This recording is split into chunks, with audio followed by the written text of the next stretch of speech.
you start, can I do your picture?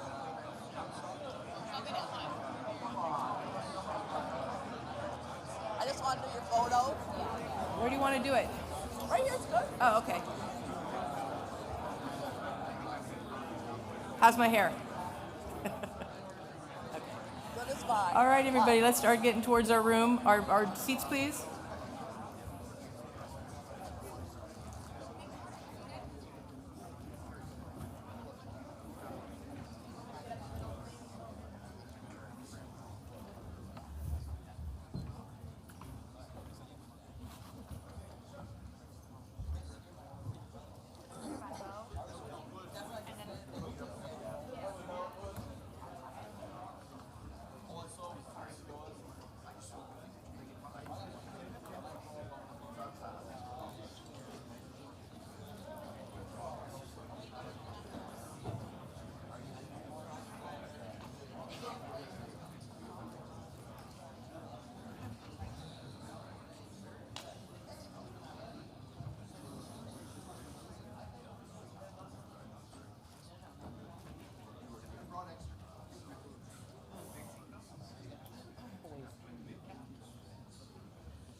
All right. Good morning, everyone. How is everybody today? Woo!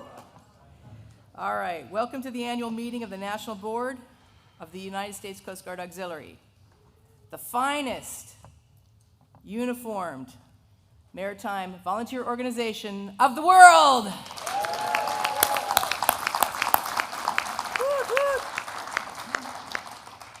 All right, first of all, everybody please mute your phones. We don't want someone to have to get up and dance, because if your phone rings, you have to get up and dance to it. So please mute your phone and anything else that might go off, anything that has ringers. I also want to welcome our online folks. As I said at OPCOM, we had over 90 people online joining us live. So to anybody out there in online world, thank you for joining us. It's a great way to see what happens at the National Board meeting. And 52 so far. So what is it? 12 so far. That's okay, people will catch up, especially the West Coast, because what time is it there? 5 o'clock. No wonder I'm still sleepy. Okay.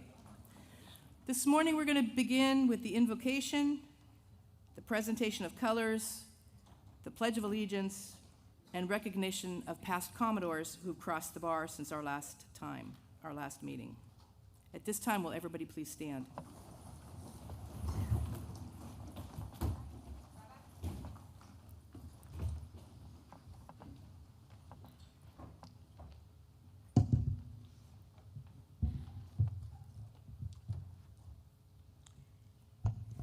Eternal Creator, loving and beneficent God, yesterday we learned of the many accomplishments and opportunities for our Coast Guard Auxiliary.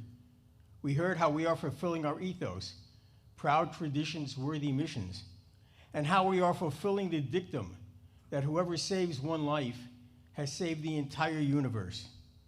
All of these milestones were made possible by your love and watchfulness over our activities. We are grateful to our National Commodore Mary Kirkwood and our Vice National Commodore Pat Feary for their leadership and guidance over these past 2 years. Together we faced many difficulties, including multiple shutdowns and natural disasters. Their concern for every auxiliarist is palpable throughout the organization, and we look forward to their continuing roles, whatever they may be. Today, dear God, we ask your blessings on all of us as we chart a course for the future. We will choose our leadership for the next biennial and will consider policy changes that will affect us all. Grant us the wisdom to make the appropriate decisions, to act in fellowship as we continue to be force multipliers to the active duty Coast Guard. Let us put petty differences aside as we look to the future. Bless us all, dear Father, with all that is good. Bless us and keep us. Make your countenance shine upon us and be gracious to us. Lift your face to us and grant us peace. In your sacred name I pray. Amen. Amen. All right. Present the colors.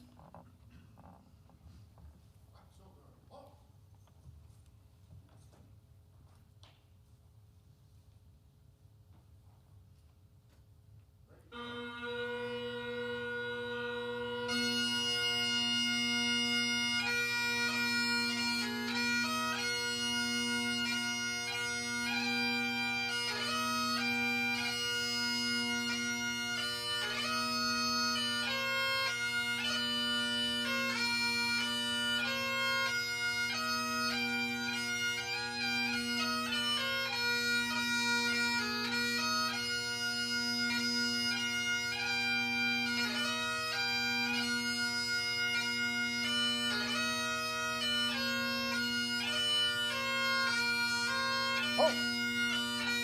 Hey! Freeze there. Halt! I pledge allegiance to the flag of the United States of America and to the republic for which it stands, one nation, under God, indivisible, with liberty and justice for all. Raise toast. Toast. Toast.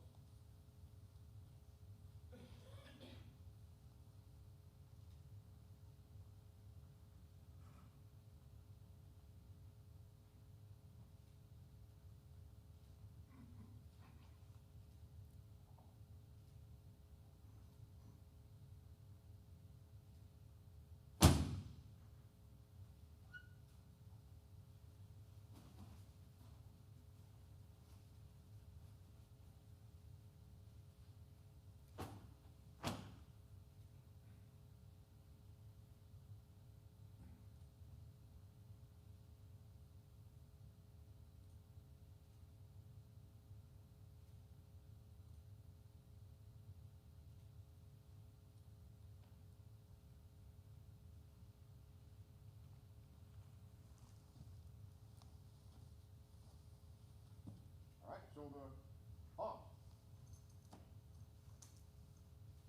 Ready, two. Right, face. Forward, watch.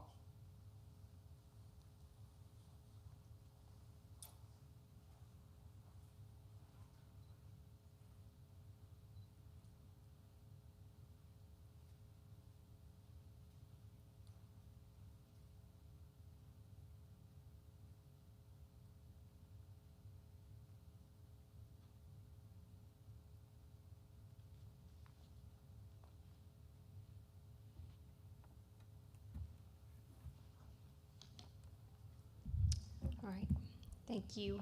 Please be seated. Thank you, Rabbi. At this time, I would like to thank and call up Commodore Clark Godshaw, President of the National Association of Commodores, and Vice President Commodore Predio Jensen, who will now honor our shipmates who have crossed the bar since the last meeting. Good morning. It's my privilege to recognize those members who are no longer with us. The tolling of the bell is a symbolic signal of honor for those of our peers who have passed. It represents respect, remembrance, and the acknowledgement of sacrifice. The slow, deliberate ringing of the bell provides a moment of reflection, honoring the life and service of the deceased, while allowing us to collectively reflect and pay tribute. James Chase, Arctic. David Goodette, Southwest Southern. Kathleen Goodwin, Northwest. Sherman Lubman, East Southern. Patricia Murtowski, Great Lakes Central. And Donald Moon, Heartland Eastern.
Thank you.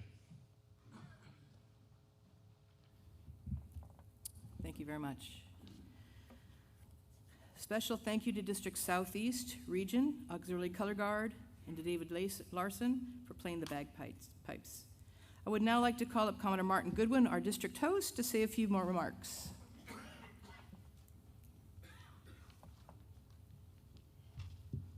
Good morning. On behalf of our district commander, Rear Admiral Adam Chamey, our district director of auxiliary, Lieutenant Commander Ben Tuxhorn, and our more than 3,500 members, welcome to the Southeast District. I've got to tell you, it's great to see so many auxiliarists in one room. Getting all of us together at the same time in the same place usually requires sending out meeting invitations, multiple follow-up emails, and at least one person asking, is this local time or Eastern time?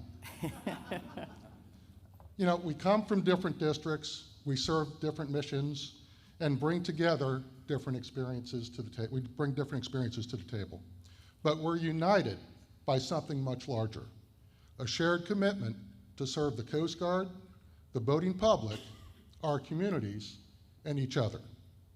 So welcome, and thank you for being here.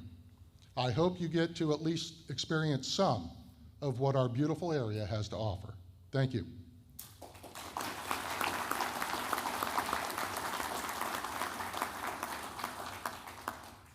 All right. Thank you, Commodore Goodwin. Now my Executive Assistant, Kelly Crescelius, will conduct a safety briefing and introduce our guests. Thank you, Commodore Cookwood. A quick reminder about personal safety for this week, because you haven't heard it before, I'm sure. We encourage all of our members to start every meeting with a safety briefing. Please notice the exits in the back of the room. There are fire extinguishers located in the hallway outside of this room. This hotel has an AED and first aid kit located by the fitness center. In the event of severe weather, we will remain in this ballroom. If we need to evacuate, we will go downstairs and out the front lobby doors. If you're walking in the front and back of the rooms, please use caution. We have rugs down to cover electrical cords, and it may be uneven to walk over. It is now my pleasure to introduce to you the head table. Please hold your applause until all are introduced. First, we have the 37th National Commodore, Mary Kirkwood. To her right, Rear Admiral Robert Comfort, Assistant Commandant for Prevention Policy. To his right, Commodore Linda Merriman, Deputy National Commodore, Information Technology and Planning. Continuing to her right, Commodore Sonny Thatch, Deputy National Commodore, Atlantic Area West and Mission Support.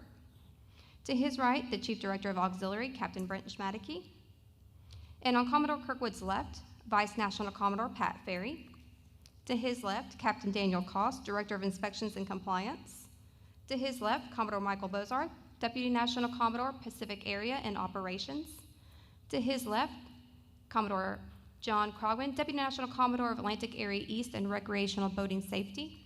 And to his left, immediate past National Commodore Alex Maluski. Our distinguished Coast Guard guests that will be joining us later today will be Captain Jennifer Bowden, Chaplain of the Coast Guard. And I believe I have heard that Master Chief Frank Tattoo, Command Master Chief for Cyber Command, will be here later today as well. We also have joining us our past National Commodores, Commodore James Vass, 30th National Commodore, Commodore Richard Washburn, 33rd National Commodore, and now I will introduce our Assistant National Commodores. Assistant National Commodore FORSCOM, Todd Monis. Assistant National Commodore Response and Prevention, Rick Saunders. Assistant National Commodore Recreational Boating Safety, Chris Wilson. Assistant National Commodore Information Technology, Amanda Constant. Assistant National Commodore Finance, Donna Miller. Assistant National Commodore Chief Counsel, Bruce Kelton. Assistant National Commodore Admin Services, Rich Milchek. And President of the National Association of Commodores, Commodore Clark Godshaw. From the Coast Guard Auxiliary Association, we have with us today President Commodore Dale Fajardo. There are also many other special guests who have taken time from their busy schedules to be with us at our national conference. We have Coast Guard Ombudsman Regional Director Lori Gordy coming in. From Coast Guard Mutual Assistance, we have Melissa Bell and Valerie Stanley. From the Coast Guard Museum, we will have Captain Wes Pulver, U.S. Coast Guard retired. Also, a big thank you to our DIROXs and OTOs for coming out this week and sitting through training and being here with us today. Ladies and gentlemen, a big welcome to those members of the Coast Guard Auxiliary, family, and friends.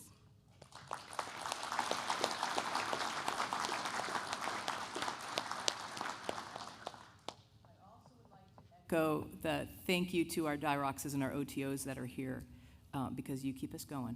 You keep us honest, and you provide the training and the support for all of our members. So thank you very much.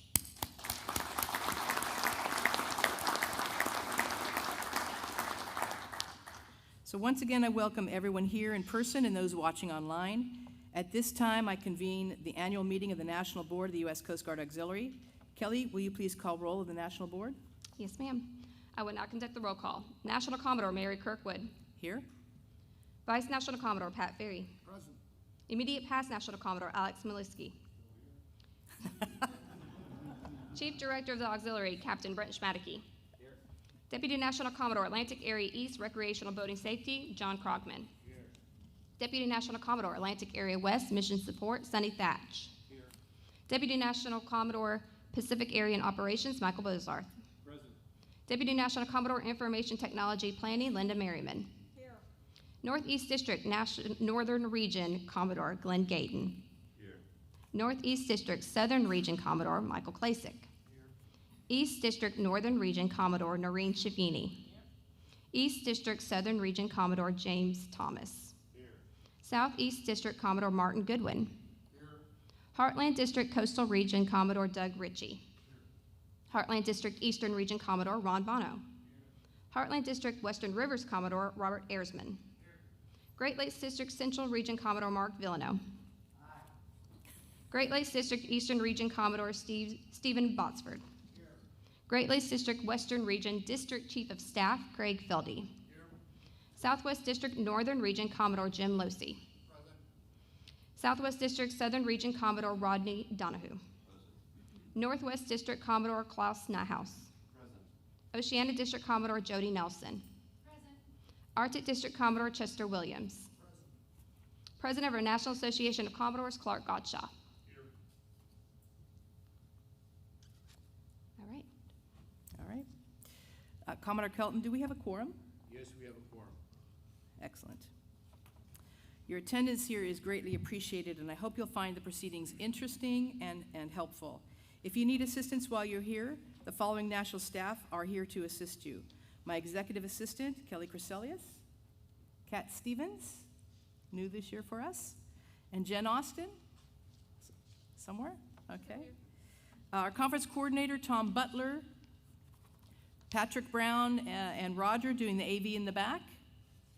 Our conference staff, Carl Hans, Dan Blankenship, Sue Kendall, Harry Kaufman, and a special shout out to Lisa Repetto for being our photographer as she came in last night. Our photographer, Robin, who we usually have, became ill and he's not here this week, so we asked Lisa to step in, so she'll do a great job, I know.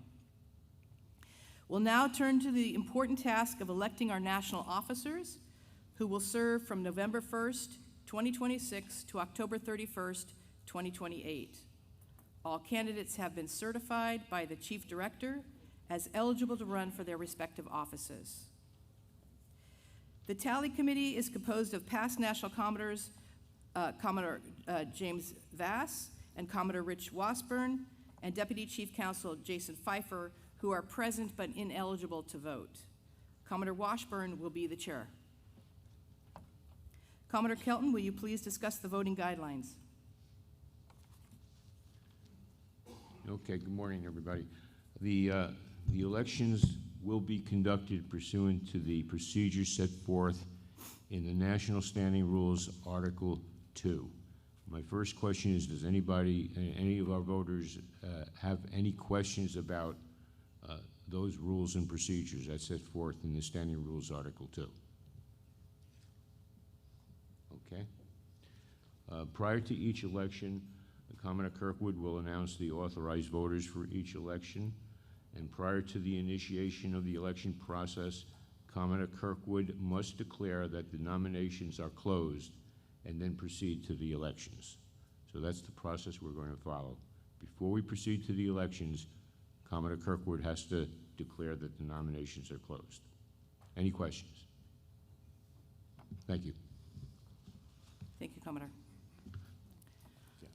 On July 2nd, 2026, I sent to all members of the National Board by email a letter nominating the candidates for the office indicated.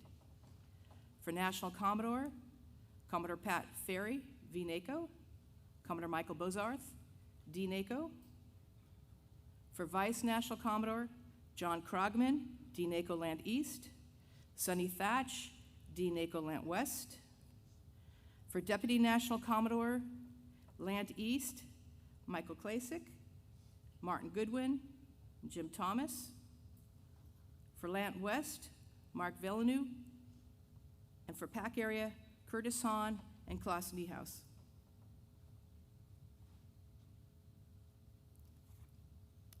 At this time, the nominations are closed. We will now conduct the election for the position of National Commodore. We have two candidates, Commodore Pat Ferry and Commodore Michael Bozarth. There are 25 eligible to vote, all members of the National Board. The Tally Committee will now distribute the secret ballots to each voting member. Actually, it will be, I think, Jason and Kelly. Nope, Jason. Each voting member can only vote for one candidate on each ballot. Please check the appropriate box next to the name of the candidate you are voting for on the ballot. Fold the ballot in half and raise your hand with the written ballot. It will be collected and given to the Tally Committee.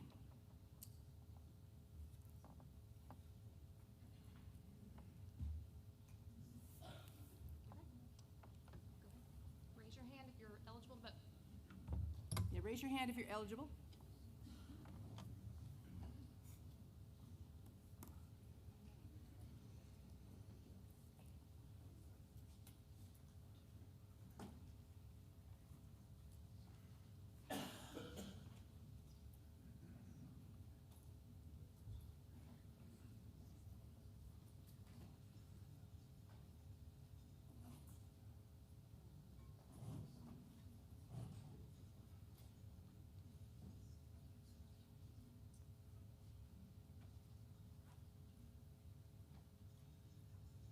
Jason, there's one behind you right here.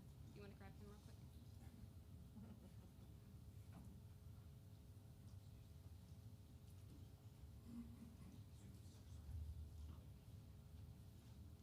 They're going to pick him up in just a second.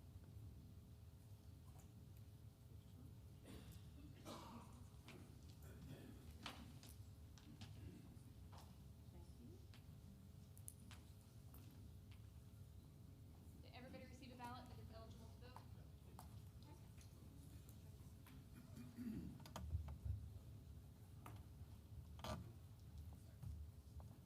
All right, when you've marked your ballot, please raise your hand. It will be collected.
Has everybody turned in their ballots?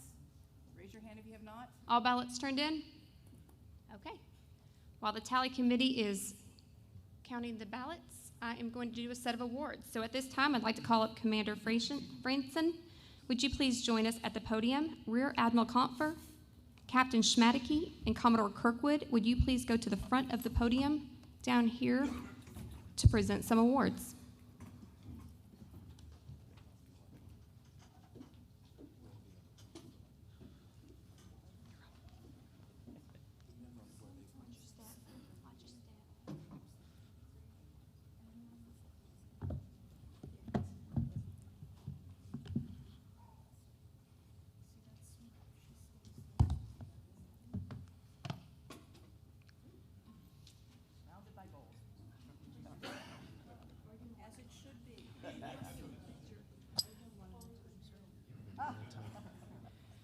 Good morning. Ladies and gentlemen, the Auxiliary Meritorious Service Medal is awarded to auxiliaries who have contributed exceptional meritorious service to the Coast Guard Auxiliary. It recognizes outstanding performance and dedication that clearly exceeds normal expectations, significantly enhancing and fulfilling auxiliary goals at the local level. Each award is signed by the Assistant Commandant of Prevention, Rear Admiral Confer. Commodore Krogman, please come forward.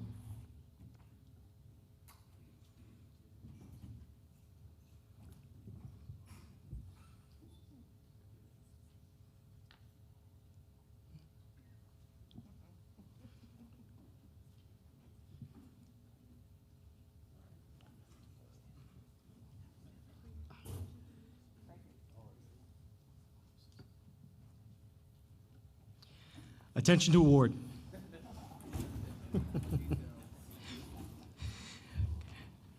Commodore Krogman is being recognized for his performance of duty as Deputy National Commodore for Atlantic Area East and Recreational Boating Safety, where his exemplary leadership helped ensure auxiliary resources fulfilled all operational tasking to support the safety and security of dozens of tall ships engaged in Sail 250. Commodore Krogman's superb oversight of youth programs fostered new leadership and education opportunities, significantly expanding Coast Guard officer accession pathways and strengthening the Auxiliary Sea Scout Youth Development Partnership. Commodore Krogman also provided inspirational leadership that drove the 11,000 auxiliaries of Atlantic Area East to deliver more than 2.2 million hours of support to Coast Guard missions. Thank you, Commodore Krogman.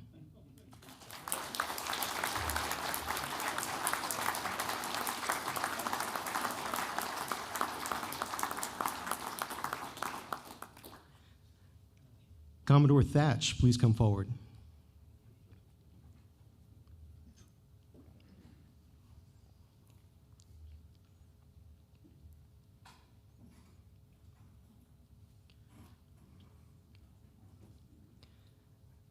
Attention to award.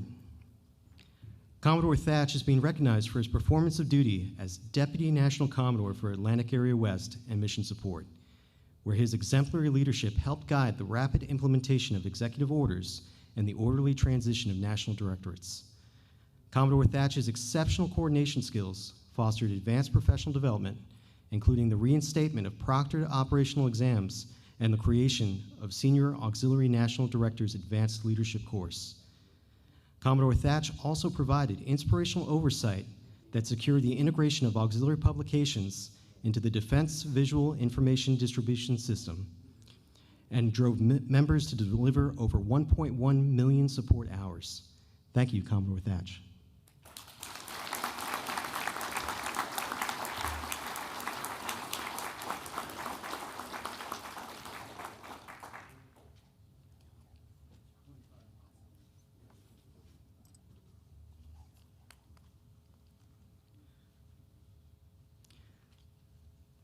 Commodore Bozarth, please come forward.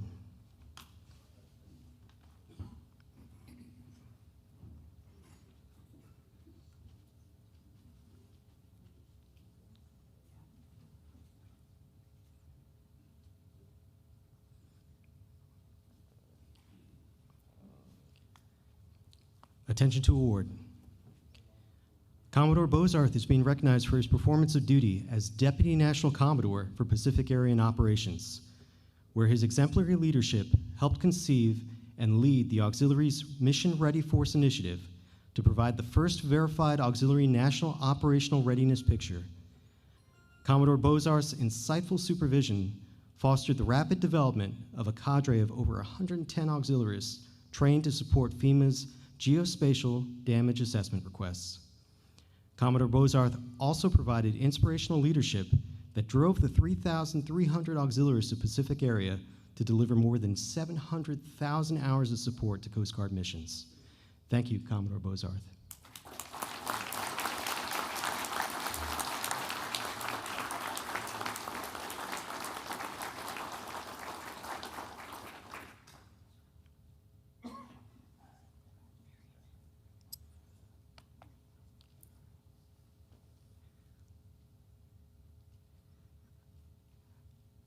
Commodore Merriman, please come forward.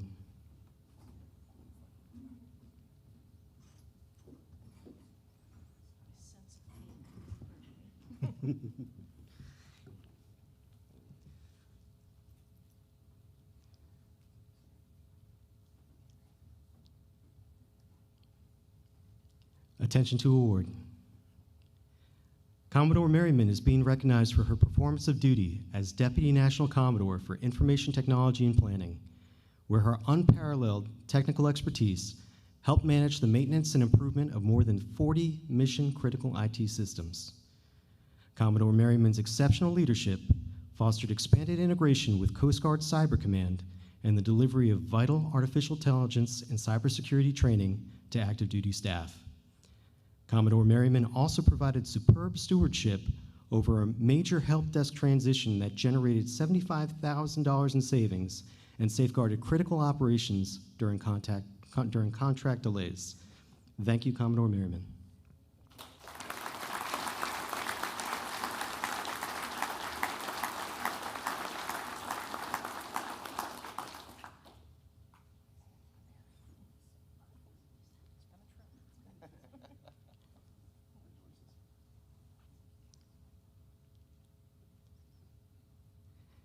Thank you, Rear Admiral Comfer, Captain Schmadeke, and Commodore Kirkwood for presenting these awards. You may be seated.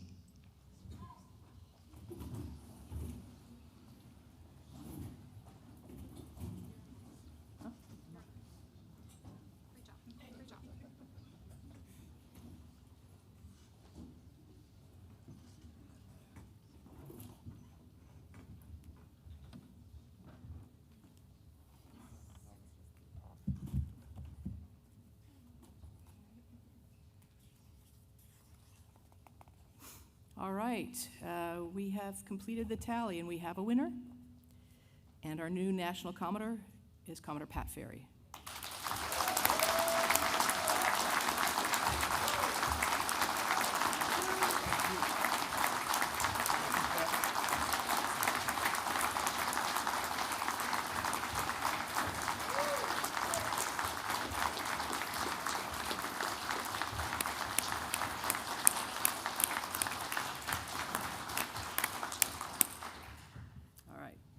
Thank you, and thank you, Commodore Boz, for going for it.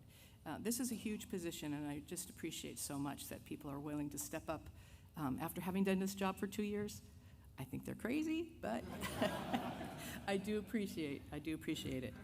All right. We will now conduct the election for the position of Vice National Commodore. We have 2 candidates, Commodore John Krogman and Commodore Sonny Thatch. There are 25 eligible to vote, all members of the National Board.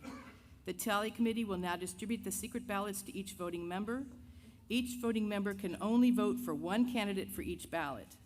Please check the appropriate box next to the name on your candidate you are voting for on the ballot, fold it in half, and raise your hand when you're complete so that it can be collected by the Tally Committee.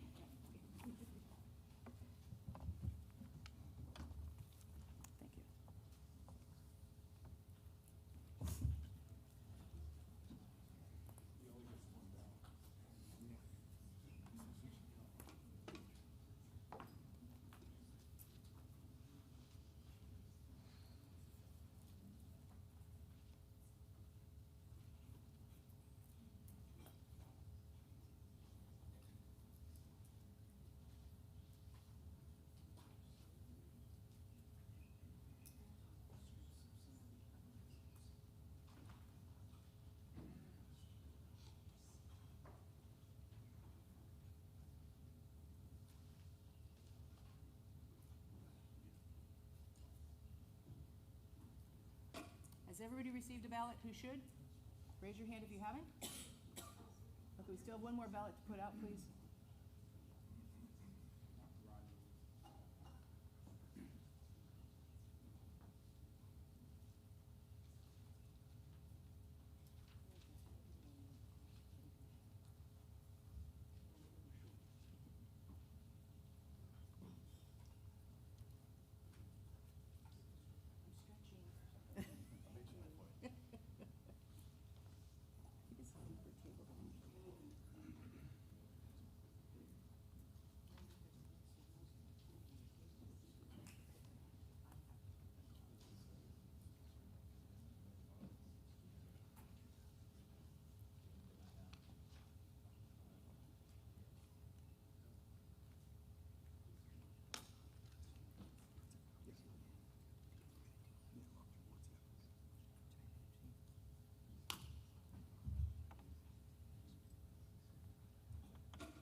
Please raise your hand if you still have a ballot that needs to be picked up. All right, thank you, Tally Committee.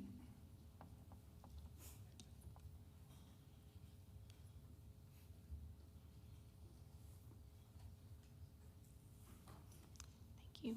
While those ballots are being counted, we're going to do another set of awards, which means Commander Franchin, would you please join me at the podium? Admiral Kampfer, Captain Schmedeke, and Commodore Kirkwood, will you please once again come down to the podium for some awards?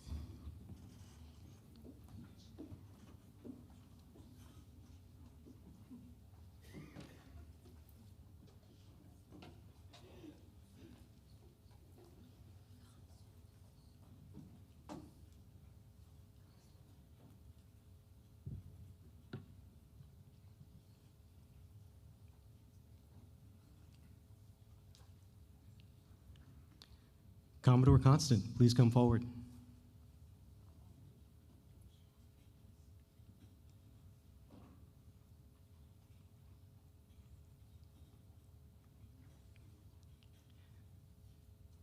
Attention to award.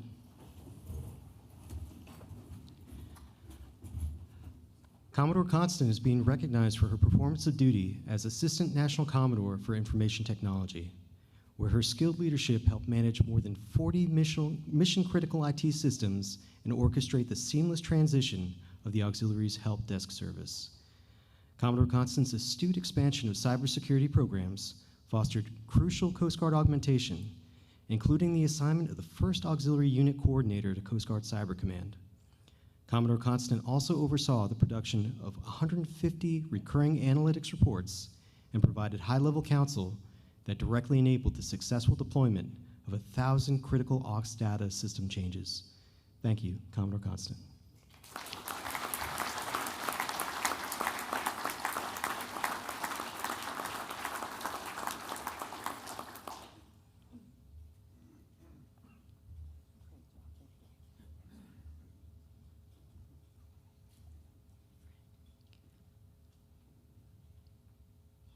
Commodore Fred, please come forward.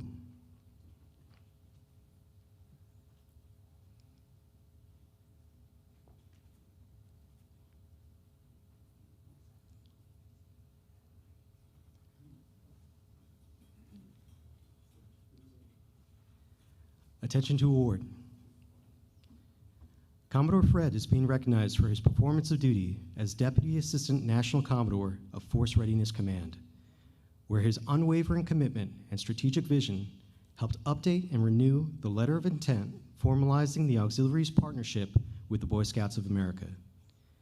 Commodore Fred's exceptional advocacy fostered the institutionalization of the Senior Auxiliary National Director's Advanced Leadership course to significantly improve proficiency among senior leaders. Commodore Fred also provided tireless support of auxiliary student, university, and chaplain programs that ensured stronger recruiting opportunities and invaluable religious ministry to Coast Guard personnel. Thank you, Commodore Fred.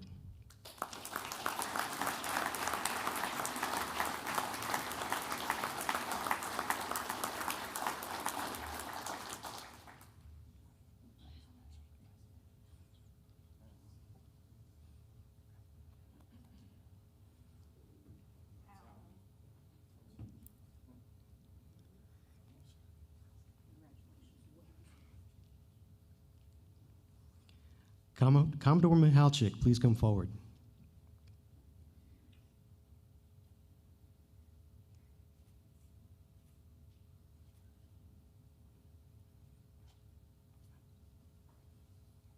Attention to award.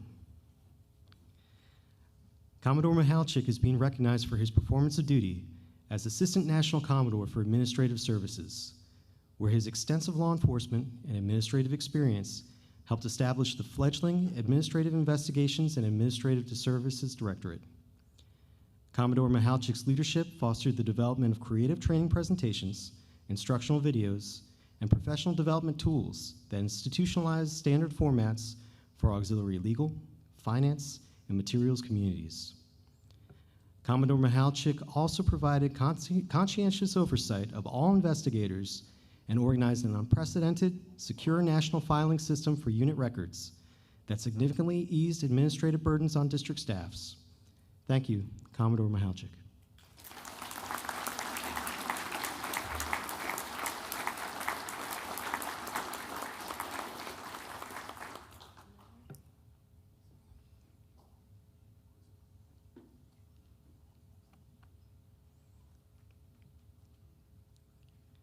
Commodore Miller, please come forward.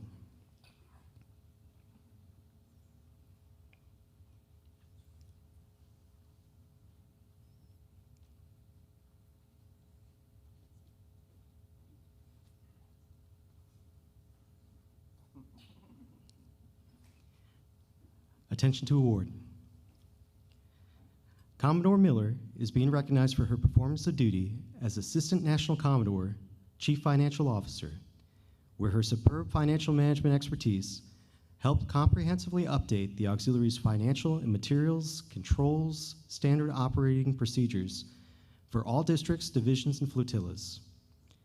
Commodore Miller's unparalleled insight fostered the promotion of new software platforms to efficiently coordinate registration and fund management for major training events.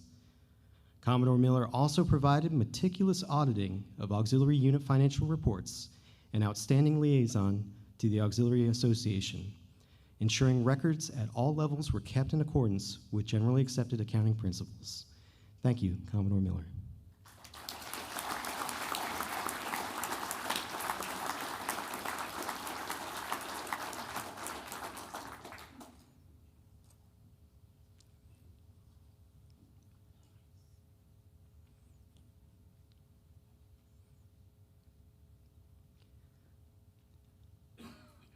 Commodore Monis, please come forward.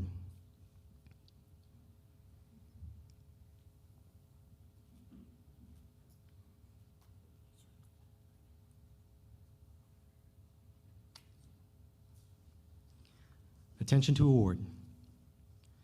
Commodore Monis is being recognized for his performance of duty as Assistant National Commodore of Force Readiness Command, where his superb strategic oversight helped align the program execution of 5 national directorates with the Auxiliary National Strategic Plan.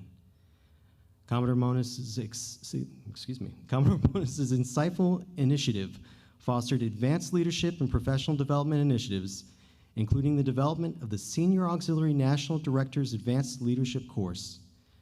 Commodore Monis also provided critical support for national strategic outreach initiatives, including SAIL 250 planning, the 2028 Olympic Games preliminary coordination, and youth development programs that yielded stronger recruiting and chaplain ministry opportunities. Thank you, Commodore Monis.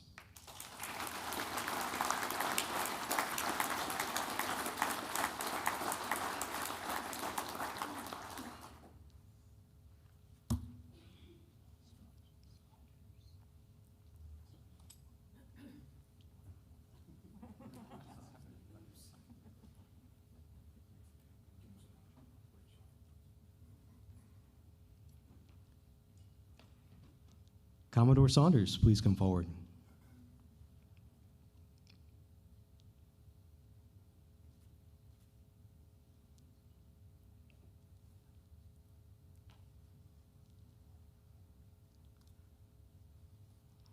Attention to award.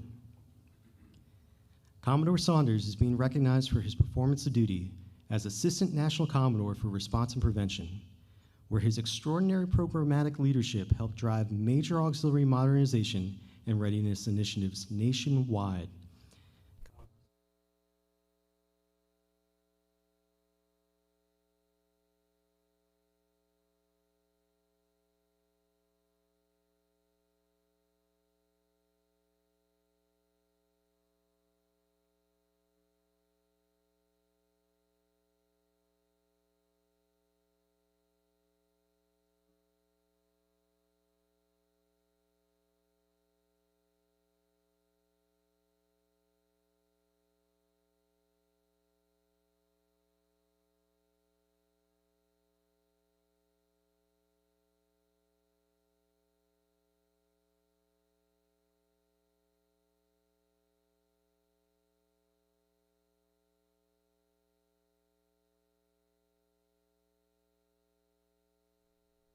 Thank you, Rear Admiral Confer, Captain Schmadeke, and Commodore Kirkwood for presenting these awards. You may be seated.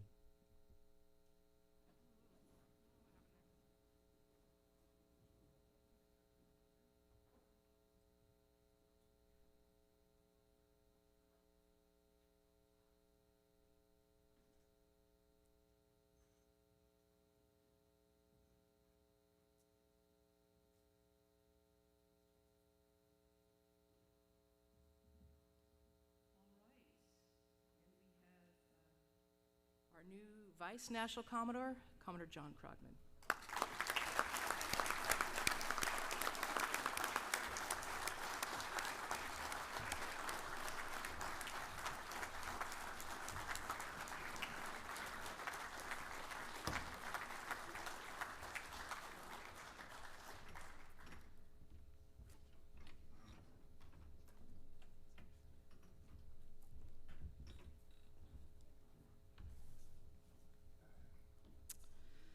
All right, thank you, everybody. We will now conduct the election for the position of Deputy National Commodore, Atlantic East. There are 3 candidates: Commodore Mike Klasik, Northeast District, Northern Region; Commodore Martin Goodwin, Southeast District; and Commodore Jim Thomas, East District, Southern Region. There are only 10 eligible voters for this award, for this position. They are the DCOs of Northeast Northern Region, Northeast Southern Region, East District Northern Region, I'm already tongue-tied, East District Southern Region, Southeast District, NACO, VNACO, Chief Dirox, NIPCO, and DNACO AE. Again, the tally committee will now distribute the secret ballots to each voting member. Each voting member can only vote for 1 candidate on each ballot. Please check the appropriate box by the name of the candidate and fold the ballot in half and raise your hand. So those who are eligible to vote, please raise your hand so the tally committee can distribute the ballots.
Have all the tallies been picked up? Raise your hand if you still have a tally. Still have a vote? Nope, okay.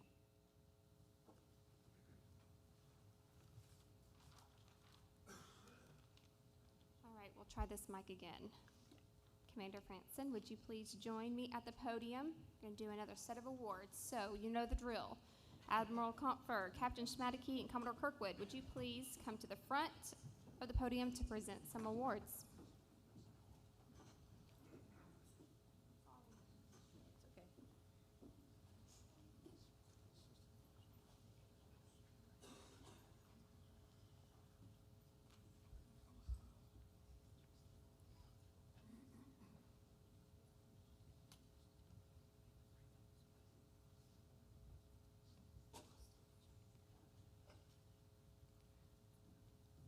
Auxiliarist Austin, please come forward.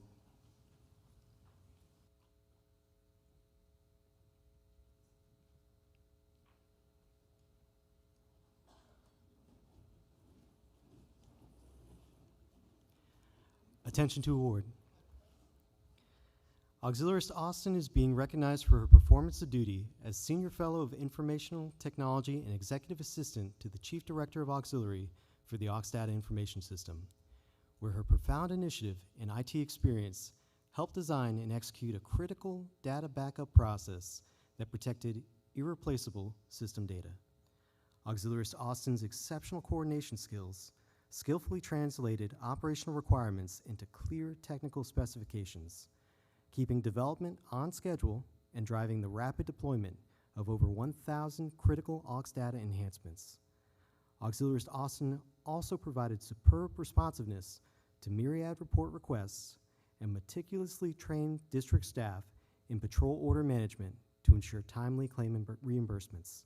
Thank you, Auxiliarist Austin.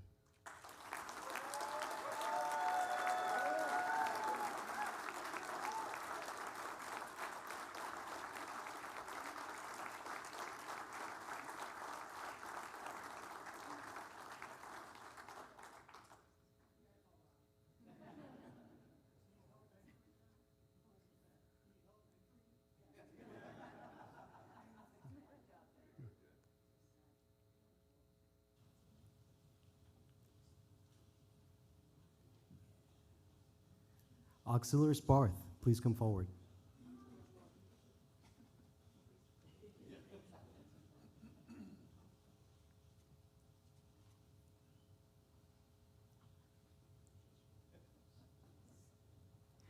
Attention to award. Auxiliarist Barth is being recognized for her performance of duty as Deputy Assistant National Commodore for Administrative Services, where her exceptional leadership and strategic vision helped establish the Auxiliary's Document and Administrative Directorate and Administrative and Investigations Directorate. Auxiliarist Barth's collaborative efforts fostered invaluable regional recognition and utilization of the new directorate's capabilities across 16 auxiliary districts. Auxiliarist Barth also provided a firm foundation of standardized procedures for the timely and comprehensive handling of regional investigations that significantly ease the administrative burden on district staffs. Thank you, Auxiliarist Barth.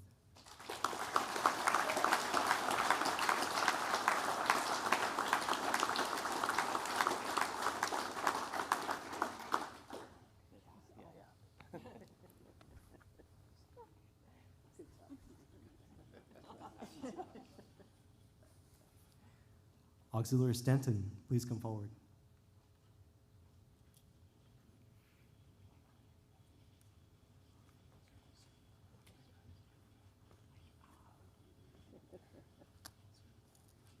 Attention to award. Auxiliarist Denton is being recognized for his performance of duty as Deputy Assistant National Commodore of Force Readiness Command, where his keen insight and professional expertise helped spearhead the modernization of the Auxiliarist National publication into a highly effective outward-facing marketing tool. Auxiliarist Denton's strategic writing and administrative skills fostered the creation of a comprehensive standard operating procedure that standardized and streamlined the grant application process. Auxiliarist Denton also provided compilation and distribution of key quarterly readiness reports and established a monthly leadership development curriculum to strengthen mentorship and build the next generation of auxiliary leaders. Thank you, Auxiliarist Denton.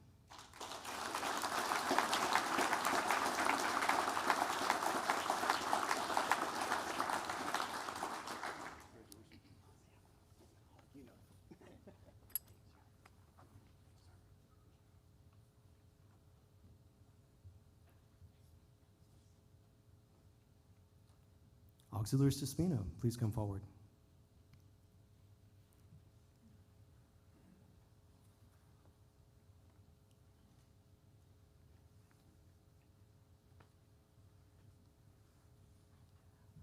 Attention to award. Auxiliarist Espino is being recognized for his performance of duty as Deputy Assistant National Commodore for Information Technology, where his keen organizational vision helped guide 3 national directorates through a period of critical transition and strategic alignment with Coast Guard priorities. Auxiliarist Espino's exceptional collaboration with Coast Guard Cyber Command fostered the expanded integration of auxiliary cyber missions and the successful alignment of 12 auxiliary cybersecurity advisors to Coast Guard sectors. Auxiliarist Espino also provided astute technical oversight of critical cloud-hosted networks supporting 675 active users that mitigated malicious activity and successfully deployed multi-factor authentication. Thank you, Auxiliarist Espino.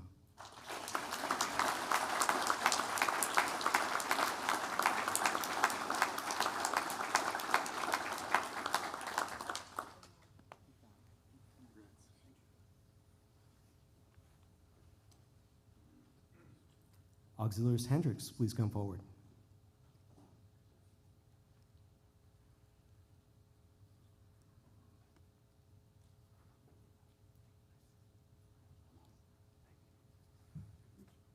Attention to award.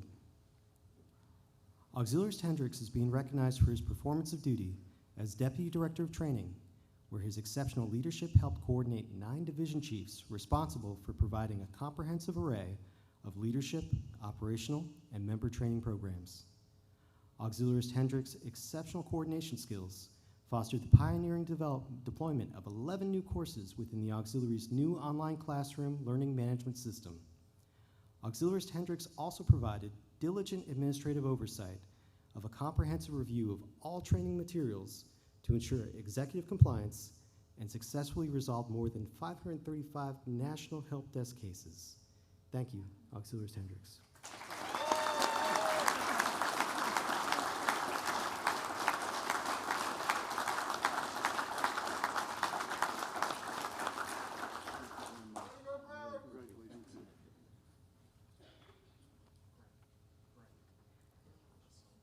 Thank you, Rear Admiral Confer, Captain Schmadeke, and Commodore Kirkwood for presenting these awards.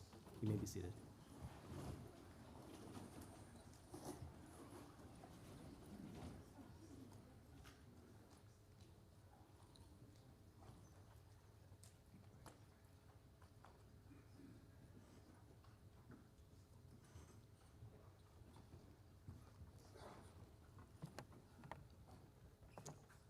All right, and we have the results of the tally for D-NACO Land East, and the winner is Michael Klasik.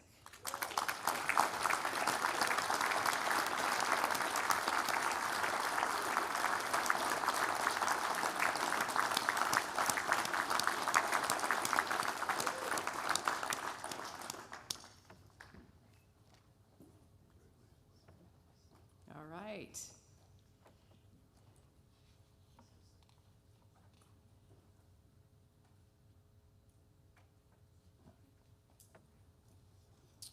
All right, thank you. We will now conduct the election for the position of Deputy National Commodore, Atlantic West. There is only one candidate for this position, Commodore Mark Villeneuve, Great Lakes District Central Region. There are 11 eligible voters, DCOs from Heartland District Coastal Region, Heartland District Eastern Region, Heartland District Western Region, Great Lakes District Central Region, Great Lakes District Eastern Region, Great Lakes District Western Region, NACO, V-NACO, Chief Dyrox, NIPCO, and D-NACO Atlantic West. Since there is only one nominee, I will waive the requirement for a written ballot and call for a show of hands from all eligible voters in favor of Mark Villeneuve. Please raise your hands.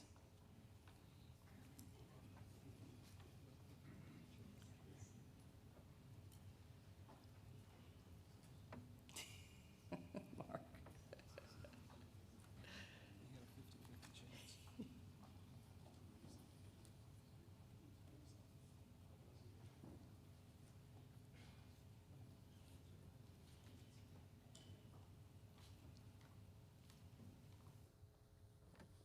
Passed. All right. Congratulations, Mark.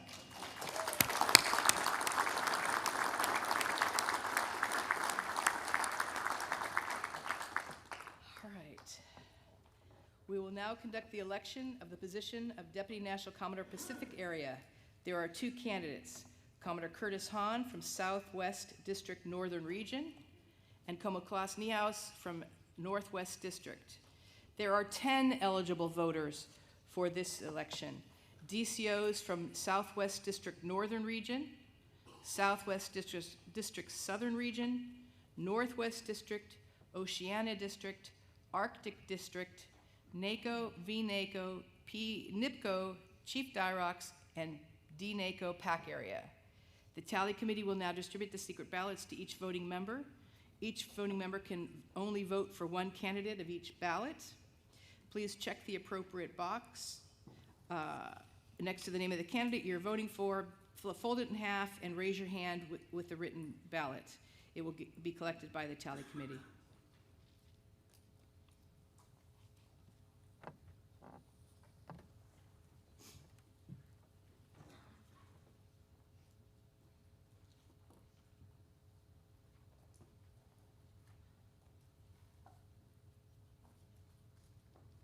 received one who needed one?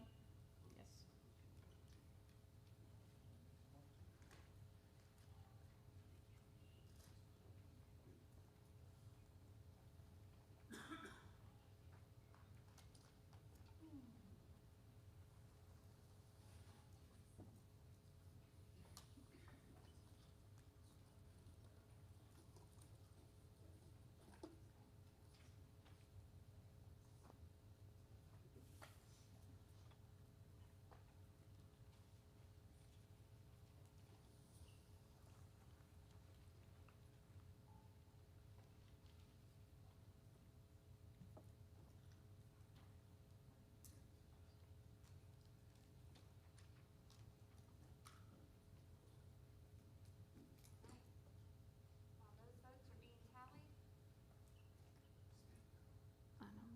While those votes are being tallied, we're going to call Commander Franson to the podium, and Admiral Comfer, Captain Schmadeke, and Commodore Kirkwood to the front for some awards.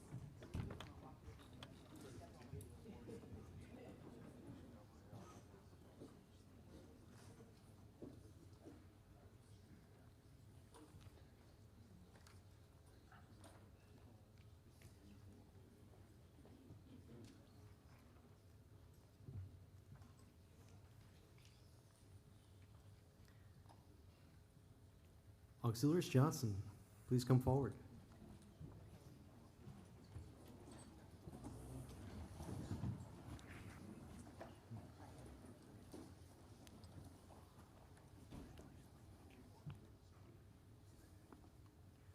Attention to award.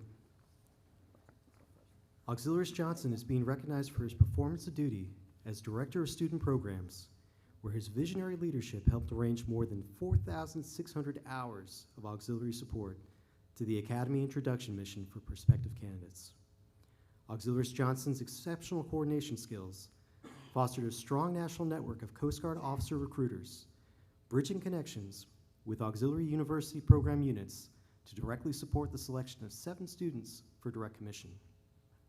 Auxiliaries Johnson also provided insightful educational outreach to youth partners through the Coast Guard Tech Talk series, leveraging digital media to rapidly expand awareness of Coast Guard career pathways. Thank you, Auxiliaries Johnson.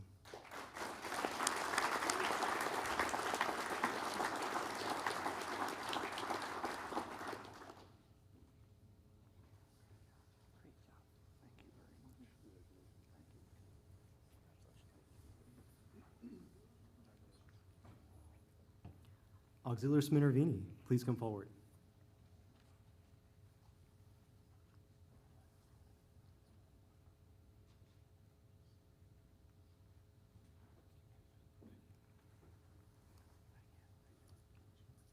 Attention to award. Auxiliaries Minervini is being recognized for his performance of duty as Director of the Document and Administrative Directorate, where his exceptional leadership and initiative helped establish the Auxiliaries' fledgling Document and Administrative Directorate. Auxiliaries Minervini's collaborative efforts fostered invaluable regional recognition and utilization of the new Directorate's capabilities throughout all 16 auxiliary districts. Auxiliaries Minervini also provided prudent administrative oversight to institutionalize compliance in the maintenance of official meeting minutes and supervised the design of creative job aid kits to enhance document accountability and standardization. Thank you, Auxiliaries Minervini.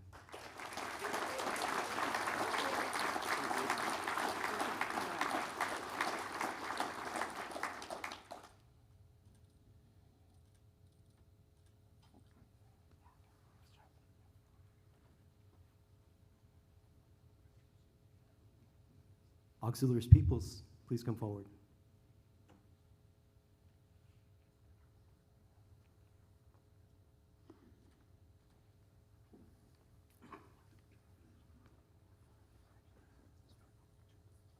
Attention to award. Auxiliaries Peoples is being recognized for his performance of duty as Director of Administrative Investigations, where his utmost commitment to justice and professionalism helped direct a highly specialized cadre to establish the Auxiliaries' fledgling Administrative Investigations Directorate.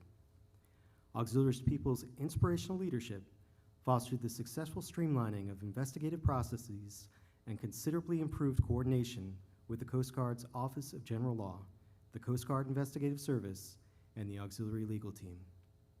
Auxiliaries Peoples also provided vital oversight during the successful completion of a complex, multi-generational district investigation that resulted in major improvements to auxiliary financial management policies and procedures.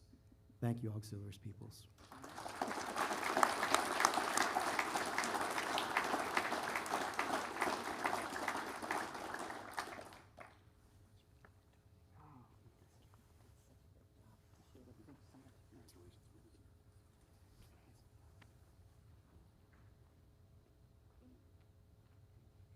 Auxiliaries Petties, please come forward.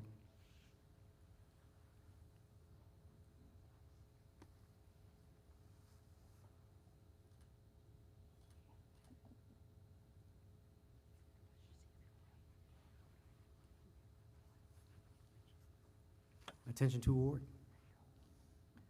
Auxiliaries Petties is being recognized for her performance of duty as Director of Training, where her exceptional programmatic expertise helped modernize the national training mission and expand advanced learning programs nationwide. Auxiliaries Petty's exceptional coordination skills fostered the delivery of training to over 1,000 members, including key international partners, and the successful modernization of the Auxiliaries online training platform. Auxiliaries Petty's also provided critical administrative oversight to maintain uninterrupted training access during system outages and successfully revitalized the operational auxiliaries program with updated core courses.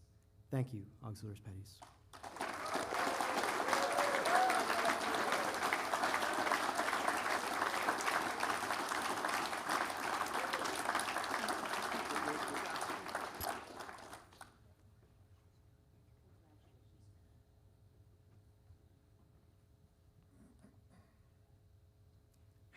Auxiliaries Pfeiffer, please come forward.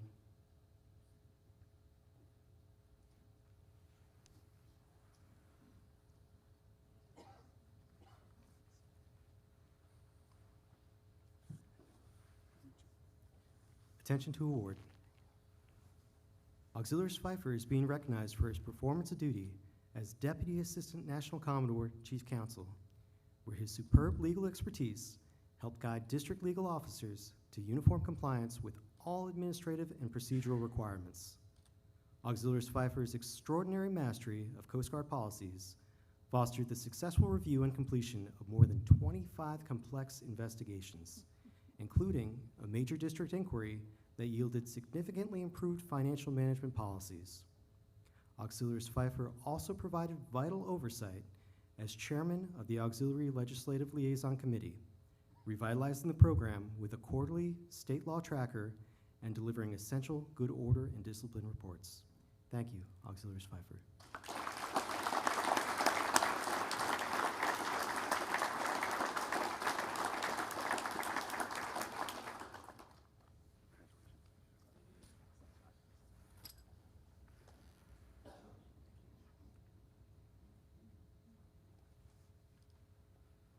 Auxiliary Slauson, please come forward.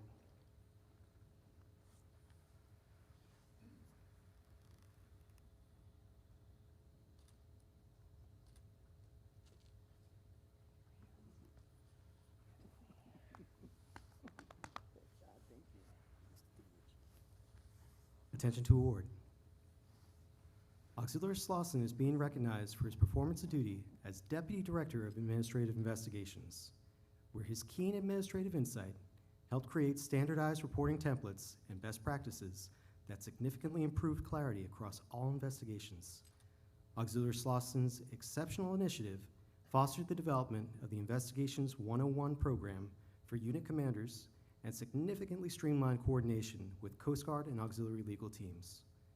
Auxiliary Slauson also provided diligent oversight of 39 administrative investigations and a complex financial audit review, delivering absolute accuracy and transparency in all cases. Thank you, Auxiliary Slauson.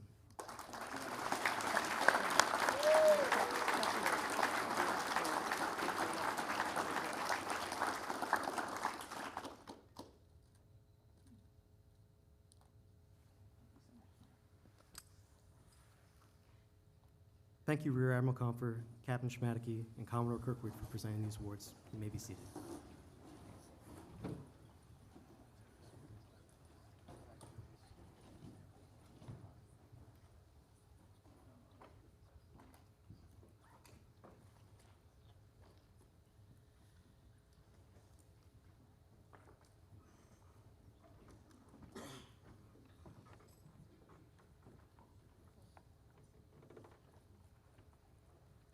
All right, the next Deputy National Commodore for Pacific will be Commodore Curtis Hahn.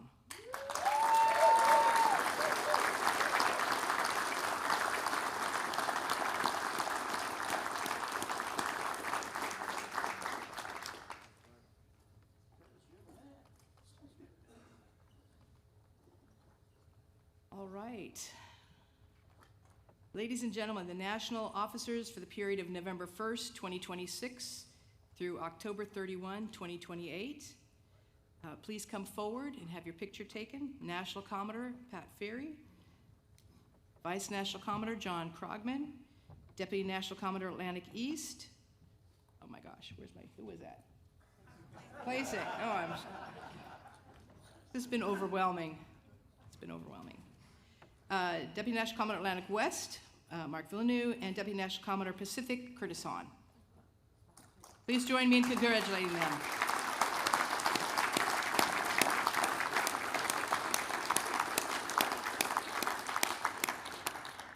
Come forward here for your picture.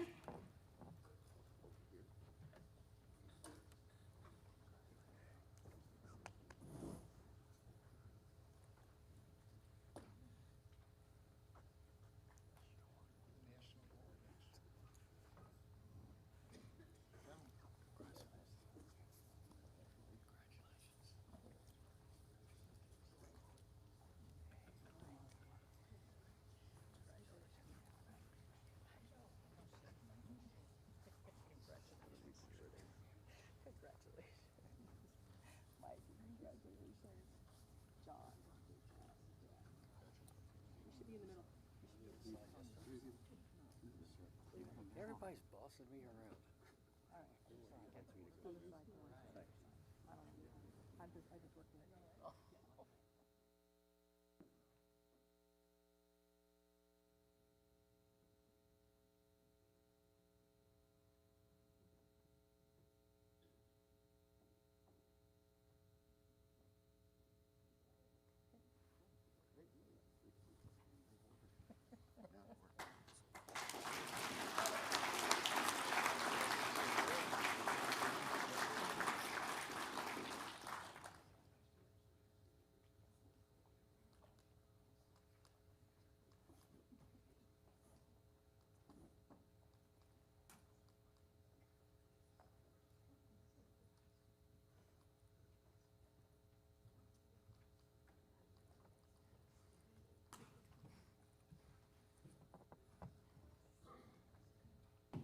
All right.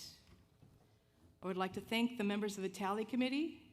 I appreciate and I release you from this assignment with a reminder that the specific results of the balloting will not be discussed. An unsuccessful candidate who wishes to challenge the outcome of the vote based on the vote count must do so immediately after the results of each ballot are announced. The Chief Director, NACO, a NACO for Chief Counsel, shall then inspect the ballots. The NACO will then either confirm the announced result or announce a modified result based on the inspection. The vote count shall not be disclosed. The ballot shall be then delivered to a NACO CC, Chief Counsel, for immediate destruction. To all of my appointed staff, according to the standing rules in the auxiliary manual, all appointments made by me for my term of office are null and void as of the end of 31 October 26. Thank you for your work. Thank you for your support. It's been incredible, and together we've achieved incredible things, so thank you so much.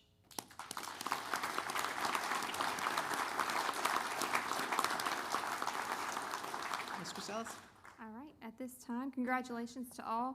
We're going to take a 20-minute break. You're welcome. All right.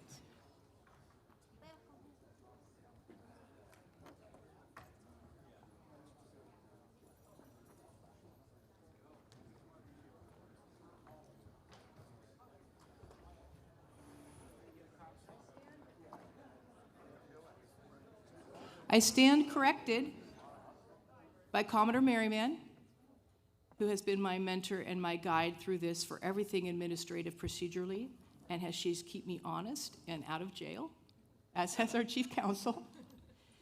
We made a correction 2 years ago, and so only the deputy directors and up will terminate October 31st. The rest of the staff will stay on till the end of the year, 12/31. Okay? Thank you. No, thank you. That's why I need you.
cultural change and all that. But it's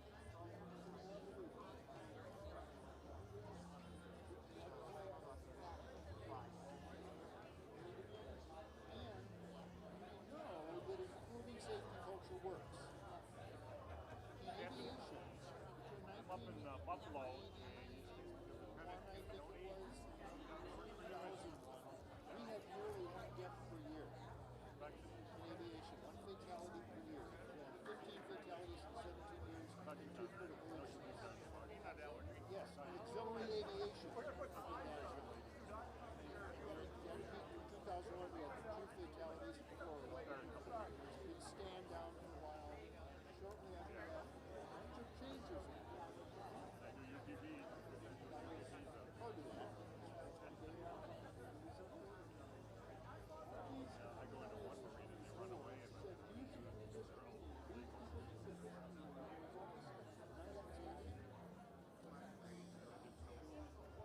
That's once that just get that going. It's a little bit heavy lifting, but what started changing the culture, and we started all the different. Currently, it's had some effect. It's not true, but although that would stop saying, but all of the cumulative, I think.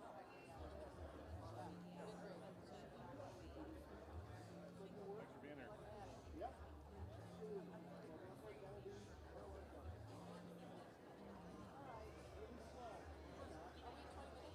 Yes, my alarm just went off. Well done, sir.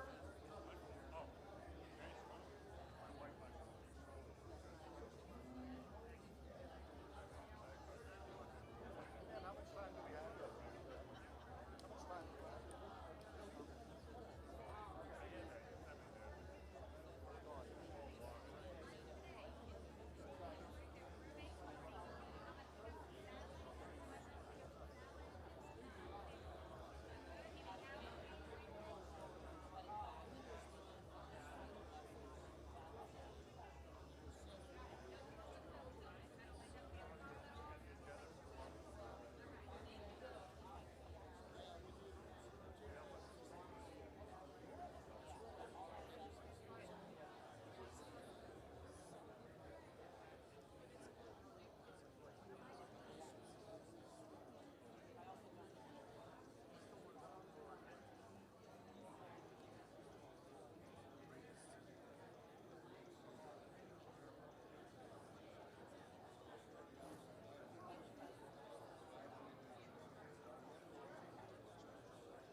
Okay, if we could start making our ways back to the seats, please. Thank you.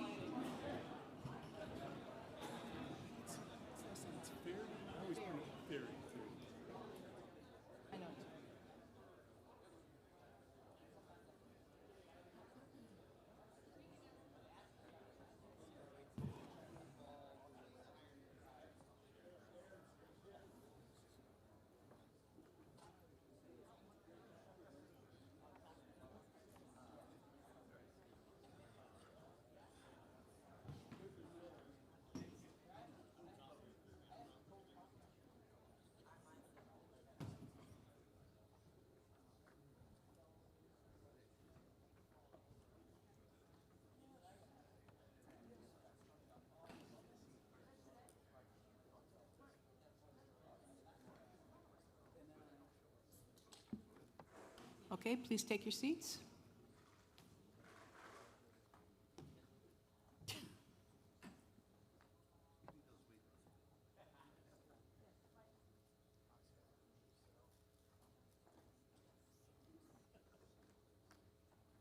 You're good.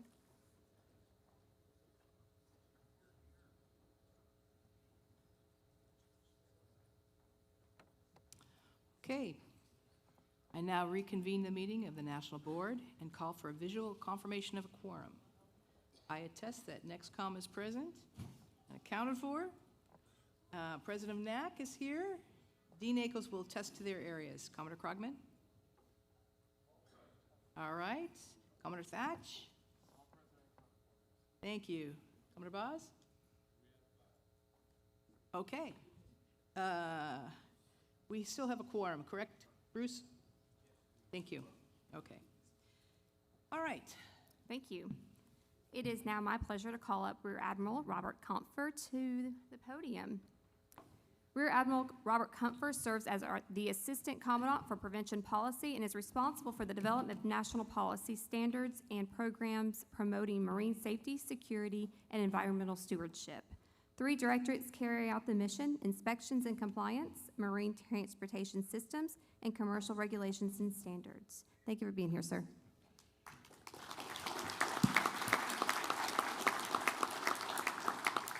Thank you for the intro, Kelly, and good morning, everybody. I tell you, I am really excited to be here. I was telling somebody earlier, this is one of my favorite events of the year that I get to attend. I love being around this group, love meeting all the members and the leadership of the auxiliary from throughout the country. In this event, I think it really gives us a chance to do some training, which I know there's been a lot going on this week, but really highlight a lot of the successes and the great work that goes on within the auxiliary each and every day. Gives us a chance to talk about where some of our challenges are, how we can work better together between the auxiliary and the active duty components to carry out the mission of the Coast Guard, the different missions of the Coast Guard that we love so much.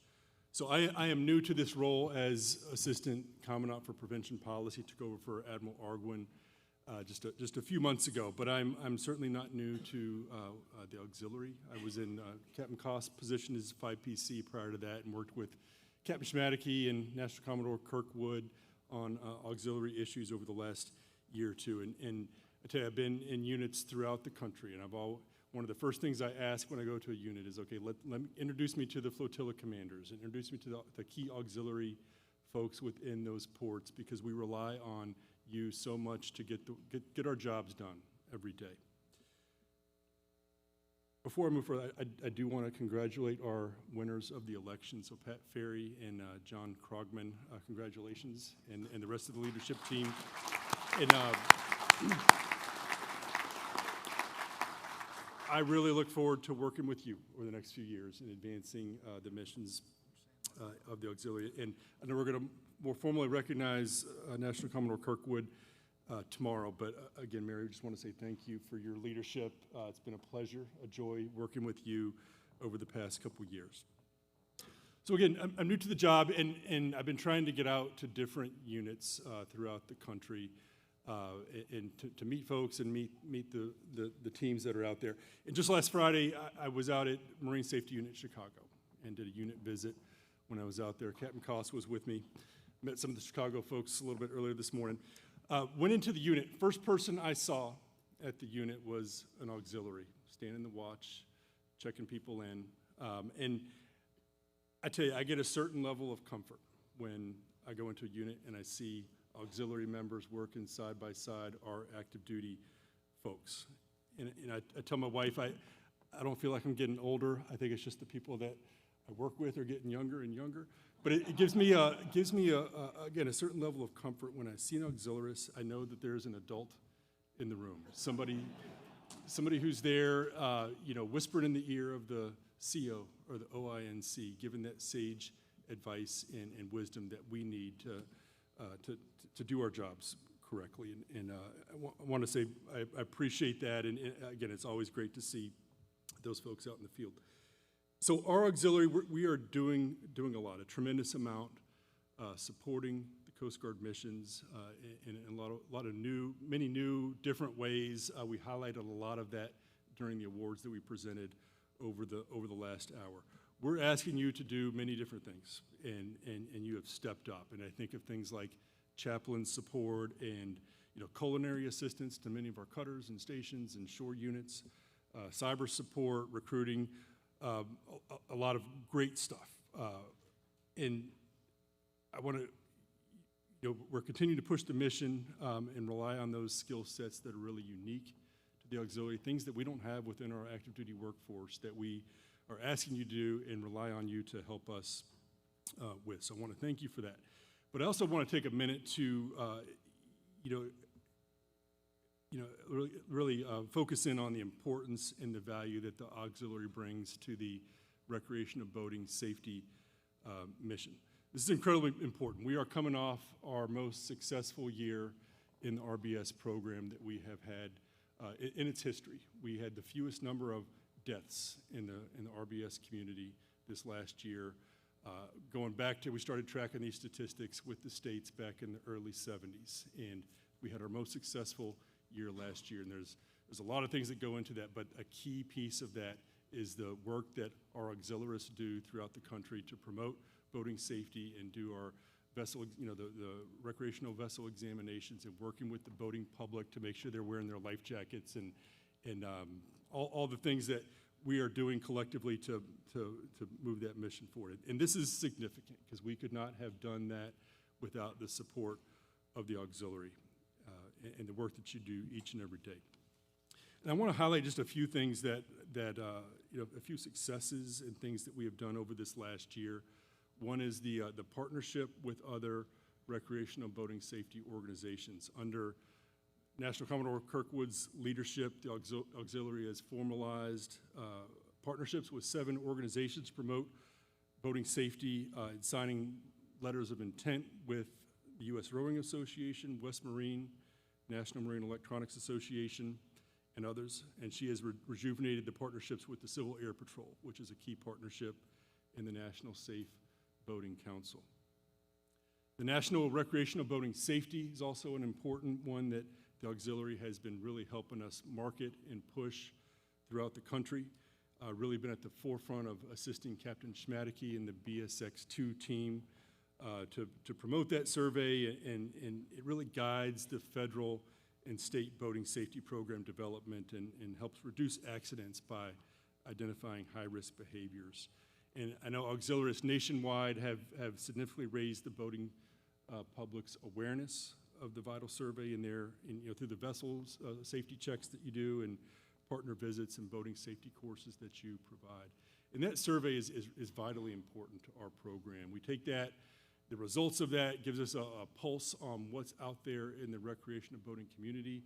We pair that with all the accident statistics that we get from the states every year, and that really helps us set the strategic direction of the program in the areas that we need to focus on in order to, what's that next level of recreational boating safety that we can get to. And we've targeted for years, alcohol, reducing alcohol or alcohol awareness, wearing your life jackets, but really hitting on what are the trends within the boating safety boating public right now, and what can we do collectively between the auxiliary and the folks on the active duty side to improve safety. So thank you for your support for that survey, and we're really looking forward to the results of that when they come out.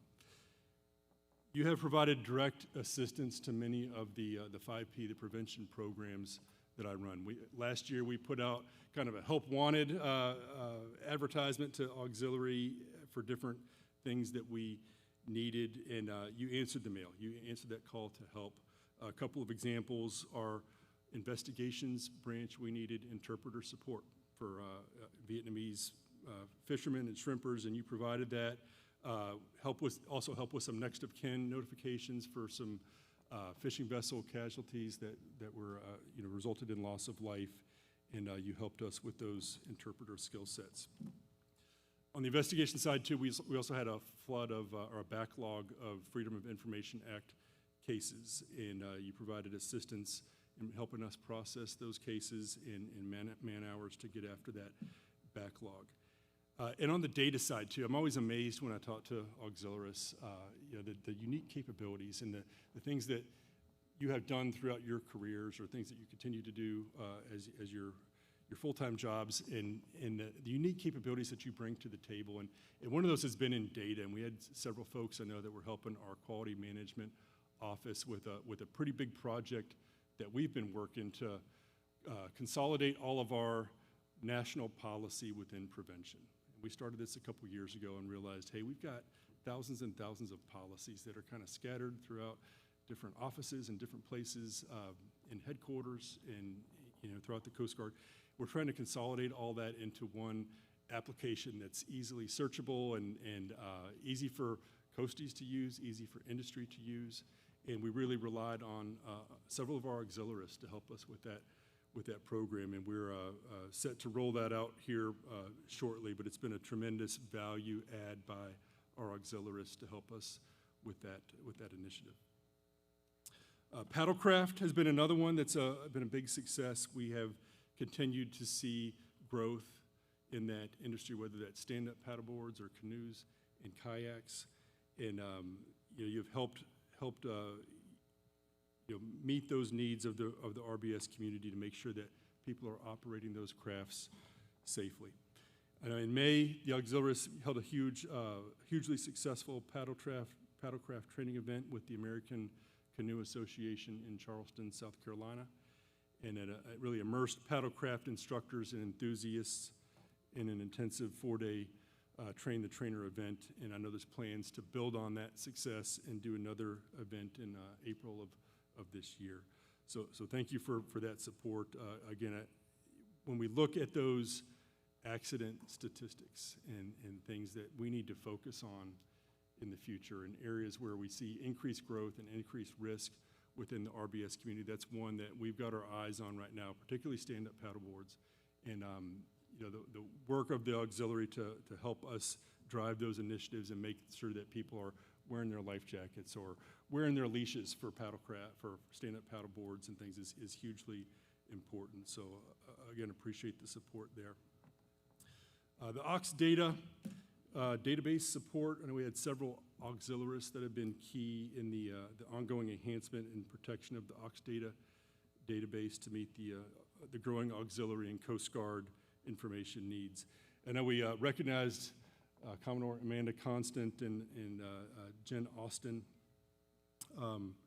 for some of that work earlier, but last September we had an impending Aux Data contract gap, and the system shut down, and it really called for a preemptory action, and they quickly developed and executed a strategy that exported and backed up all of that system data to a secure Coast Guard platform, and really, in doing so, safeguarded the system data and kept the system data available for all of our auxiliaries to use, and established that legacy backup that we needed to move forward.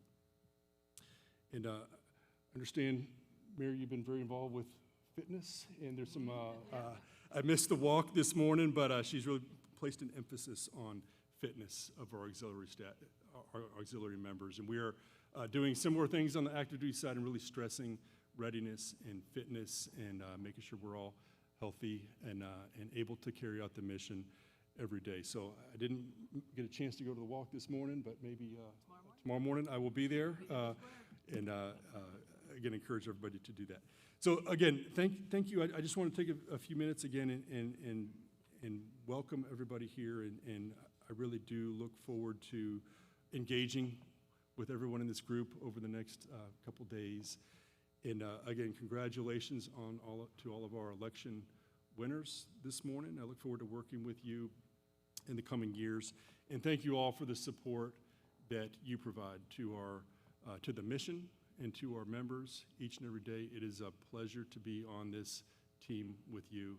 And again, I really love the auxiliary, love being here, love engaging with this group. So look forward to a great rest of the conference here. Semper Paratus, everybody. Thanks, man.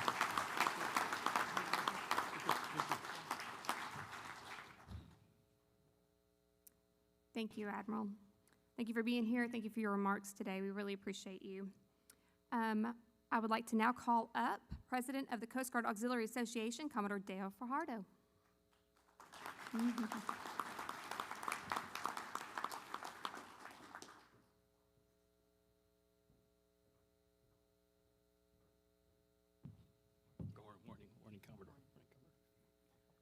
Good morning, everyone. I would like to say good morning to the Admiral, our captains here, BSX folks back there, our Directors Auxiliary, our OTOs, our Commodores, national staff, having been there before. I appreciate all the work you do. Folks on YouTube, I think my wife is actually watching right now. And Stan Feldman over there, too. He's our Chief Operating Officer. He's watching as well. So congratulations as well to our new NEXCOM. I'm very excited for you all. It's really great that everyone put the effort in to volunteer to do such an important role. So I'm here to present an update with regards to the activities of the Coast Guard Auxiliary Association. I'm Dale Fajardo. And let's see here. Click. Oh, all right. Did it work? Let's see here. There we go. Okay, that's me. So that's my background. I do this presentation for the ALOC group, so some people don't know who I am, but you all know who I am. A lot of you do. I'm going to my second term with the association. I've done work as national staff, and for my day job, I work for a 130-year-old 501c6c3, the American Academy of Ophthalmology.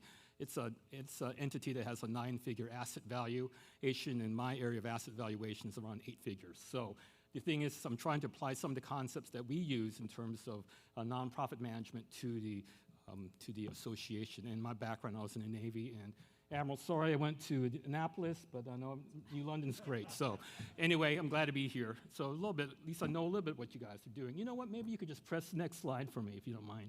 Thank you. So what is the association? It's a 501c3. What that means is that we were authorized by the Commandant years ago to manage the fiscal affairs of the auxiliary. We provide funds, resources, and tools to make you be able to do what you need to do. For example, these screens here, we signed off on those screens. We also absolutely help with regards to your travel out here, stuff with the Amazon Web Services for the website. We process those, and we work with Commodore Constant with those initiatives. So if you want to find out more information, you could go to cgoxa.org. We have information there. Just wanted to recognize, we have tools and resources, but our people are our most important resource. We have a board of directors, a number of leaders are on the board of directors, obviously, absolutely, Commodore Kirkwood, Commodore Ferry, Commodore Maluski have been our members, and others in the room here are part of that group. We also have an association staff. A number of folks are here today. I'm very grateful for the hard work they do when we have our meetings. It's a lot of time that's being spent to process everything to support you all. So again, I just want to give a nice call out to our great people. So if you're not familiar with the Auxiliary Center, you could go back one here. Just want to say that it's located right outside of St. Louis in Granite City, Illinois. Next click, if you don't mind. And I went there a few years ago and did some pictures, took some shots to see what this facility looks like. Next click. We provide over 800 stock keeping units of items in the inventory. Next click. Uniform items such as shoulder boards, next click, and public education materials here. We have, there's Kim, and then there's Kim and Michelle doing shrink wrapping for the Boat America books that are being sent out. So they do that on a daily basis. Next click.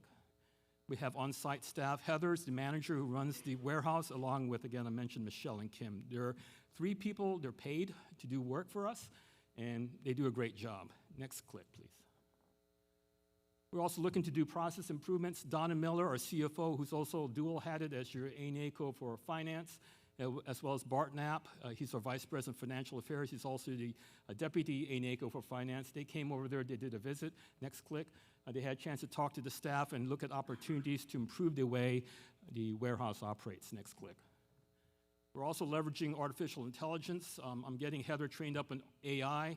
In my day job, I work with different AI tools. I've done some publishing in artificial intelligence on peer-reviewed journals, so I think there's opportunities to leverage it with a 3-person staff. We need to use AI as a force multiplier, but what I tell people is you ought to learn how to use AI, but you can't take everything what it says. Right, there's hallucination issues.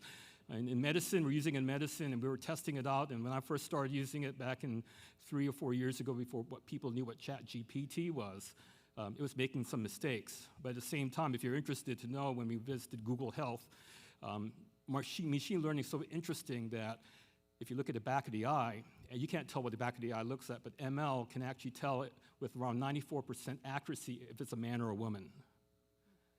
So that was back in 2017 when I visited Google Health down in Silicon Valley. So you imagine what's happening today, right? So anyway, just me personally, it's Dale Fajardo. Please learn how to use AI effectively and correctly. That's all I'm going to say. Next slide.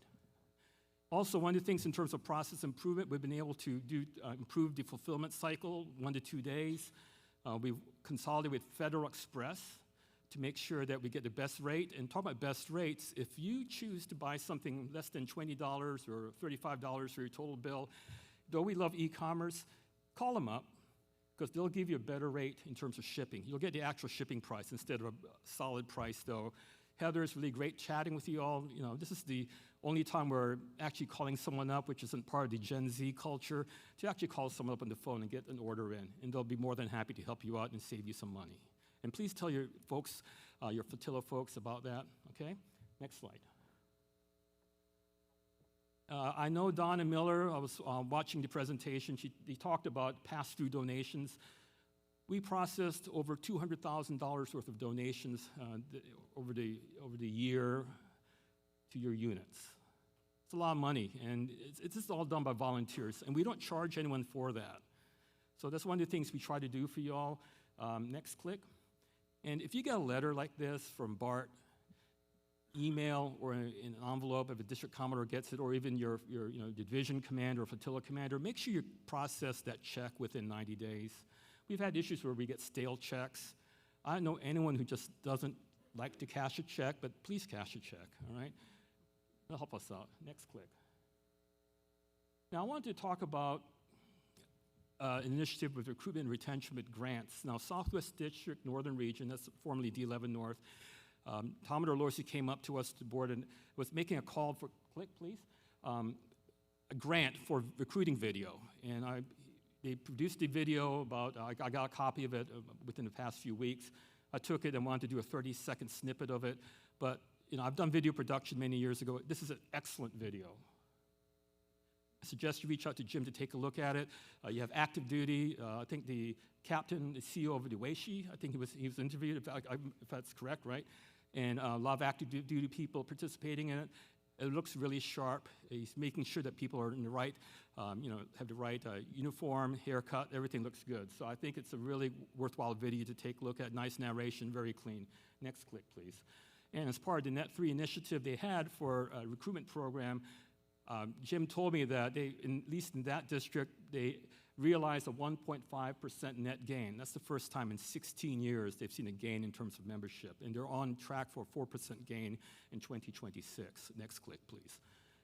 And I just want to congratulate again Commodore Losey, Commodore Hahn, the immediate past, and Randy McCormick, the Chief of Staff, who I expect will be Commodore without jinxing it for you, Randy, but yeah, we'll see what happens with that. But anyway, there he goes, Randy, running around, running in his treadmill and all. Next slide, please. So congratulations to you all on that. I've been asked by Commodore Kirkwood to talk about benefits as well. So these are the benefits on the website. If you go to the benefit links, and I got some exciting news to share, so next click, please. Boating, we have a relationship with Safe Harbor Marinas. If it's close, if there's a Safe Harbor Marinas location close to you, I suggest you take a look at it. They have a 50-cent deal where gasoline is 50 cents off, basically, off the regular price. A Sirius Signal, I know the Admiral would appreciate with a prevention and all, you get a good discount with Sirius Signal if you need to get the stuff you need for your boat for safety equipment. Next click. Insurance, we do have some insurance relationships with farmers, MetLife Dental. If you don't have access to dental, there's some opportunities there. E-health, if you don't have medical coverage, there's an opportunity to leverage them to help you find it. A Medicare supplement, and LTCR Plus is long-term care insurance. I lost my dad last year, my mom last year, so I had to deal with long-term care for both of them, and having long-term care for them was really helpful. Next click. Travel. So you have opportunities with Avis and Budget. Here, it's 35% discount with Avis, budget similar to that. Relationship with Motel 6, I believe it's a 10% discount if you choose to stay at a Motel 6. Wyndham and EA travel insurance. That's travel insurance in case you need to be transported back, in case you get injured. They're able to take care of that. More information as you go to the website. Next click. You all are familiar, for many years we've had a relationship with UPS where you could get a discount. I've had to ship stuff through UPS ground, and I think I saved 42% with that if you go through this program. I think if you do next day, it's 60% or something along this line. Same with Office Depot. There's some discounts too if you need office equipment and so forth. Lifestyle benefits, AARP, right? Thing is, you don't have to be a certain age to be with AARP. If you're an auxiliarist and you're 25, you could join AARP. And we give a 37% discount. So you get 2 years with AARP for $20. That's $10 a year. And for me, a personal experience is that, with insurance, my wife and I took an AARP Smart Driver course. And for each of us, it's around $21, so it's $42 to take it. Well, over the past 3 years, I've recognized around $600 worth of savings on my insurance. So you do the return analysis, and it's around a 1,300% rate of return. So if you want to, take advantage of these things, please do. Tell your folks to do that. Hey, talk to the insurance company. I'm just talked to my insurance company, and I argued for something, and I was able to get around a $1,200 discount on my insurance for other things too. LA Fitness, Commodore Kirkwood's approach about getting more fit. We have Rick Corrales was able to get a good deal with LA Fitness. If it's in your area, check it out. And if you need hearing aids, Start Hearing's available. Next click, please. All right, FirstNet. So this is on the website. I don't know if you've heard of FirstNet before, but it's an opportunity for you to tap into a public service network that's sequestered specifically for public service usage. So if I have a cell phone right here, and there's an incident that happens in my local area, and it's all jammed up because all the civilians are using it. If you're part of FirstNet, you could actually go and click, next click, please. You could go and access band 14. If you don't mind, there you go. Whoops. Well, there you go. Disappeared for a second. We'll come back to it. I'll speak to that. But basically, these cell networks have a band, a 700 megahertz part of the spectrum, which is a very coveted part of the spectrum for cellular services because it's on a lower frequency that could actually penetrate buildings better than the higher frequencies associated with cellular networks. Hey, Kelly, were you able to get that up? I'm not running it. Oh, okay. Patrick, are you able to get to that? Absolutely. Give me the thumbs up. So what's nice about it is that if you participate in the program, you'll be able to get special access to a network. It uses the AT&T network, 5G service regularly, but if something were to happen, you'd have access to this part of the spectrum, which is really cool. Prices are under $39 a month. If you have family members, you get a 20% discount. Now, if you want to access it, you need to go to our website. There's an email address, Andrew W. Ely at cgoxnet.us. He could give you access to that because you can't go to AT&T directly. There's a special way you have to do that because it's pretty restricted in that regard. All right? Okay, next click, please. Now, I want to talk about a group called C West Federal Credit Union. They're in the back room over there, back there. And they are an entity, a federal credit union that was established in 1959 by a number of Coast Guard commissioned officers at Recruit Depot, Alameda, when they used to deal with Coast Guard recruits over in the West Coast. We're going through a partnership pending finalization. You can click the next click here. They're planning to work a really special deal with the Coast Guard Auxiliary for us, a $250 uniform grant. Next click, please. The deal is this. Here's the fine print. If you maintain an account for 4 months with $300 minimum balance and you're basically qualified, they're willing to give a $250 uniform grant not only to new members, but any auxiliarist. In fact, I was talking to Michael Kenny, their CEO, this week during a conference call. He said he'll extend it to members who are already part of C West Federal Credit Union. So Curtis, I know you're a member of C West Federal Credit Union, so you'll be able to get a $250 uniform grant. That is, you'll get a voucher, you could use it at AuxSend to pay for uniform items and such, for example. So I know that CGMA is looking to do a $125 grant, and that's great, and that's for new members for first year. But for C West, and I was also related to the Navy Federal Credit Union initiative we had a few years ago, and I've been an NFCU member since 1985 when I was at the academy. They're great. I love NFCU, but their deal was you had to be a new member of NFCU. I've been a member for that long time, as they said, no thanks, but C West is different. Anyone can get in there if you're passed or whatever, so please take a look at that. I think it's a really cool deal. They're also looking to do a co-branded Visa card with the Coast Guard Auxiliary logo on there. And what's also really cool, and I talked to some people last night at the bar, for zero-fee accounts for flotillas, divisions, and districts. A number of folks, they're being charged by banks to get access to use a checking account. C West knows who you are. You're not dealing with a civilian bank who says, what's an auxiliary? Are you government or not? Do you have an EIN, whatever? Do you have that? C West says, we know who you are. And the thing is that though they're on the West Coast, per se, they have access as part of the Co-op Federal Credit Union Network, where you could go to over 5,600 federal credit unions, not only in the 50 states, but also in Guam and Puerto Rico, and access FCU and be able to deposit checks at any federal credit union that's part of that group, as well as access over 30,000 ATMs for no fees. I mean, I'm a member of USAA as well, again, around 40 years a member. The thing is USAA is not brick and mortar except in San Antonio, Texas, but I've been able to do remote banking for many years. And if C West is willing to help you in that regard, and I encourage, when I was a division commander, we used C West Federal Credit Union for my division, and they've been great to work with. Next click. So communications to follow once finalized. This is hot off the press, but I wanted to share it with you because I didn't have much time to come up to you guys on a frequent basis, but I think this is very important to do. One more click.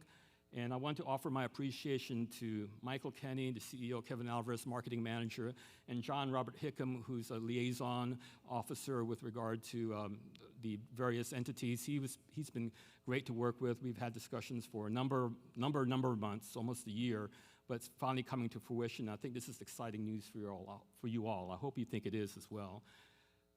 Again, thank you for letting me have the opportunity to be here. You guys mean a lot to me. It's just great to see everyone in the room. It's so nice. So thank you. And if there's anything we could do to support you, give us a call. We're able to help you out, and we really want to make sure that you all are successful. So thanks again, folks. Have a great week.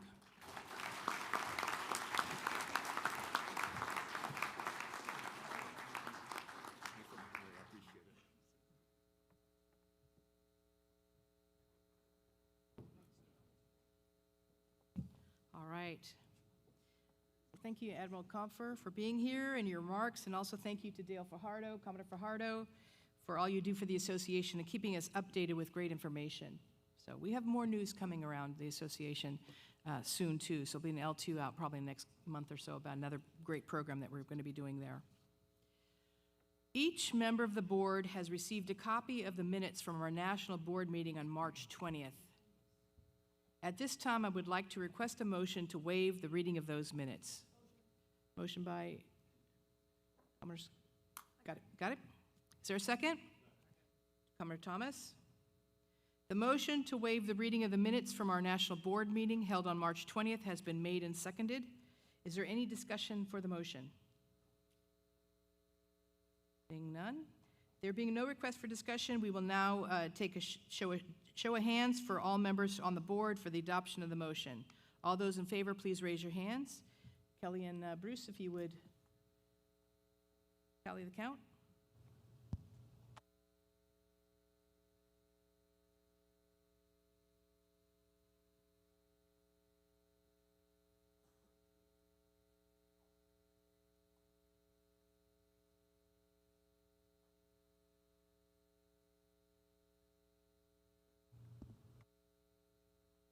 All right, the motion passed. Thank you so much. So the motion to waive the reading of the minutes is approved. At this time, I request a motion to adopt the minutes from our national board meeting on March 20th, 2026. Jim Thomas, second. Commodore Thomas, Commodore Villeneuve. The motion to adopt the minutes of the national board meeting on March 20th has been made and seconded. Is there any discussion? No discussion? Being no request for discussion, we'll take a show of hands from all members on the board for adoption of the motion. All those in favor, please raise your hands. Kelly and Commodore Kelton will take account. Any opposed? Not yet.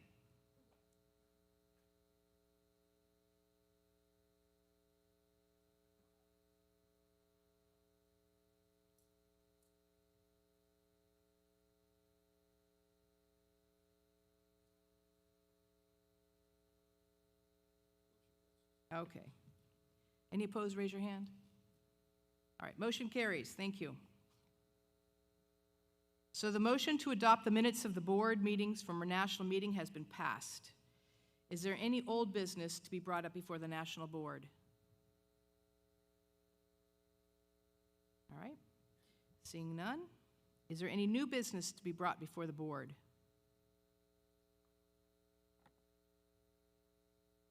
Seeing or hearing none, I will now call up Vice National Commodore Ferry to read the recommendations.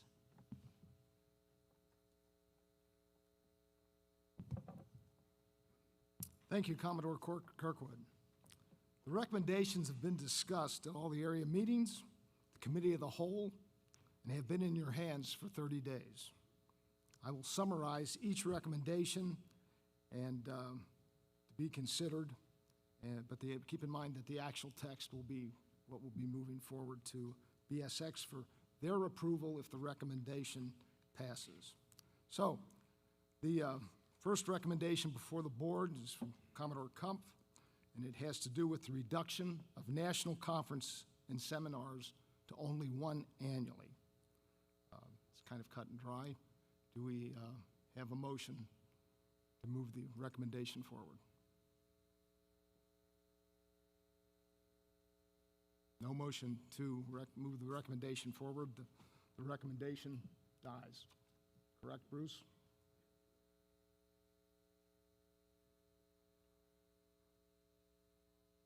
The recommendation then dies if there's no motion to bring it forward. Thank you. Second recommendation is from Commodore Kumpf, has to deal with the permanent wear of a national staff device after serving 2 consecutive terms on the national staff. Do I have a motion to move that recommendation forward? Sonny, second. Commodore Villeneuve. Any discussion on the motion? Being no discussion, will everyone in favor of the motion please raise the right hand? And Commodore Kelton and Ms. Crecilius, if you could count, please.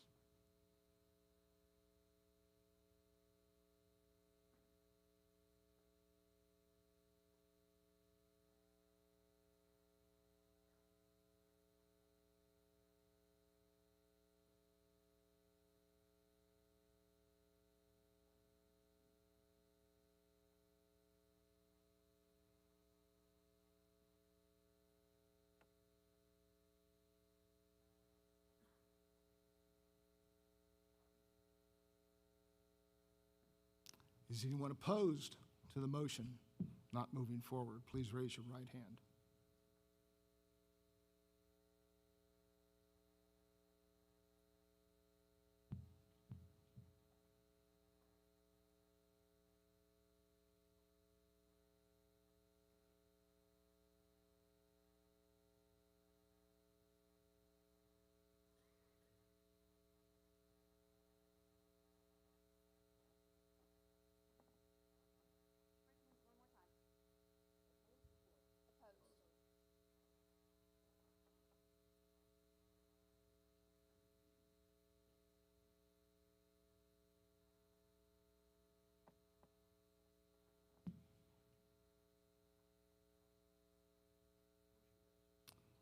Motion passes.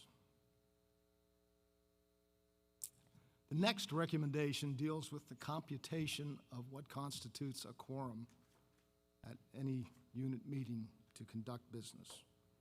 And basically, to be considered in a pool of people to be considered for quorum, a member shall be included in the quorum counting population if the member is current in paying their annual dues, is current in auxiliary corps training, has satisfied the annual uniform inspection, including the recorded inspection or applicable exemption from wearing a uniform, and is not under membership suspension or quorum that would preclude them from voting or being a member in good standing. Do we have a motion to move forward with this recommendation? Commodore Shafini, second. Commodore Villeneuve. Is there any discussion on the motion? Being none, all in favor of the motion moving forward, please signify by raising your right hand.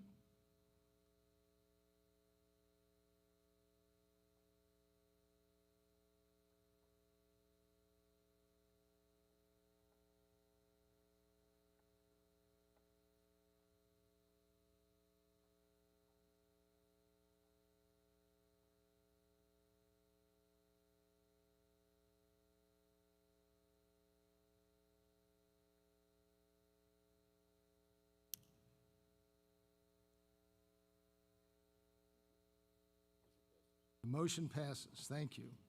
Lastly, recommendation is from the Director of Training, Farron Petties, has to do with the elimination of the Auxiliary Procedures course and test as being considered the elimination of the course in sunsetting and being considered, being removed as being a prerequisite for holding an elected office. Do we have a motion to move this recommendation forward? Commodore Niehaus. Do we have a second? Commodore Arisman. Any discussion? Being none, Commodore Martin Goodwin. Hold on. Microphone coming. Perhaps this is, should be reserved for amendment time or after we go through this. But I see three areas where we need to really address with respect to this recommendation. Number one, there's no sunset date identified, so that has to be, I think, included. Secondly is the impact on election eligibility. Will the BQC requirement class then become a requirement for election eligibility since the APC, or if the APC is sunsetted? And secondly, or thirdly rather, are we going to grandfather in to that election eligibility requirement those who have already passed the APC? You wish to make that an amendment? I'm sorry? You wish to make that an amendment? I absolutely do, yes. So, we have an amendment proposed? Yeah, we're still in discussion. I'm sorry. All right. So just to clarify a couple of things that Commodore mentioned there, the the BQ, BC, whatever it is, we love our acronyms. That's never been a requirement for election eligibility. The current procedure or requirement is APC and OXLAMS or flotilla leadership course. So by removing APC, we're not replacing APC with the other course. So there's no grandfathering provision that's needed. As far as sunsetting goes, the new course, the updated FLC with the updated APC incorporated questions is ready to go upon approval of this board and BSX. So it would not impact the current election cycle. Those that are currently identified as being eligible for office will remain so. This will remove the additional barrier going forward in 2027. Any other discussion? Art?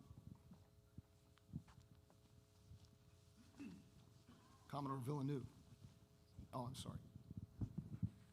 Perhaps I may misunderstand Commodore Goodwin's concern, and that is if APC now is a requirement for election, and you tell me that that material is now essentially in BQ2, then why aren't we making BQ2 a requirement for election eligibility if we felt that the information in APC was important to be elected in the first place?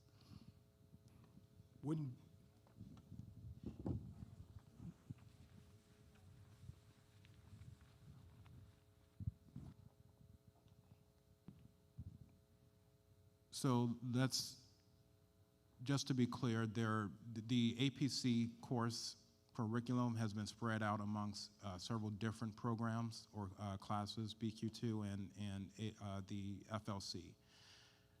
So BQ2 is not a requirement, obviously, for those members that have been in, I think, prior since 2018.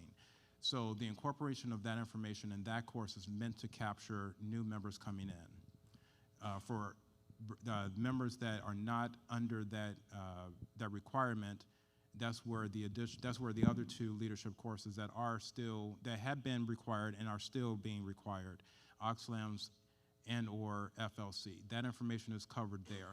So our members are not missing out on that information. They will get it. For the longer term members, they'll get it in either of those leadership courses. For the newer members, they'll get it in the preliminary BQ2 course, and they'll get the supplemental once they take those leadership courses as well. So again, as the one that amended the initial recommendation a year and a half ago now, I believe, at this point, and made the APC a requirement.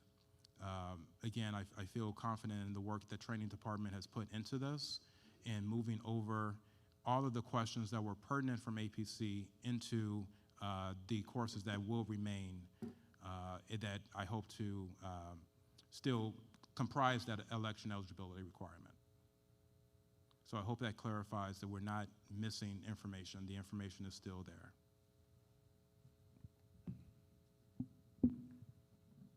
Any other discussion?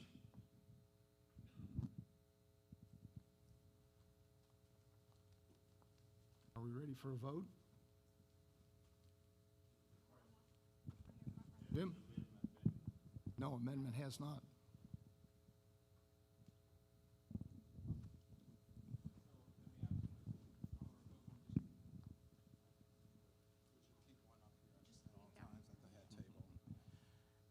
So, Commodore Goodwin, have your concerns been addressed? Do you still feel that an amendment is needed? Okay. Thank you. All in favor of moving the recommendation forward as proposed, please raise your right hand.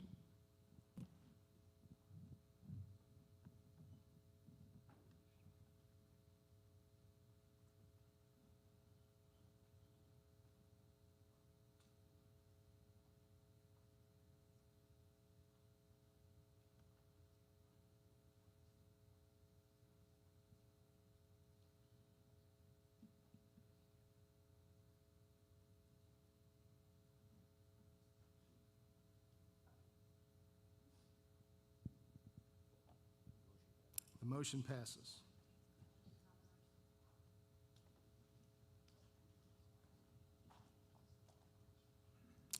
And that concludes the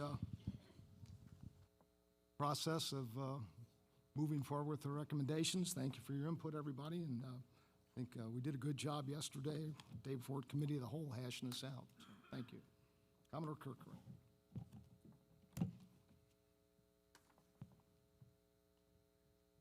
All right. Thank you, Commodore Ferry. Thank you. Great job to everyone. As Commodore Ferry said, we did have quite a discussion at Committee of the Whole. So I appreciate your diligence on this and thinking it through and making sure that we're crossing all the T's and dotting all the I's, or vice versa. At this time, I want to recess the meeting of the National Board for lunch. We'll have an extended lunch. We'll reconvene at 1300. Thank you. I have some announcements before you get up. Oh, announcements, of course. Kelly, I'm sorry. sorry. I didn't mean to steal your thunder. I wrote the script. It wasn't on there. Ah, You're there good. you go. My fault. No worries. Obviously, registration table is outside. Coast Guard Exchange is right here next door. Please visit the tables that are outside. We heard a lot about Sea West today from Dale. Thank you for that. They're outside. They took the time and their money to come here and visit and bring some great information. We also have the aux fit boards out there, so make sure you're tracking and telling all of the great things you've been doing. IT demo table is out there also, so make sure you see that. Coast Guard Mutual Assistance and Coast Guard Ombudsmen are out there as well. Also, we have photographers that are going around this week. They were in PA class this week, and our photographer that's normally with us was unable to make it for an emergency, and they stepped up, 5 of them from the PA class. Volunteer their time, that's what we do, right? Volunteer. And they did. And so if you see them taking pictures around this week, please thank them for stepping up. We appreciate that.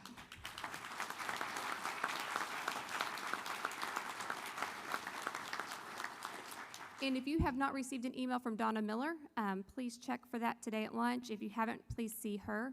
She sent one out to us. And then I believe the rocket is going to attempt again today. That is what I'm told. 11:14. So if you're bored and want to go out there and look at it and see if it'll make it happen today, hopefully. All right, enjoy your lunch.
use this one. This is the one that I actually have.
landings now, having a shortfall of gravitas here on the East Coast, and of course I Still Love You on the West Coast, with just read the instructions now. Retired from Falcon use, at least. And they've had different versions of all these too, Alex. Like, this isn't V1 of course I Still Love You, just read the instructions. We've gone through a lot of reworking when it was still being used. It's crazy how they've evolved over the years.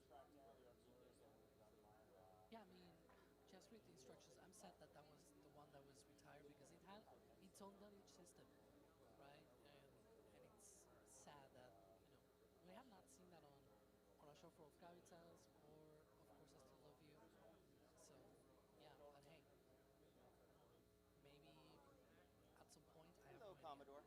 But it was a really nice touch You doing all right? to just read the instructions. We're officially past the halfway point. Yeah. And you can see sitting there in port, just waiting around. It almost looks like they're, I mean, you've got all this stuff on it. It almost looks like it's a storage platform at this point. That's exactly how it would go. Yes. I mean, we also saw yesterday that they're using LZ40 as a bit of a storage platform too, right now, which is kind of fun. There's what there, just some SPMTs hanging out there on the landing zone, which obviously will have to move by the 30th. I have to, if I had more room, I'd get the spider pod in the horizon. Yeah. No room, and if I put it back See, behind there's us, swordsman then it's a coming in weird here, off-shot angle. saying, as we say in the no weather good option. community, I like the respect camera the where it's at polygon. now. Yep, if we see a polygon on a weather map, that's usually not a good thing. Although, this wasn't the weather map, that was just the trajectory. But, looking at said weather, D, that's a little bit concerning. It certainly is. I don't want to say concerning yet, but absolutely, like, these clouds are what the weather officers are going to be keeping an eye on. Like, the clouds are their primary concern, so they will be looking at all of these, and there are so many intricate details that actually determine whether clouds are acceptable or not acceptable. And so there's like the anvil clouds rule, but then it's also like the connection between anvil clouds. And so I can't pretend to be a weather officer, but no doubt SpaceX and the 45th have their people that are keeping an eye on all of these criteria to make sure that they met. But I wouldn't say I'm overly concerned because some of the thicker clouds are more over the press site area than the actual area at Slick 40. I think it's a little bit more clear in that direction, but I don't know. I do not love the weather today. Definitely seems nicer for yesterday's attempt, but we have what we have here. And again, with the fueling underway, they are committed. So it's not like they can push it a little bit and say, "Oh, we'll try later in the window." No, they're set on their current T0. I think if I had to sum it up into one word, it would be suboptimal. Not great, not terrible. I feel like I'm watching Chernobyl. Not great, not terrible. But yes. Hopefully, though, chat can will this into existence and actually have it launch 15 minutes from now. Because I don't know about you guys, but I want to see this thing off the pad. I don't want to be back here tomorrow doing this again. Oh, boy. Let's see here. SND SI right was saying, so is this a return to launch site? No, this is a drone ship landing. So this will go towards the northeast downrange. Now, I guess it's kind of worth noting we see a lot of downrange landings, and we did have a couple of RTLSs recently with NROL and with the, I keep forgetting Gold Star. How does SpaceX decide which one is a drone ship landing and which one is an RTLS? Well, you first look at what the rocket can do and then where it's going, right? If the payload is light enough, so say for example, because this launch in particular is like about 17 tons, a little bit under 17 metric tons. but it's going to low Earth orbit, right? So it's a very heavy, it's a low orbit, but it's a very heavy payload. Say you're carrying 3 tons instead, 3 metric tons to low Earth orbit. Then you have plenty of performance in order to be able to do a return to launch site, or even have, just like on Global Star, a stubby nozzle on the MVAC engine, because you can save some money there, some time as well on the manufacturing process, etc., etc.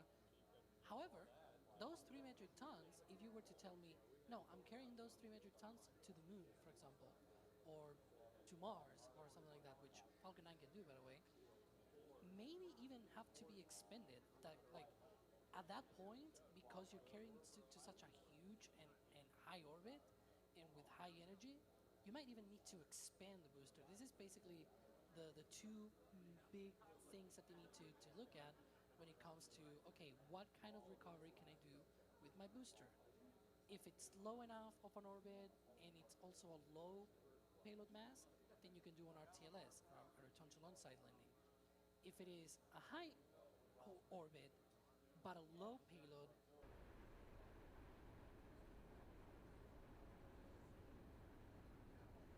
you start dipping into drone ship territory. Or if it's straight up just a heavy payload, say like a 5 metric ton sort of geostationary satellite, and you're getting it to a geostationary transfer orbit, those are mostly all the time drone ship landings, as we've been covering in the past. Like the most recent one, I think it was SXM-11. Actually, no, the most recent one was MRV-1 that went also to a geostationary transfer orbit, but that was going to a really high orbit as well, and it was expended because of that.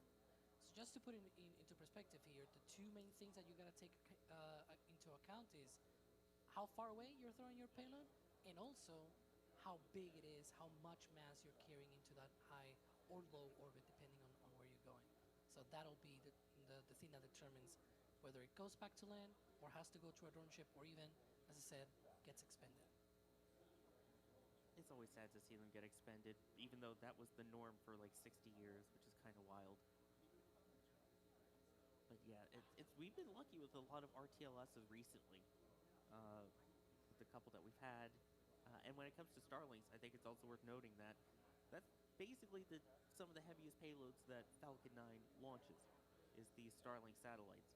So, of course, they want every ounce of performance they can get while still launching as many satellites as possible.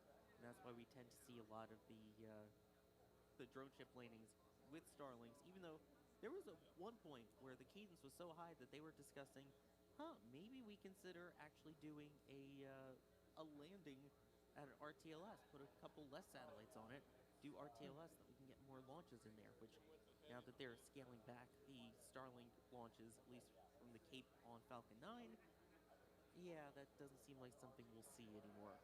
I don't think we'll see any Starlink RTLSs, Alex, here in Florida, will we?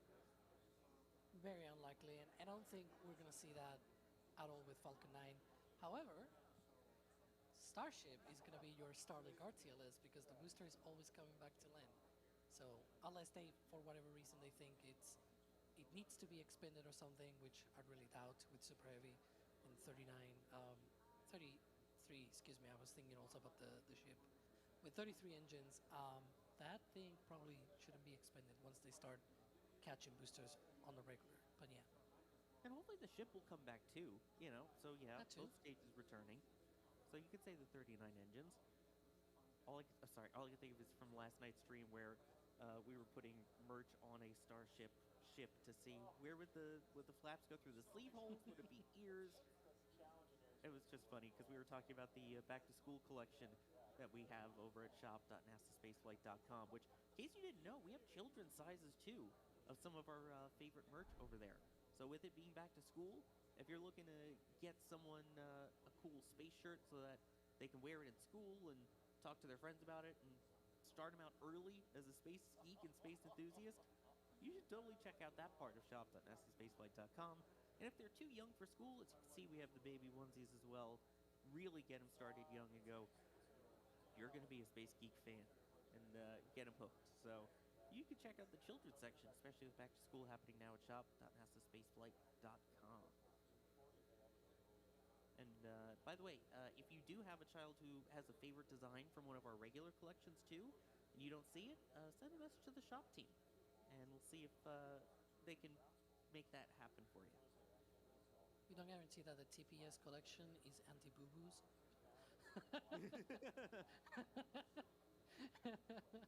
See, we say the same thing for the adults part, right? So might as well do that for the kids collection. Yeah, there you go. Protect yourself from the heat of homework or something. I don't know. I could have come up with something better. Anyway, you can see the TPS collection there. Shop.nasaspaceflight.com. So we are now about 8 minutes to go until today's launch of these Starlink V2 mini satellites, 29 of them on the Starlink 10-39 mission. And if that sounds familiar, that's because, yeah, this is take 2. Yesterday's attempt was called off with about 28 seconds to go. The reason has not been said by SpaceX, so we don't know exactly what it was and why that happened, but it has happened. And so we are here again today for take 2. Fueling is underway, and the next major step is the engine chill, Alex. Can you kind of explain that?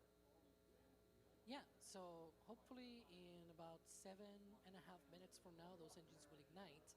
And when that happens, they have pumps that basically suck in all of the RP1 and the liquid oxygen from the main tanks and makes them drive through the engine to be able to be burned and things like that. So that means there is a pump on each of the Merlin engines that takes in the very, very cold liquid oxygen. Now, if you were to do that right away without any preparation, first of all, the pump is empty. So starting to suck in nothing basically from those pumps will not be a very good day for those pumps, basically. Will not be a really nice day for them. But also, there's the matter as well with the chill down as well, which is the important part here that we were mentioning, is that they will be at room temperature, at ambient temperature. And whatever temperature you can think of in Florida is like boiling hot for the oxygen, right? So you need to condition that, you need to make it go down in temperature and ready it well ahead of time before you ignite those engines and you let all of that liquid oxygen go through the pumps. And so that's basically what they're doing. They're letting a little of that liquid oxygen drop into the pump, fill it up so that it's full when it starts, but also so that it gets down to the appropriate temperatures. The liquid oxygen does boil off when this happens, because obviously if the pump gets cooled, the oxygen gets warmed up, and so they vent that out, but not a big deal. There's already ports on the octaweb to vent all of that and things like that, so it's all accounted for. It is, and as we've been watching those clouds there, it seems like these tend to be more over the press site, which, I mean, a little bit rough for Jerry, who you can see there in the frame, and DYs, but better that it's clear over the pad, so hopefully the weather will hold up. But if we can have a little bit of help, like, shoot, wait, come on, get away. Yeah, this is where we need box fans to blow the clouds away. True. Let me take a moment before we get to the crazy part of the count here to thank some people. Mr. ACP, it seems like weather can have a large impact on go, no-go. What can they do? What are they planning to do on hardening the rockets against the weather? Well, I mean, they've already said that Starship can launch in a thunderstorm, which most rockets tend not to do because you don't want to get struck by lightning. That's also why they have the cloud rules for, like, today's launch. I mean, I don't know what they're doing to it, but apparently they're beefing up Starship so that it can. Yeah, basically trying to make it, you know, airline-like set of operations.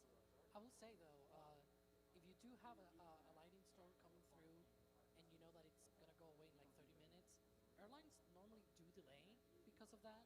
They don't want to take the chances. Sometimes you try to, especially because they carry dozens, hundreds of people sometimes. So you want to side with a more reasonable thing. If you're already on the tarmac and things like that, maybe you just go ahead and fly, right? But if you're not there yet, sometimes these flights do get delayed, and I would expect the same thing with Starship in the future, where, yeah, if it's already fueled on the ground and things like that, might as well just, you know, launch it. But if not, if you can take a 30-minute delay to let the thunderstorm pass and things like that, yeah, might take the safer approach. Yep, and as you're there, Strongback retract underway. See the clamps opening up underneath the fairing halves, including one that is flying for the 40th time. And now the Strongback will lean back about 1.8 degrees. Once it gets to liftoff, it will throw all the way back. But thank Amy Carter Catero saying I'm rooting for Jenny Gibbons and Christina Cook. Will Blue Origin have a second pad at Kennedy Space Center? Yes, they will. They will have it. LC-36. Work and play without delay. Choose the browser engineered for speed. Sleepy Sawyer, Alex, and Dee. Okay. We got a rocket launch happening. That's exciting. I'm not sleepy, by the way. That's why I just said Sleepy Sawyer, not Sleepy Alex. Oh, I thought it meant like all three. Oh no, I think it just meant me. But at this point now, coming up on 3 minutes to go until liftoff. Should be wrapping up some propellant loads shortly. So what can we expect in these last 3 minutes, Alex? Yeah, indeed. So all of the kerosene has been loaded already on both stages. And as we just heard, now the liquid oxygen load has been completed on the first stage. So first stage, fully loaded. There's still a little bit of more liquid oxygen to load on the second stage, but that's probably already being closed out and finishing up all of those operations. We'll hear that call out probably in about 30 seconds from now. After that ends, that will mean Falcon 9 is fully loaded with propellants. So they're going to be preparing for liftoff by draining back all of the lines to the second stage, depressurizing some of the systems in the Stromback and things like that in order to save the ground systems. You don't want all of those to be fully energized before the liftoff happens. And so basically save all of those things. We're going to see those ventings coming off from the Stromback. And then hopefully at T-minus 1 minute, we'll have startup when the rocket takes over control of the countdown. Pressurize the tanks, all of the different things, goes into internal power. Then hopefully a few seconds later, there's a call out. So Falcon 9 is now fully loaded with propellant. But yeah, hopefully a few seconds after startup, we're going to get that go for launch from the launch reactor. And hopefully this time it actually launches. Let's go. Yeah, please let it launch today. Last time it held at 28 seconds. Let's not have that today. Coming up on 90 seconds now should be the gas line closeout that we were just mentioning. There we go. All right, as mentioned, purging the lines, kind of shutting down that part of the system and getting ready for launch. So next up, the major milestone, as Alex mentioned, is Falcon 9 entering startup. The tanks pressurizing to their final flight levels. That will begin in about 5 seconds. And a reminder, our stream is a couple seconds ahead our feed here because of the latency. So you'll hear their call outs a couple seconds after. Falcon 9 startup. There we go, Falcon 9 Essential Startup. When that clock in the top left hits 0, hopefully the rocket on your screen should be starting to lift off. Next up is the go for launch from the launch director. Let's listen. There we go. That's what we like to hear. Coming up on 30 seconds to go. Don't worry, I'll stop talking after it lifts off. It does take some time, though, for the sound to get to our microphones, so it may take a little bit till you hear it. All right, we've already progressed further than we did during yesterday's attempt. We've passed the point where they held. So far, so good. Coming up now, 15 seconds to go. At about 7 seconds is when they will start lighting those engines with the T-tab with the green flash. It's hard to see behind the trees there. With ignition, hopefully at about 3 seconds. Here we go. Ignition and liftoff of Falcon 9 and the Starlink 10-39 mission. The newest booster to join the 30 Flight Club is on its way.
hill during today's flight.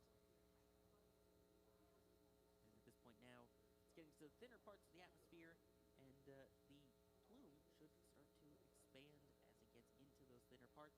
It's also when we kind of see the color change a bit from orange to bluish. But those darn clouds, I tell you, seeing it from the rocket view, there's not that many clouds, but they just happen to be right over where our team is with the cameras, because of course. Yeah, space nerds yell at cloud. It's a pretty common trend. Although we could see it at liftoff, so different from certain coasts. Coming up now on about 20 seconds to go from a couple of events in rapid succession. That being MECO, main engine cutoff, when those 9 Merlin 1D engines shut down, followed by first and second stage separation, and that will be followed after that by SCS-1, second engine start 1, when the Merlin vacuum engine on stage 2 ignites. There's MECO. Next up will be the separation. And let's see if we can see the flash of stage 2 igniting from the ground here. There it is. That looks like stage 2 ignition. Should be coming up on fairing separation now. Yep, those 2 fairing halves will fall away, and they will splash down in the Atlantic Ocean to be recovered.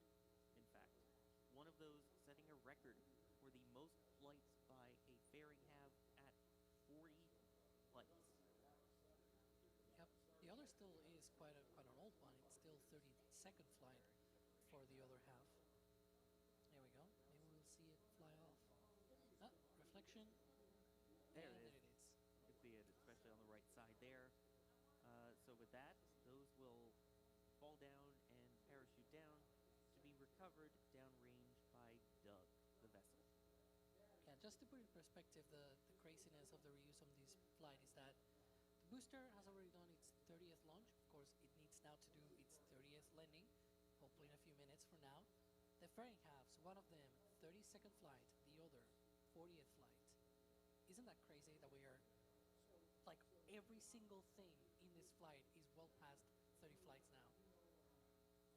It's amazing. I mean, it's a testament to what we've been seeing with SpaceX and how they've been improving reusability over the years. Yeah.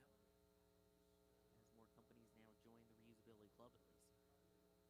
And it's either on the left, those grid fins have deployed. That will help steer Falcon 9 once it gets into the thicker parts of the atmosphere. Right now, the main thing you're going to see for the maneuvering are those little flashes on your screen.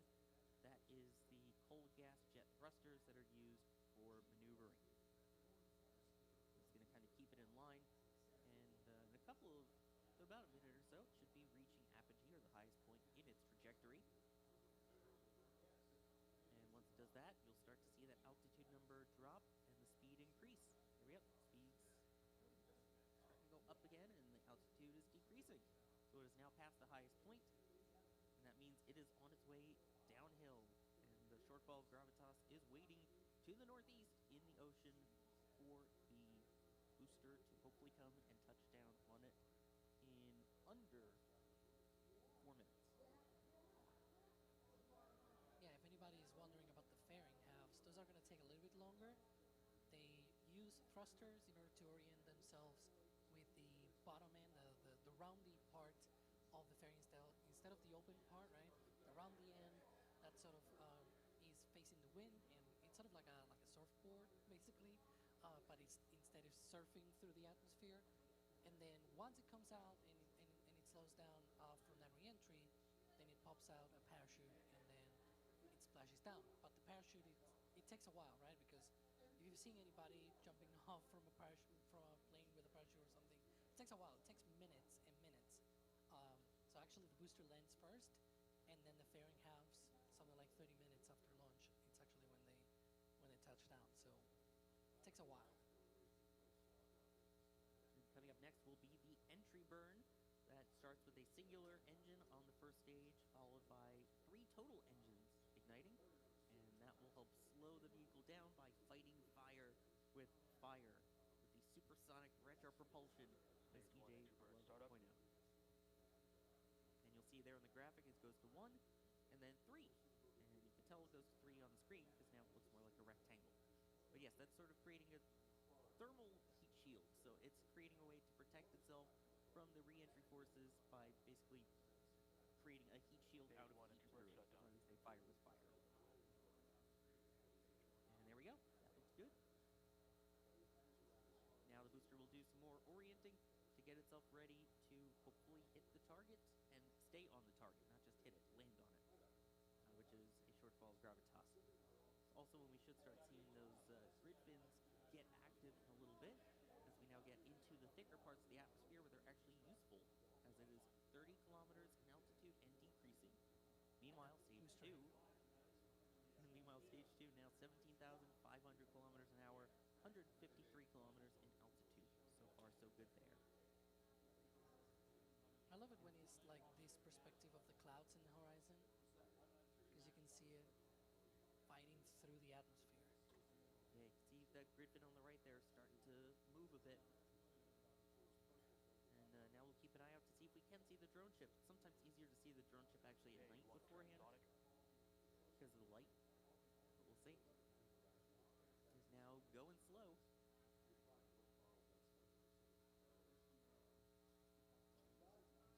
Be doing that kind of final turn there. A reminder that it initially does not aim for the deck of the drone ship. It aims just next to it. Audio from the drone ship again? I hope so. We've been getting it recently. Yeah, I hear sounds. I get to hear the sonic booms, in fact. Stage 2 is the drone ship. Ah, there it is. There's the sonic booms. Stage 1 landing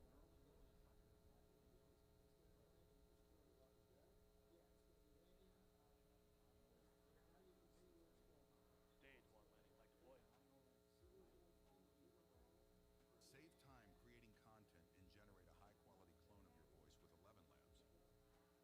Change the way you record podcasts, voiceovers, and branded content with the #1 AI-powered voice-generating technology.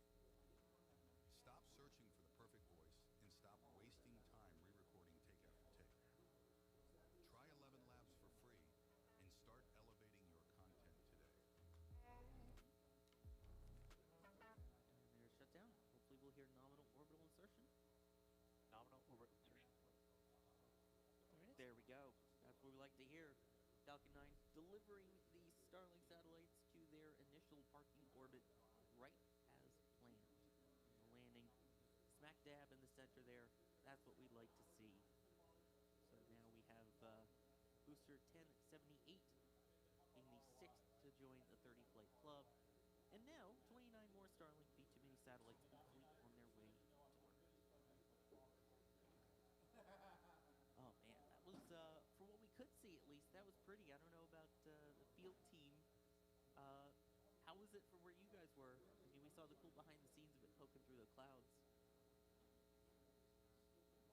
You know, it's, I cannot complain. We had a launch despite the clouds, and actually looking at the clouds, it's almost as if I can see a hole punched through the clouds where Falcon 9 went. I'm not sure if that's actually the case, but it seems like it. And yeah, I do like a little bit of texture in the sky. It does make some of the flight shots far cooler when you can actually see how fast Falcon 9 is going. I would have loved to be able to see it farther into flight, but the sound today was excellent. I will chime in here. That is definitely a hole in the clouds where Falcon 9 went through. It was a perfectly little round, like, you know, spherical hole that it punched right in that little thin, wispy cloud over there. It was really cool after it went through it. I kind of kept the camera on it for a little bit if we get to the replays there as it kind of expanded and now it's kind of basically widening and the cloud is, you know, kind of getting ripped apart almost. Very cool. I think that's my favorite part about today's launch, honestly. Oh, it's so cool when it pokes the hole through the clouds and then you kind of just see the clouds afterwards. Love it. And I know we're going to be working on replays. I don't know how much we'll be able to see given said clouds, but we'll take a look. We have all of our different cameras out there, so hopefully you guys will be able to see it with us too.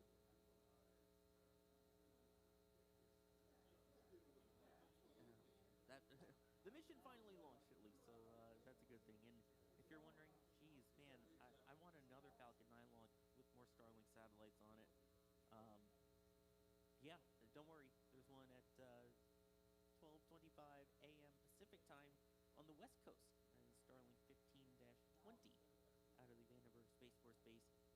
California. But yeah, it's so cool to see the hole left in the clouds from when the rocket punches through it. I don't know if we have a view of it, but it would be pretty cool. There it is. Oh, yeah, there's a hole in the clouds. Cool. Wow, it's parting ways? No, just rocket punch through it. I love that. Oh. So the next Cape launch, when it comes to this, is another Starlink launch from 40, right? Yep, that'll be Starlink 10-49. Instead of 39, it will be 39. And that one should be on the 25th at the painful time of 1:49 a.m. Eastern. But, you know, it's another Starlink. And yeah, right after that, it'll be Falcon Heavy with the Roman Space Telescope from NASA. So, really exciting launch coming up right after that. Yeah, that one's going to be awesome. But, of course, we still have the one on the 25th of August. And then the 30th of August, as of now, is the no earlier than date for the Nancy Grace Roman Space Telescope launching aboard Falcon Heavy, with the side cores returning back to land, one at LZ2, the other at LZ40. And it's going to be odd because one of the side boosters is going to be new, and the other one is going to fly on its third flight on that mission. Also, the center core is going to be new. So you've got two boosters are new. One of them has flown already twice. So it's going to be really, really odd to see that Falcon Heavy. Oh, yeah. And now we've got the replays. There you go. So this is from Rusty's at the port, which I saw they just said they're going to be staying at the port for at least 10 more years, re-signing their lease. So that's more Fleet Cam for all of you, which you can see these, by the way, over on Space Coast Live, our 24/7 feeds. We have 2 cameras there, so a huge thank you to Rusty's for doing that, and also being a great place to grab a bite to eat while you're at the Cape, too. It's good food. And punch it through the cloud. There it goes. And those clouds did not play nice today, but hey, the rockets, the payload was deployed successfully. I think that's the most important part. And this from the one of the robotically placed cameras that we have here at the Kennedy Space Center press site. Punching right through.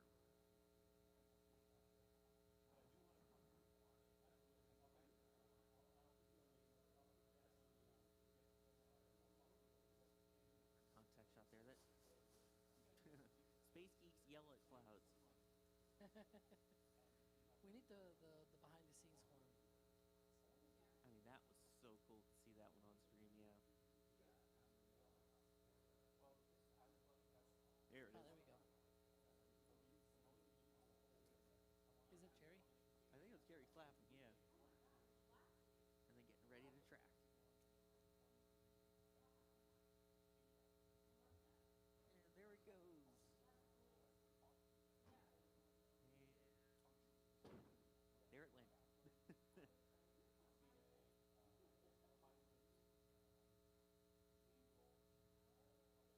Then when you're trying to track these through a cloud, it's tricky because you're going, all right, well, here's where it is, here's where it went, knowing past trajectories,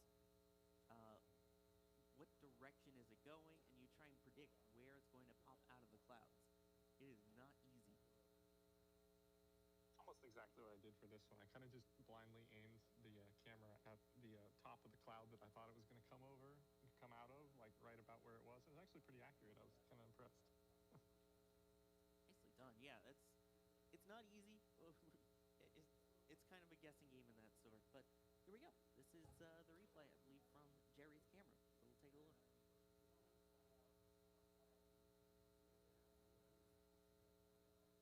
And starting to track. There it is. There it is. There it isn't. You and I have been working together too long. We basically know what each other's going to say at this point.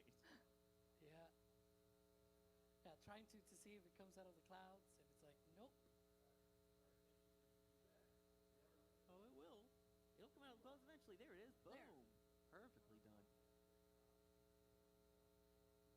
Nicely done, Jerry.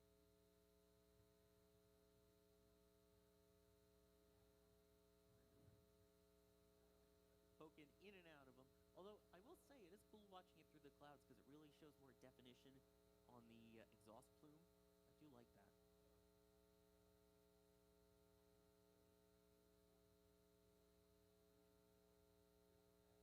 Whose track is this one? I believe this was DY's. In regular speed, because there's not that much to show in slow motion. Yeah, it's just mo instead of slow mo. Yeah.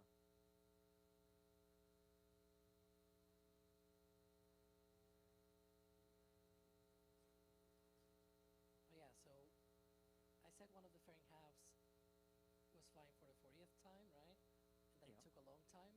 It flew for the first time in 2020. Hello, my name is Lyle Masnikov. I'm a workers' compensation attorney in the state of Florida. Been an attorney for over 20 years. We represent people who have been injured on the job or had workers' compensation accidents. We help them get the proper medical treatment. We also help them get their lost wages. And at the end of the case, we can help them get a lump sum of money to settle their case, meaning that the employer and the insurance company will offer money for the injured worker to close the case, and we can come in and help the person negotiate a settlement and get a lump sum of money.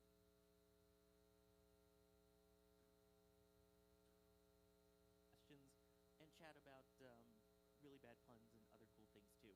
So you should totally join us for that. We'll go over everything going on in Starship with Ship 40 and the static fires that we just had of Ship 41. Lots of other fun stuff to talk about. Hopefully you'll join us then. That starts at 5 p.m.-ish Eastern time. Alex, I think you'll be there with me, hopefully, Yeah. right? Yeah, it'll be the two of us plus Max as well. So it's gonna be an interesting one because it's like I've already seen you in another two streams. Even my previous stream during my trip was the eclipse, and you were also there. So we've been on just stream after stream together, I guess. But yeah, it's gonna be fun. Can't get rid of me, that's all. Thank you as well to Jerry out in the field. And Of to course, it's D1. the, oops, sorry. Nope, Reaching go for for it. my wasn't talking while muted, I was just trying to unmute, period. But yeah, thanks for having me on today. It was good. It was a nice day. It's actually a decent bit cooler than yesterday. A little bit better. The clouds do provide a little bit of positive sometimes, so I will say that. Yes, and thank you as well, D-Wise. It is an absolute pleasure. It's always a good day with the launch, so today was a wonderful day. Any day where there's a launch is a good day. And then, of course, we had Jay Keegan pushing the buttons, pulling the levers, and producing today's stream. Thank you, Jay. I'm Sawyer Rosenstein. I have been your host. Thank you so much for watching. We will see you all next time.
play it?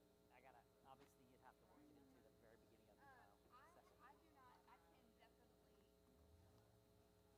fly by the seat, but I don't know. You have to see with AV. No, they said they can do it. I just have to Okay. make, Oh, I gotta right. get, I gotta let you know and see if you would be willing to do it or not. I think it would be a real pump up fight for You everybody. think so, huh?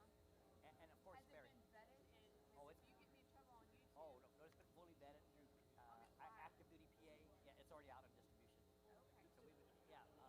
But there'll be a pump up video of showing all the interaction between active and. Yep, pump up. Are you okay? We'll do it right at the beginning then, first thing. That's okay. Mary, yes. Okay, I'll pass it to them, and then you just do the thumbs up. Kelly is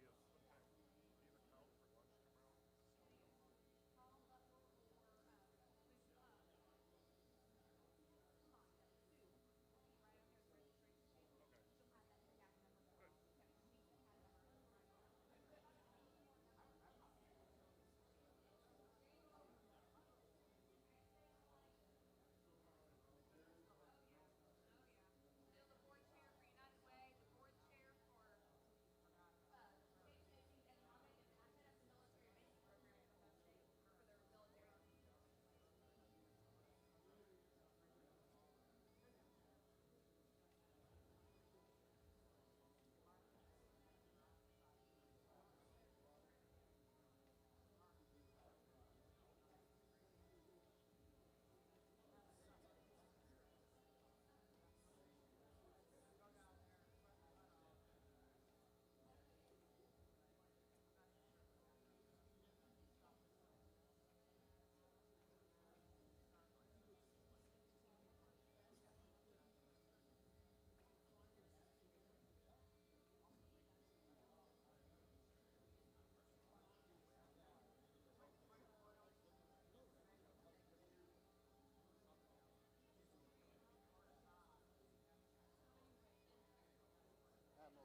Excuse me, everyone, if folks can just have a seat, and on the other side, the far side of the room, make sure that the professionals have a clear path to do their work.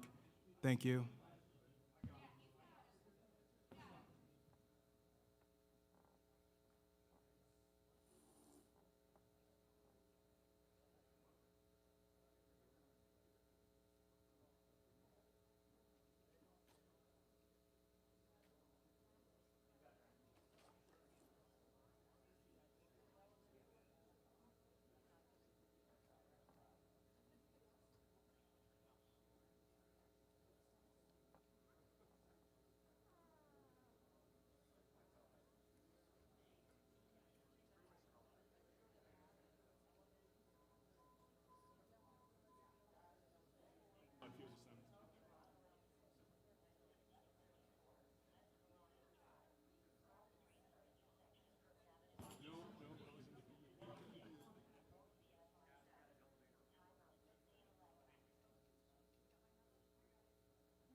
Thank you. Impressive watching you do your magic. Doing your magic down there.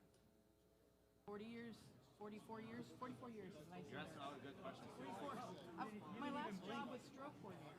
Oh. He looks like he's had a stroke, so. Oh. Although he's acting better now than he was 10 minutes ago. I know, you kept asking questions. I wasn't hearing him answer. He wasn't answering some. He knew his name. He doesn't know where he is. He just ate, so more than likely it's not low blood sugar. That's what it is. Yeah. But his symptoms were all fine.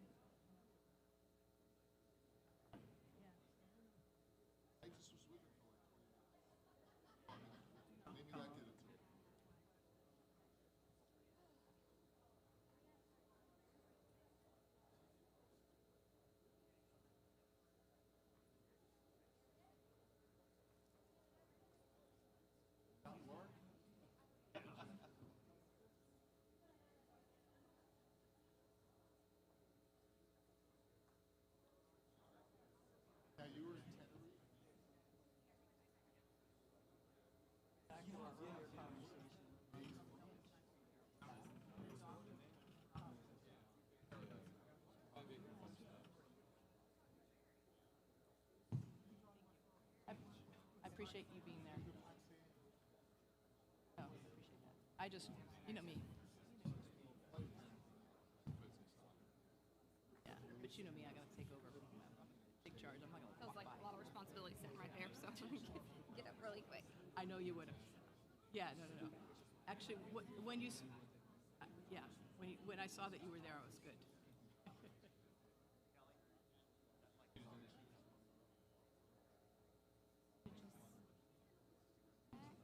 I'm gonna start now. And we'll skip his presentation. Yeah.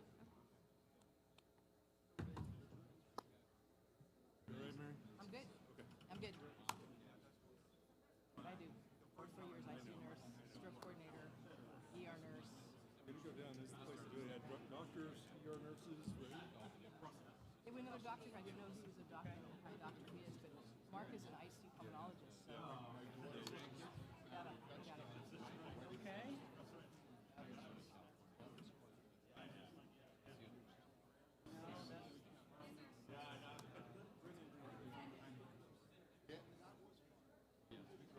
We're going to start in a minute. Yeah. We're going to start in a minute if you want to start taking your seats. Ooh, trip and fall. Watch it.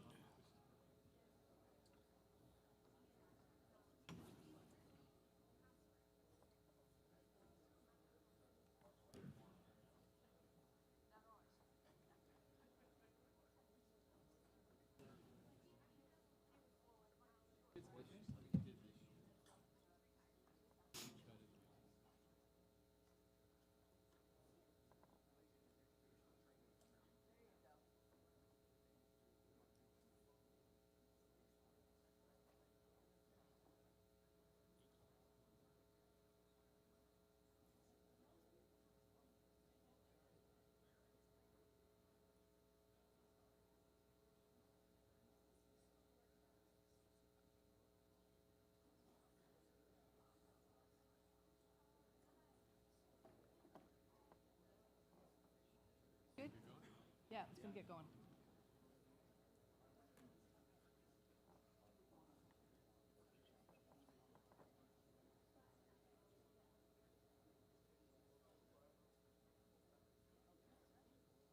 Looks like we've got just about everybody back. I'll give it another minute.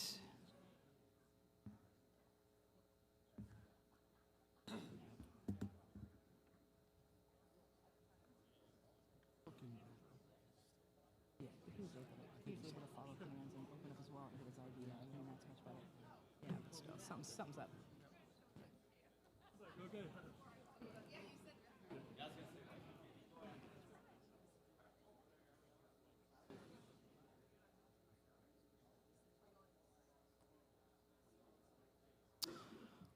All right.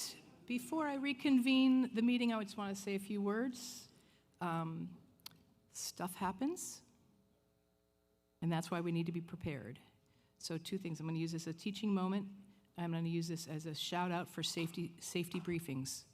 When I asked for an AED, people knew where to go find it. That's why we do these safety briefings.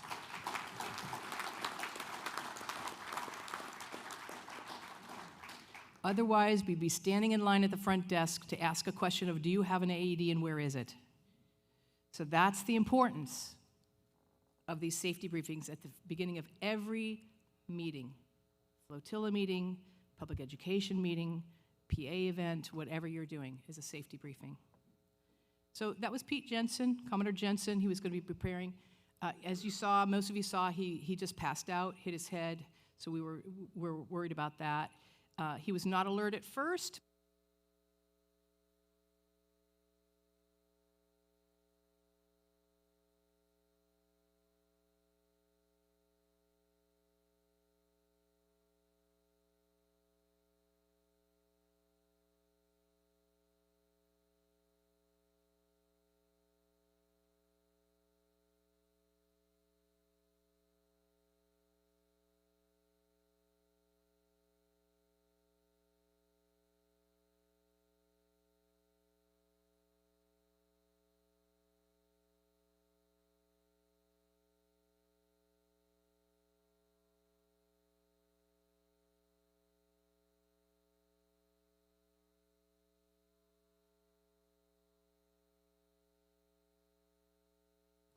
All right. I now reconvene the meeting of the National Board and call for a visual confirmation of a quorum. I attest that NextCom is here and present. I'm going to ask for the DNACOs to attest their errors. Commodore Krogman? Your folks are here? Good. All right. Commodore Thatch? Perfect. Commodore Boz? Back here he is in the house. Ooh, I like it. Woo! Woo! Okay. All right. Go for it. Ms. Kelly.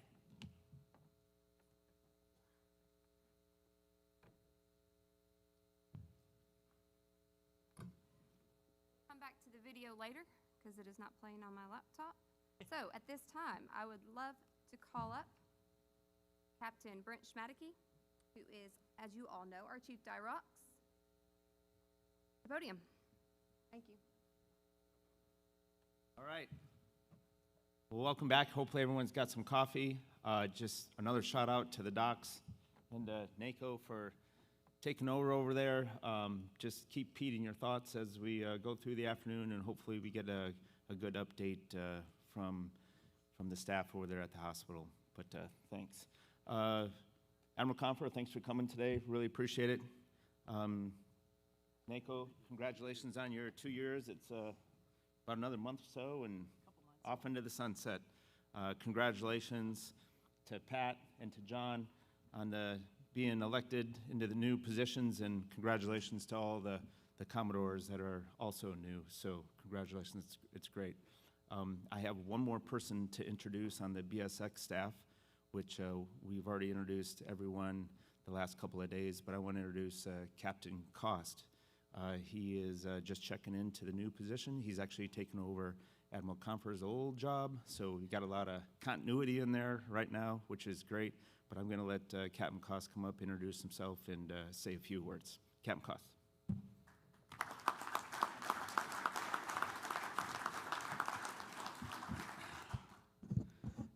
Good afternoon, everyone. Again, my name is Dan Cost. Super happy to be here. I know an opportunity to speak after lunch usually comes with a little pressure. But I think Pete might have just energized all of us. And again, special thanks to everybody that jumped in.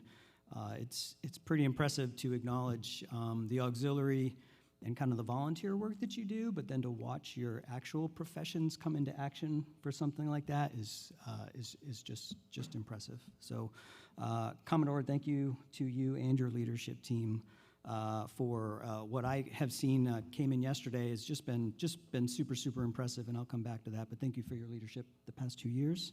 And Commodore Fieri and Commodore Krogman, welcome. Congratulations on your selections, and look forward to working with you both and your leadership team in the next couple of years.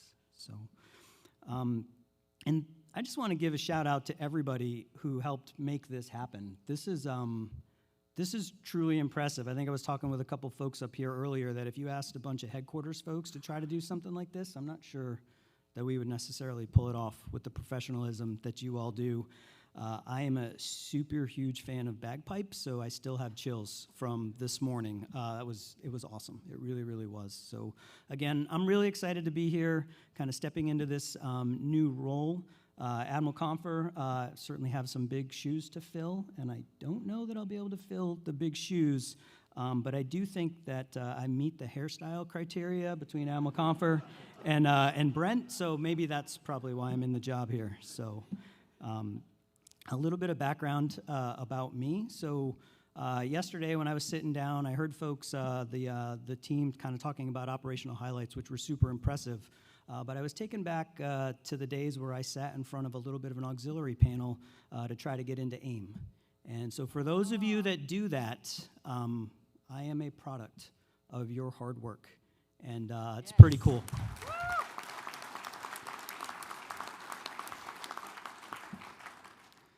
So keep that up. Coast Guard family, my uncle went to the academy and my dad was enlisted. He was in the auxiliary for a while. My brother and sister both went to the academy as well. So if they're, other than the fact that I went to Michigan, go blue there, I also bleed blue for sure. So just a little bit about when you see 5PC up here, what does that mean anything to you all in terms of what that is or what that portfolio looks like? So maybe I'll just offer a little thoughts on that. So underneath that portfolio, I work directly for Admiral Confer as the Assistant Commandant for Prevention Policy, and underneath the Director of Inspections and Compliance portfolio is where you have your vessel inspections, domestic inspections, port state control inspections, commercial fishing vessel exams. You have your marine investigations and all of the casualty work that happens there. You have your facility inspections. You have this new world that we're getting into, which is cyber security role that we will have in the Coast Guard implementing new regulations. We have our international port security team that travels around the world doing port security assessments for places where U.S. ships carry goods and services. We have our National Vessel Documentation Center. They're the ones that issue the certificates of documentation for all federally registered vessels. And then last but not least, of course, we have our boating safety and our auxiliary office. So that kind of is the encompassment of that portfolio underneath 5PC working for Admiral Confer. It's a huge opportunity, super excited to be in the position, and just happy to still have the opportunity to serve, because to me, it's all about the people that we work with and the purpose of what we do. And there are so many great things that we do. And again, yesterday, just had a chance to maybe kind of sit in the back and observe some of the operational highlights that were passed on. And I am just so impressed with the return on investment that you all provide. It's just truly impressive. At the national level, the district level, the flotilla level, it just appears to be just a well-oiled machine. The way that you take pride in what you do and just carry it out, it's just awesome. And I know that the primary mission, right, is that recreational boating safety, but just listening again, and Admiral talked about it earlier, but everything from translators to cybersecurity expertise to, helping out on cutters with cooking and stuff, to even jumping in when we have our contract snafus and keeping the aux data going. It's just really, really, really impressive. So thank you all for that. I sat down yesterday with the Duroxes and the OTOs, and we had a great conversation. I'll touch on a couple of the things that they mentioned, but one of the things that I did want to offer for the group is the Commandant a couple months ago now released his Action Order 2602, and it kind of talks about how the Coast Guard operates. And there's a couple key points in there that I wanted to highlight. One of those is, as leaders, our dual role for both readiness and operations to achieve the nation's outcomes for the Coast Guard. And in those outcomes, there's 4 things that we talk about. And taking a step back, if you remember, during 2025, a lot of change is happening. If any of you were tracking this, saving lives had actually been taken out of kind of the Coast Guard's mission set for a while. We were not talking about it. It didn't feel right to us. There was something that didn't feel right. I know I joined to make a difference, save lives. Well, in Action Order 2602, the Commandant put that back as the #1 national outcome that we have. Our job is to save lives. So I thought that was great. Also in that, underneath saving lives, of course, all right, I like it.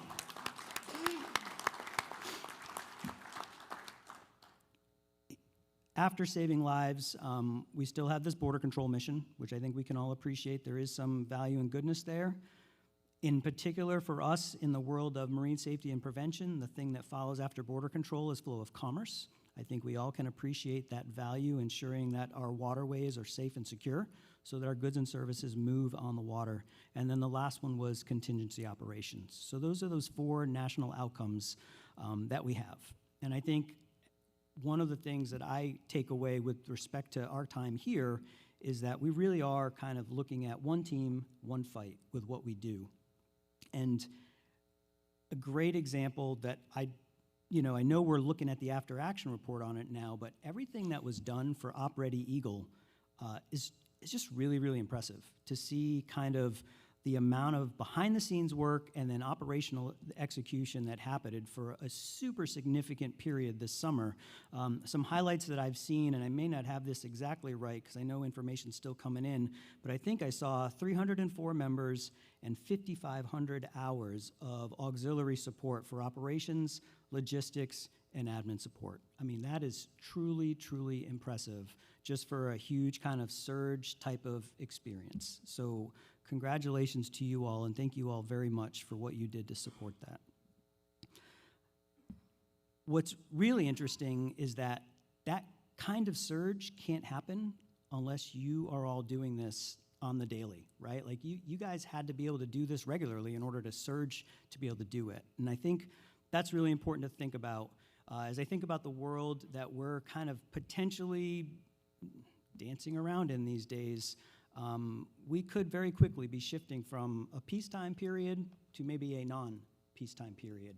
And if that happens, the things that we do are going to be called upon even more to keep those waterways open, to keep people safe, to do our jobs with respect to security. And so from where I sit, right, the auxiliary is going to continue to play just a tremendously important role, whether it's peacetime operations or if we make that transition to something else, right? And seeing how well organized you all are, seeing how much pride and professionalism that you take in doing what you do, it makes me feel comfortable. So we've got the operations part, but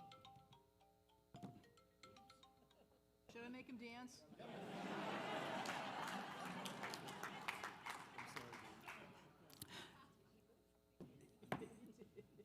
so it's always good when it's the boss and it's not you, right? So, all right, so we talked about operations, but again, one of the other things that I really want to stress on is that the Commandant is asking about how do we improve readiness, right? And in 2602, there is a direct charge from the Commandant to the Deputy Commandant for Operations, who's going to be here tomorrow, asking how can we improve the readiness and operational capability of the auxiliary, okay?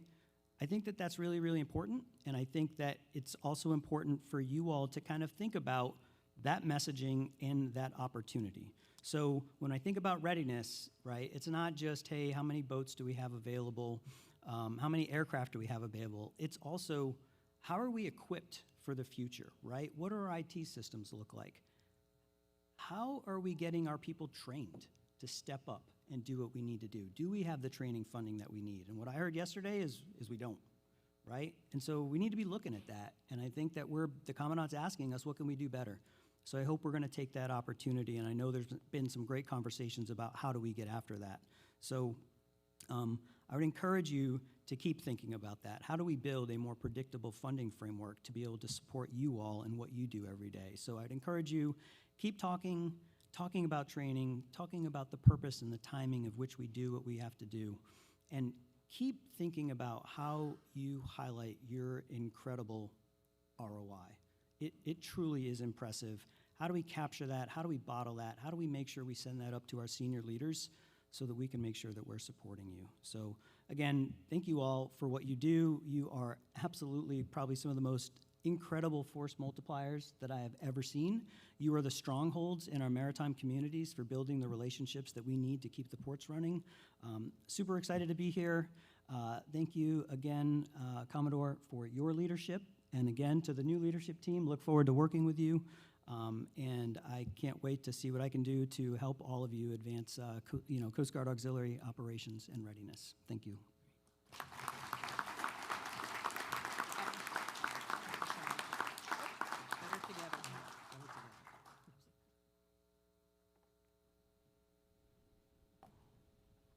have three values in the Coast Guard, which we have in the auxiliary: honor, respect, and devotion to duty. They meet at all three of those, but the devotion to duty piece, they are a shining example. They're always willing to ask, what more can we do for you? We are recruiting to a much higher standard than we've ever done so before, because the active duty demands mission excellence from us, and it takes a special type of person to volunteer his or her time, train up to the same standard as our active duty members, but also to work side by side. The auxiliary truly does embody Semper Paratus. Every time I've ever reached out to ask for help, they've always come through, every time. It doesn't matter what time of day I've called and asked, they've never once let me down. You will often hear us say Semper Paratus. It's Latin for always ready. We never know when we're going to go out on a search and rescue, when we're going to be needed to serve on a cutter. We have to be constantly ready with our training, with our resiliency, and be relentlessly pursuing mission excellence.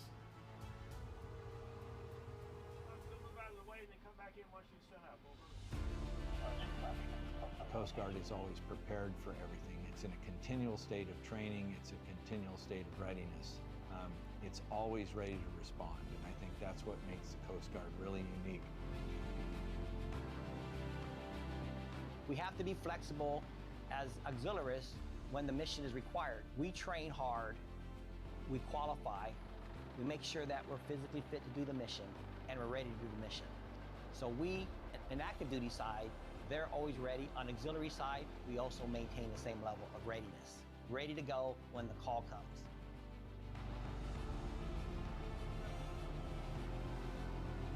During our last patrol, we had an auxiliary chaplain join us for a couple of months, and he integrated really well with the crew, basically became a member of the crew, very, very supportive, and so just having that interaction, and now he's going to join us for our next patrol. So being able to continue that relationship is really good for the resilience of our crew on mission. People who bring those life experiences and skills to supplement our active duty men and women and our reservists is really where the auxiliary can help to benefit the Coast Guard.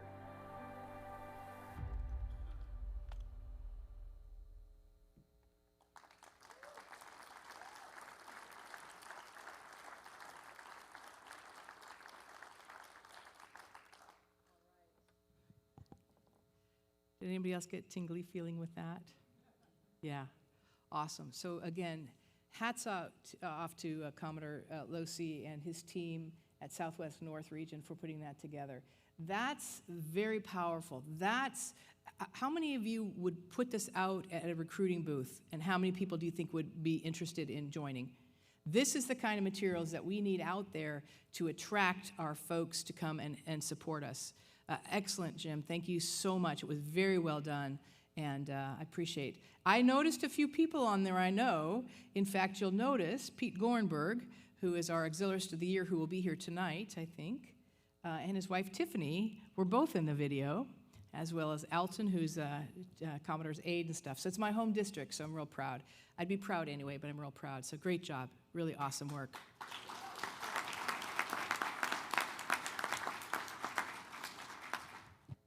Thank you, Commodore. Thank you, Captain Schmadeke. Thank you, Captain Koss, for your words today as well. I would now like to call up Melissa Bell from Coast Guard Mutual Assistance.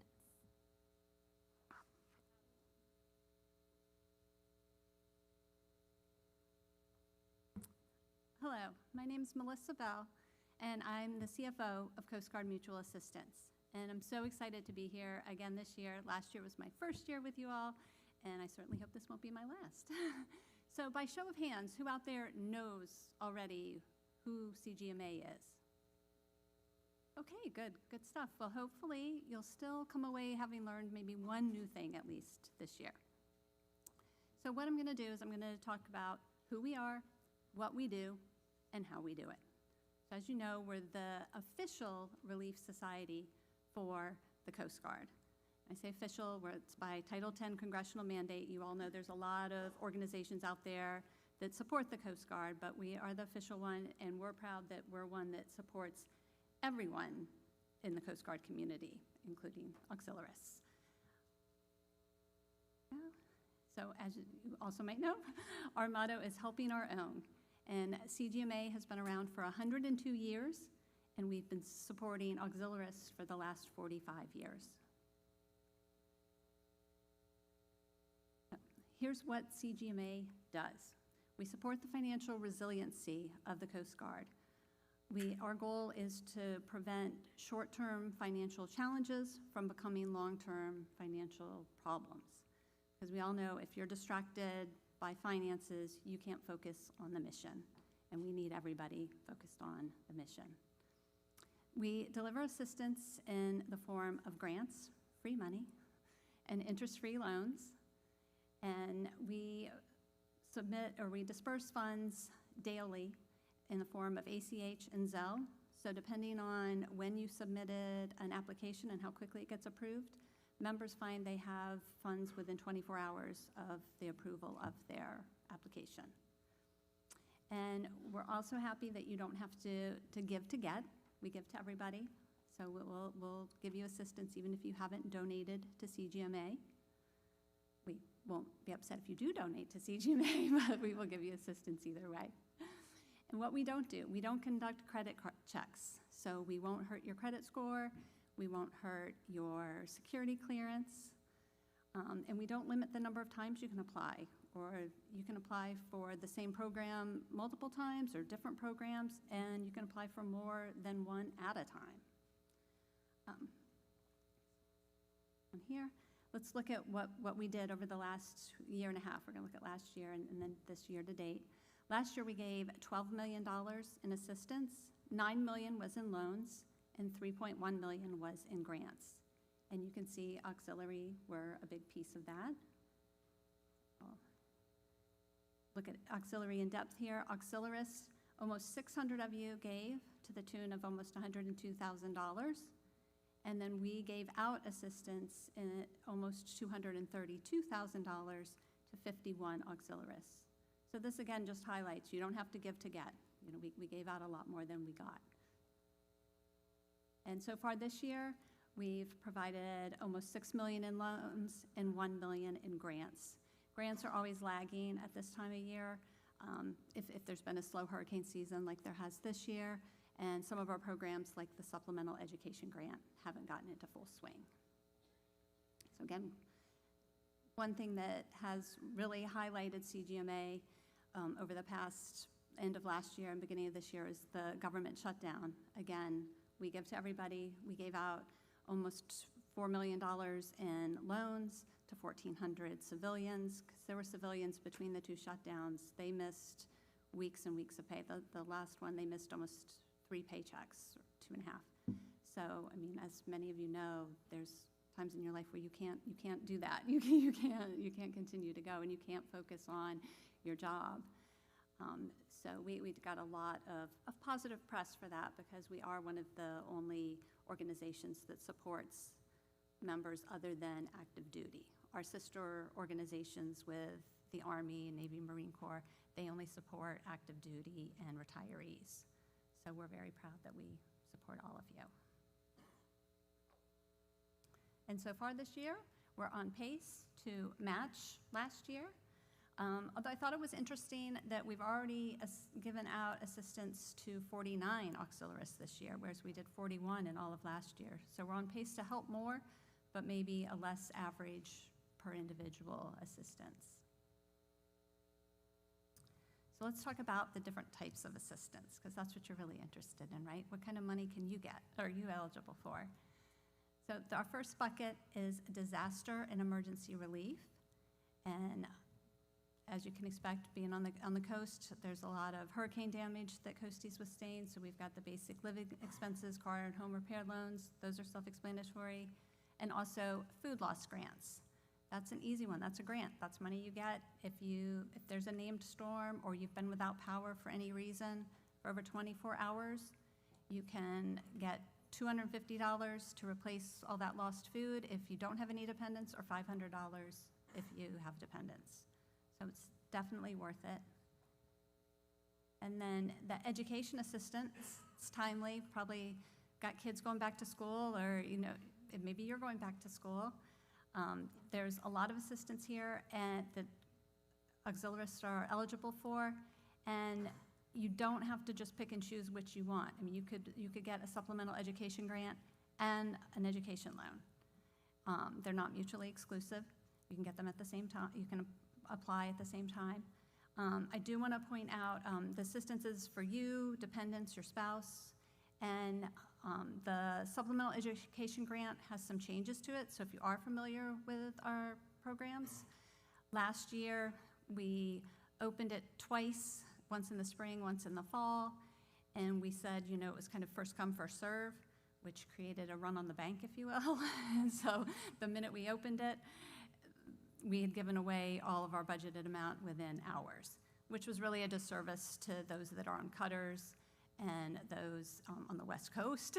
So we changed it this year. The program is open right now. We opened it June 1st, and it'll close September 30th. And then we also moved it to in-house. The operations team at CGMA headquarters will review and process those, because that was a real burden on the representatives as well, because they were trying to really quickly get their members the money, or get their, everyone at their unit the money, and try and process those quickly. So those are some big changes. So there's still time to apply. Like I said, end of September it closes, and they will notify everybody by the end of October if you got it or not. So that's a great program. I definitely encourage you to apply if you need it or are eligible. And then day-to-day support. A lot of great programs here, and most of which you all are eligible for.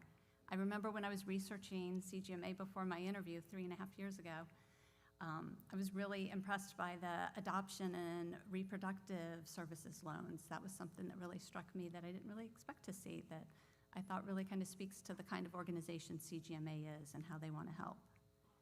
But this year, I'm super excited to be able to tell you that the auxiliary uniform grant is here. It's real. We talked about it last year that it might be coming, and we were hoping it would get approved, and it did.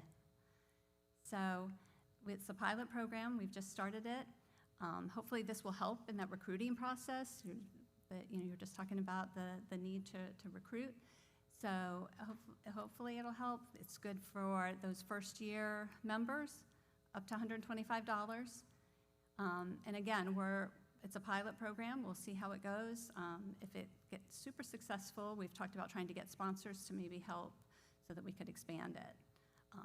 Maybe a Carhartt or Columbia would like to throw some money at us to give away more money. we can dream, right? And so you've heard about all this and you're like, but this is all great, but how do I get this money, Melissa? Well, you go to our website and you click the Get Help button and it brings up the screen. And you can see that red Describe Your Need button, and then there's also a How to Apply button. If you click the How to Apply button, it'll tell you to go through the various steps, identify what program you want to apply for, that you're eligible for, connect with your representative, and then you can apply online. Everything's online now, no more paper. It makes it a lot quicker and seamless.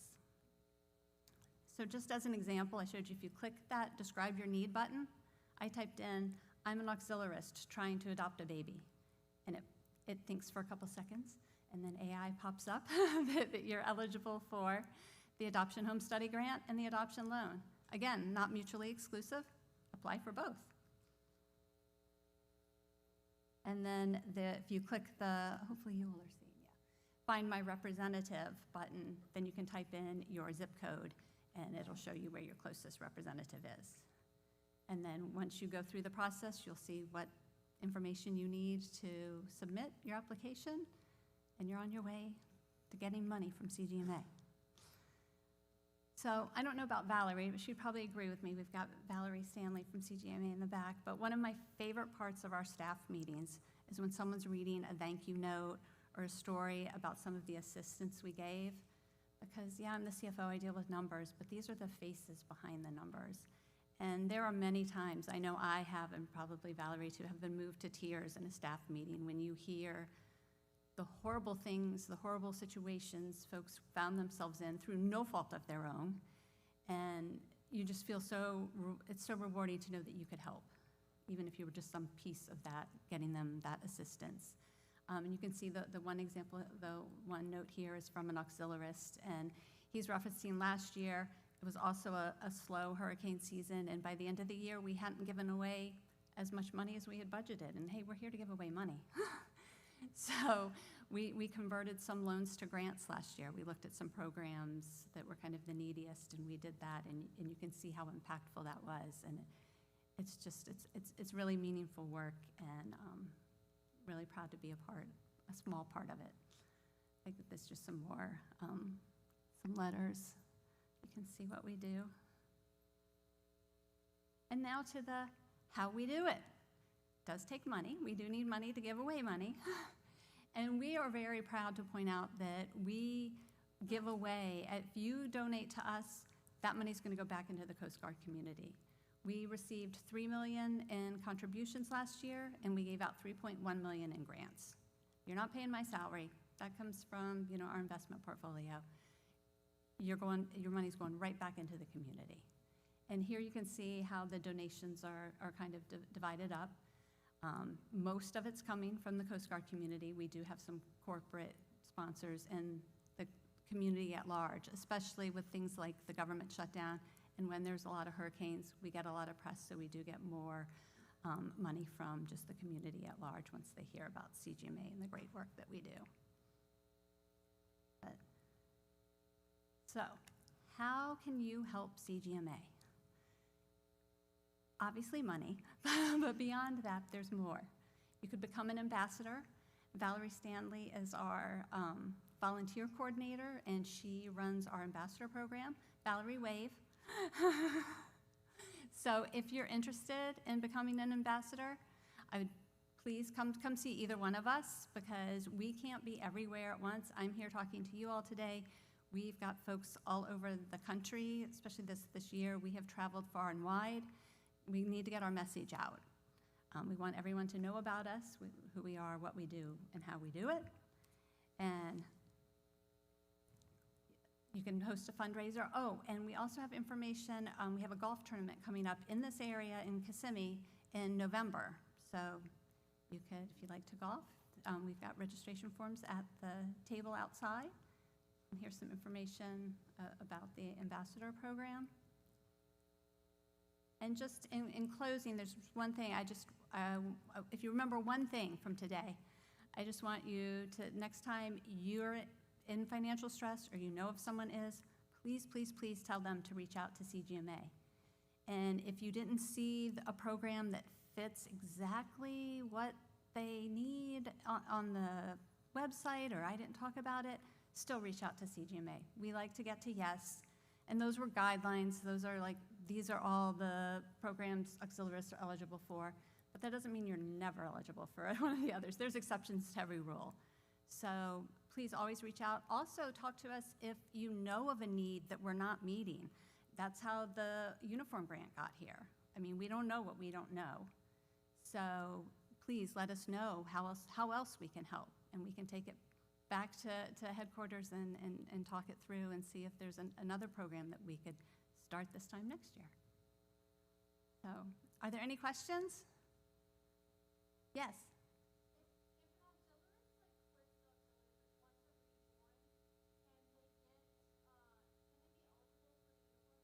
Now that's an interesting question. Would you get a new member number, or would you have an old member? Would you, because it's got to be a member number, you know, a new member number that's within the last year. So I don't know. So maybe I'll give you a definite maybe.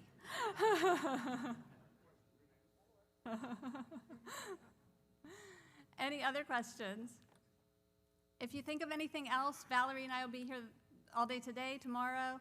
We've got a table outside, so stop by and see us, but please use us, tell your friends about us, tell your flotillas about us, think about volunteering for us. Thank you.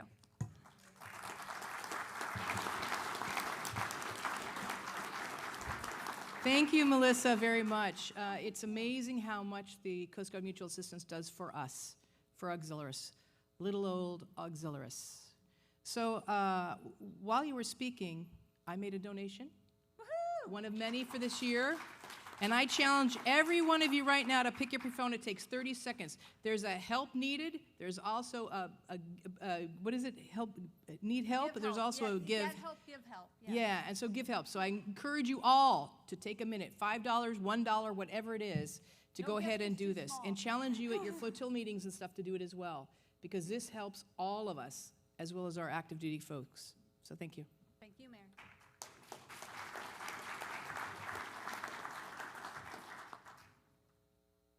All right, thank you, Melissa. I would now like to call up Commander Franson. Would you come to the podium? And Admiral Kampfer, Captain Schmadeke, and Commodore Kirkwood, will you please go to the front of the podium to present some awards?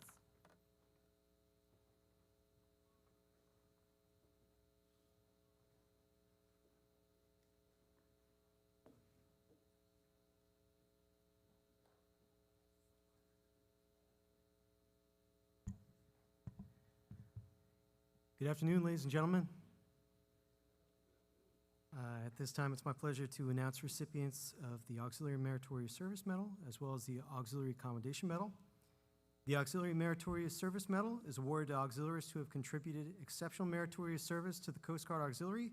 It recognizes outstanding performance and dedication that clearly exceeds normal expectations, significantly enhancing and fulfilling auxiliary goals at the local level.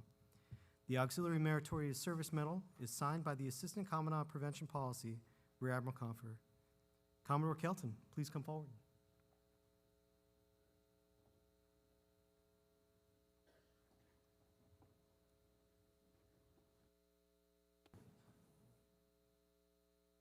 Attention to award. Commodore Kelton is being recognized for his performance of duty as Assistant National Commodore, Chief Counsel, where his unparalleled parliamentary expertise helped comprehensively update the auxiliary standing rules and institutionalized procedures for auxiliary units to conduct their business virtually.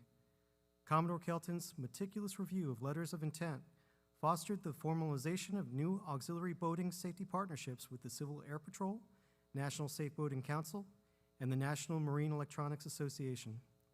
Commodore Kelton also provided invaluable legal counsel to national leadership and astutely supervised the completion of more than 25 complex investigations that resulted in significant improvements to auxiliary financial management policies. Thank you, Commodore Kelton.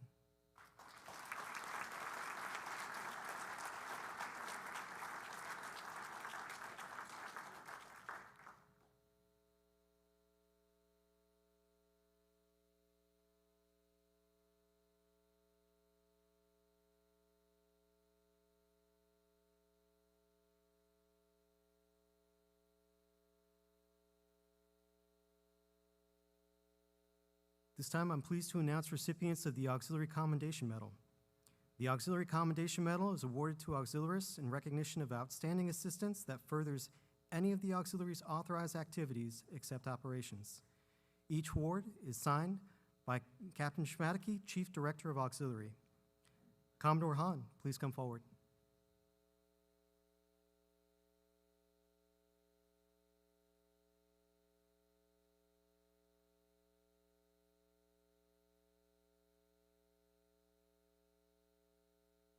Attention to award. Commodore Hahn is being recognized for their performance of duty as Deputy Director of Recreational Boating Safety Outreach, where he successfully filled over 75% of vacant state liaison officer positions, forged strategic partnerships by guiding the development of pivotal letters of intent with national maritime organizations, and provided authoritative guidance to advance the Auxiliary Paddlecraft program. Thank you, Commodore Hahn.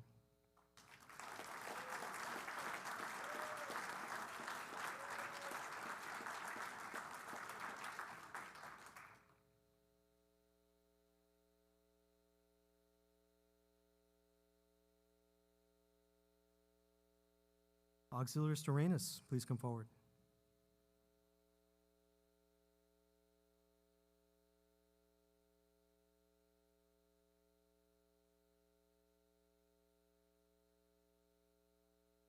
Attention to award. Auxiliarist Arenas is being recognized for his performance of duty as Director of Computer Software and Systems, where he led the seamless transition of the National Help Desk to a self-hosted system, spearheaded the website infrastructure replacement initiative, and deployed the new web-based National Ribbon Checker application. Thank you, Auxiliarist Arenas.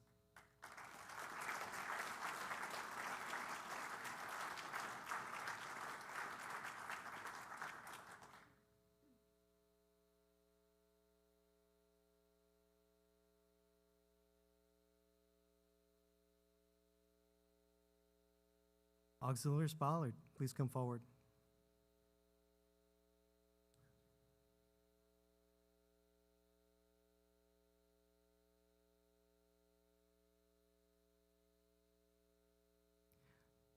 Attention to award.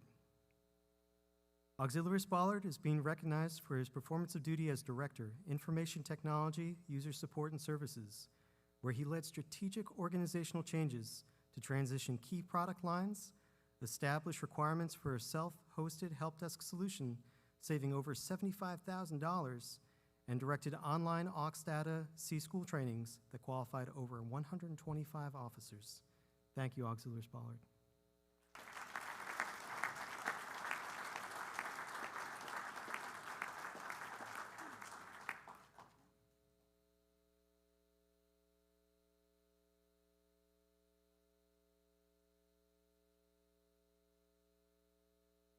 Auxiliarist Brandenstein, please come forward.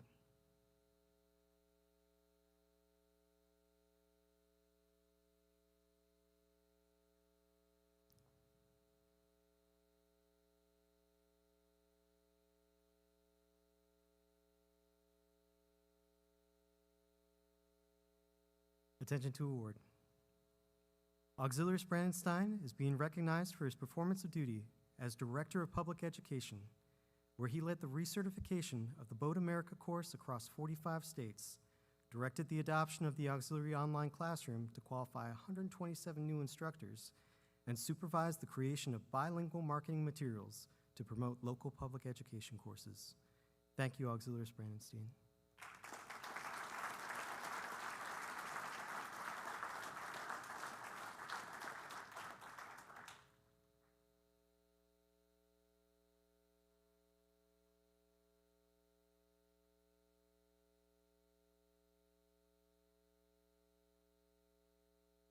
Auxiliarist Butler, please come forward.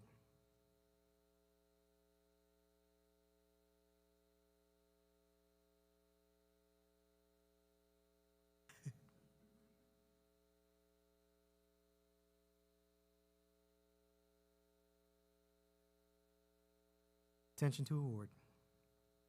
Auxiliarist Butler is being recognized for his performance of duty as National Event Coordinator, where he negotiated hotel contracts, coordinated venue and meeting arrangements with the National Executive Committee, and manage complex schedules and facilities to support critical national training and meeting events. Thank you, Auxiliaries Butler.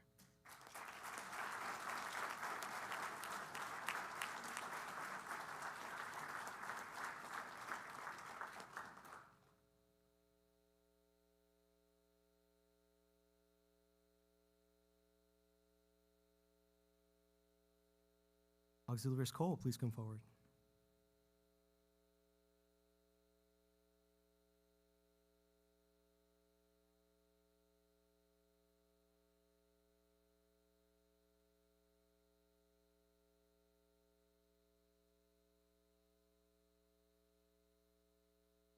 Attention to award.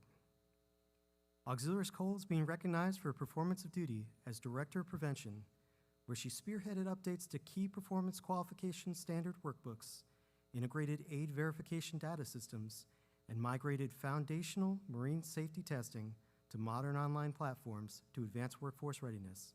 Thank you, Auxiliaries Cole.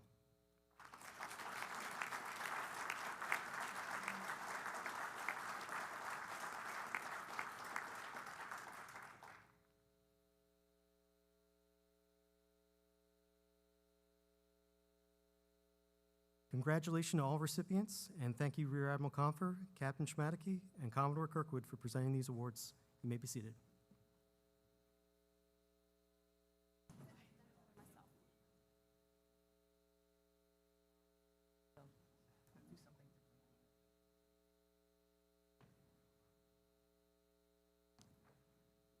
All right.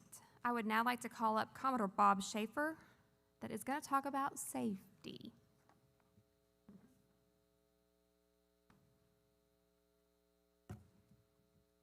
Thank you. Thank you, Commodore, Commodores, Admiral, distinguished guests, and fellow auxiliarists. Hi, I'm Bob Schaefer, the Chief Safety Officer. Way back many years ago, in the fall of 2020, our pal Commodore Don Zinner assembled a team to begin improving auxiliary safety culture across all program areas. The goal was reducing mishaps and accidents, injuries, harm, and pain to make us safer and to improve readiness and availability. Safety is intentional. So we implemented a national safety management system, which is a formal, methodical approach to developing safety policy, managing risks, and assuring and promoting safety.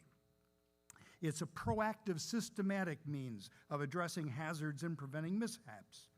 It includes a structured assurance process and continuous quality improvement. It shares knowledge through training and reporting, both to leadership and to membership. And it promotes and supports a safety culture. Now, when we talk about safety, many members first think of surface and air operations because those activities present many obvious hazards. But you don't have to be crashing through the surf or going 100 miles an hour to be exposed to serious, potentially fatal safety hazards. Safety is for everyone. Our safety culture must include all auxiliary activities, including those in the classroom, in the meeting room, in the galley, while traveling, and around the home. Yes, around the home too, because a mishap anywhere reduces readiness and availability. Safety is everywhere. Let's consider a common hazard to which all of us are exposed: falls. Falls are the leading cause of injury and injury death for Americans over the age 65. 1 in 4 senior Americans will suffer a fall requiring professional medical attention or a medical examiner. 1 in 4. Many auxiliarists are in this age group or soon will be. Heck, many auxiliarists in this room are in this age group or soon will be. So combine a high probability of mishap with potential consequences ranging from serious to catastrophic, and it's obvious that we face a very real hazard. We must take this seriously. This year, we experienced the first death of an auxiliarist under orders in well over a decade. we just received a few more reports of recent mishaps involving auxiliarists who fell and suffered serious injuries. You bet that falls are a hazard both to our organization and to every one of you in this room. So we need to ensure that we have the appropriate policies in place regarding falls and fall protection. We need to gather data on any falls that occur so that we can assure that our policies, our risk management, and our promotion efforts are effective and learn how they can be improved. And we need to promote awareness of this issue to our membership and encourage use of sound risk management procedures to identify and mitigate the hazards that may lead to falls. In other words, promotion encourages prevention. Promotion drives prevention. And that's where all of you come in. Who's responsible for safety? Yes, you share responsibility for safety. So you can help by promoting safety, including fall prevention for yourself, for your shipmates, and for your family and friends. Now, we've published several fall prevention practices and tips on our last newsletter, and those plus links to other resources are available on our website. So please take a look at those, share suggestions, and practice and raise fall safety awareness. Set a good example. Watch out for others. Remove those trip hazards. Use that handhold. Do some exercise to improve your balance and become fit. And do all those other things that are necessary to make falls less likely or less severe. Make safety, especially fall prevention, a daily habit each and every day. Safety never takes a day off, and safety never takes a holiday. Are there any auxiliary leaders in the room today? A couple of you out there? Great. Well, then please focus on this. If safety isn't important to district and division leaders, it won't be important to the members. I'll say that again. If safety isn't important to leaders, it won't be important to the members. And auxiliary leaders are expected to prioritize safety. Our members believe that our leaders care about safety. We learned that from our recent safety survey. We also know that more and more of our members understand and appreciate the importance of reporting mishaps. However, we also know that almost half of our members don't know how to correctly report a mishap. So we looked into that, and it turns out there's several documents that touch on mishap reporting, and there's ample opportunity for confusion. So we're working on a proposal to clarify and standardize mishap reporting while complying with all of the relevant regulations so that we can get critical information to the people who need it in a timely manner. Now, I can recall, and perhaps Commodore Maluski will join me in remembering the voice of our colleague Don Zinner saying, as he often did, remind them about just culture. Okay, Don, I will. The bedrock of a safety culture is a just culture. And that is an atmosphere of trust where people willingly and freely provide safety-related information without fear of reprisal or ridicule or penalty or punishment. Although intolerant of willful misconduct or recklessness, a just culture recognizes that we all make errors, and it encourages appropriate responses. Every one of us has a role in reporting mishaps and hazards and in promoting safety. And that includes reporting your own mistakes. That's how we learn and that's how we improve. In other words, if you mess up, fess up so everybody learns. Because it's only by reporting and discussing mishaps and errors that we learn from our mistakes and learn how to prevent future mistakes. So we've asked our members to report mishaps. They understand and want to make those reports, and we need to improve the way for them to do that. We need to continue growing a just culture throughout our organization, encouraging an attitude of learning from our mistakes and striving for constant improvement.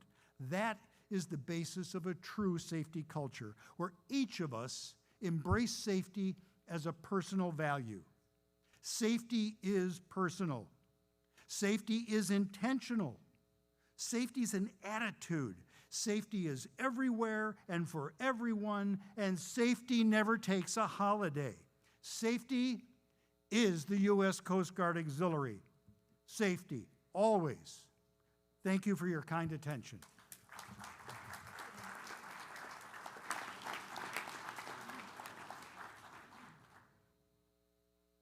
Always good information, always entertaining. Thank you, Commodore Schaefer. Appreciate it. I would now like to ask Commodore Bozarth for a readiness update, if you don't mind, sir.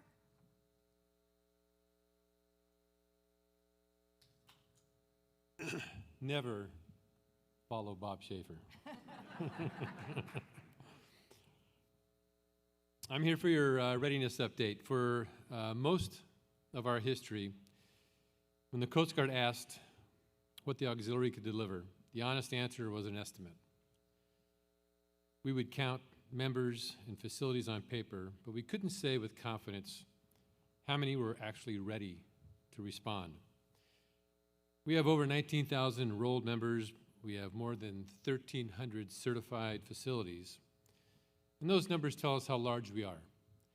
They do not tell us what we can put in the field on a given day. This year, we set out to change that. To be able to answer a simple question, what can the auxiliary deliver today, if called? Before we could measure readiness, and I stood up here in front of you 6 months ago to introduce this, we had to define it. And that had never been done before. For the first time in the auxiliary's history, we defined what readiness means in our context, and we built the frameworks to measure it. A member readiness matrix and an asset readiness matrix. At the center of that work are 5 conditions, and a member is only ready when all 5 are true at once.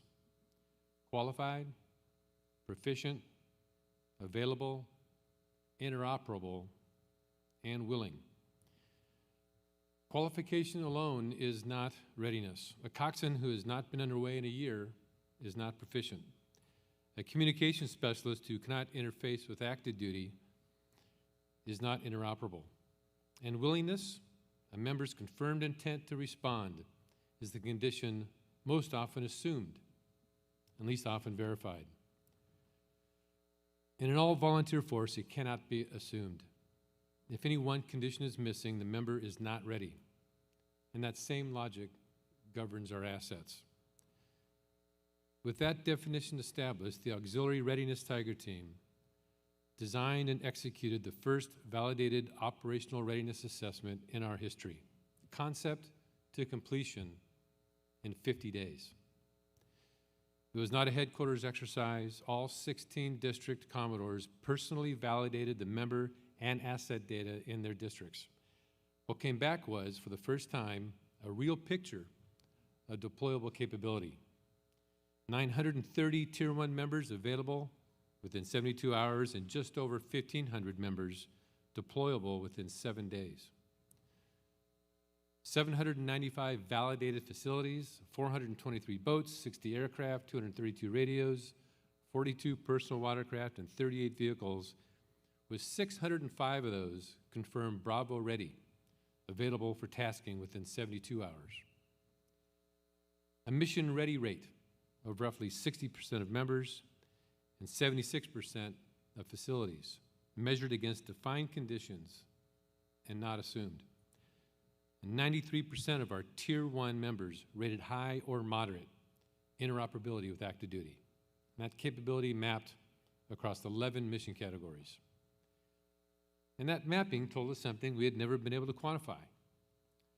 The depth of capability our members bring. 262 auxiliaries qualified to provide direct galley support to active duty units, over 200 in health services, nearly 100 interpreters across multiple languages, and dozens with active cyber qualifications. The Coast Guard has always had access to these people. This is the first time we knew how many and where they are. And every one of our 16 districts came back with a validated Tier 1 capability. Not one district is empty. And this is a floor, not a ceiling. and it will rise as the data stays current. On the strength of that data, we briefed the Commandant and the Vice Commandant, delivering for the first time a validated operational answer to what the auxiliary could put in the field. But that assessment, as valuable as it was, had one limitation built into it. It's a survey. It's a point in time. The day after we closed it, it began to age. Members move, qualifications lapse, assets go down for maintenance, and willingness shifts. And a snapshot tells you where you were, not where you are. And readiness, the Coast Guard can rely on, must be current. So let me tell you what changed last week. We moved readiness out of a survey and into a living system. As of last week, this is in production.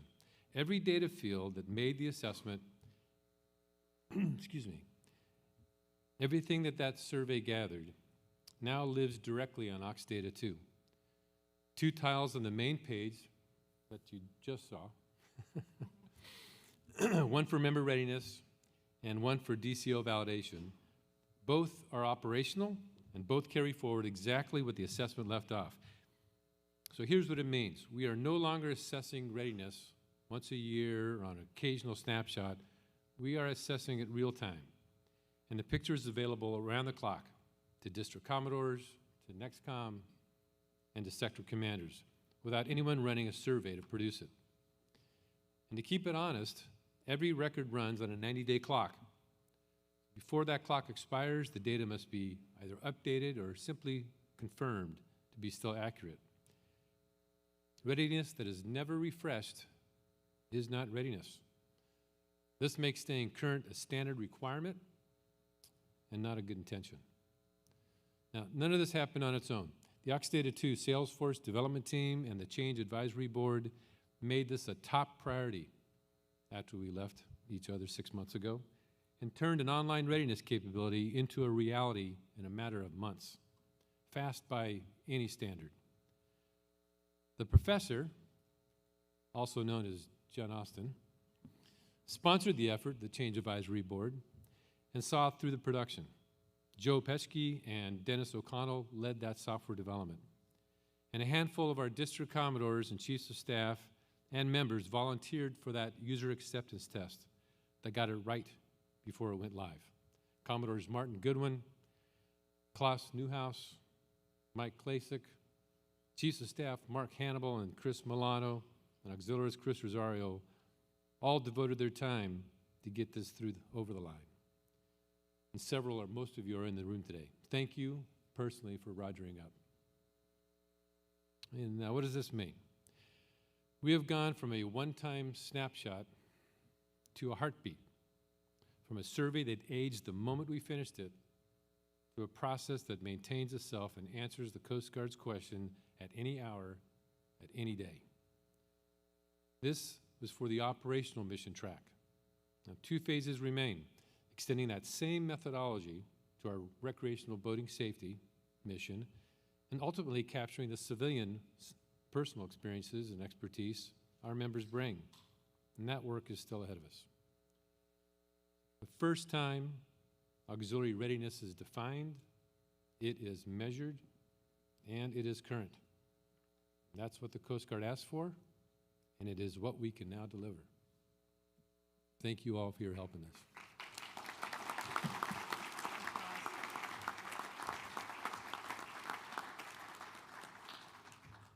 Thank you, Commodore Wordsworth.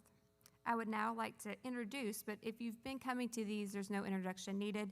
Ms. Lordy Gordy has been coming to these for a while now, so if you haven't met her yet, please do so. She is our Regional Ombudsman Coordinator and here to speak to the group.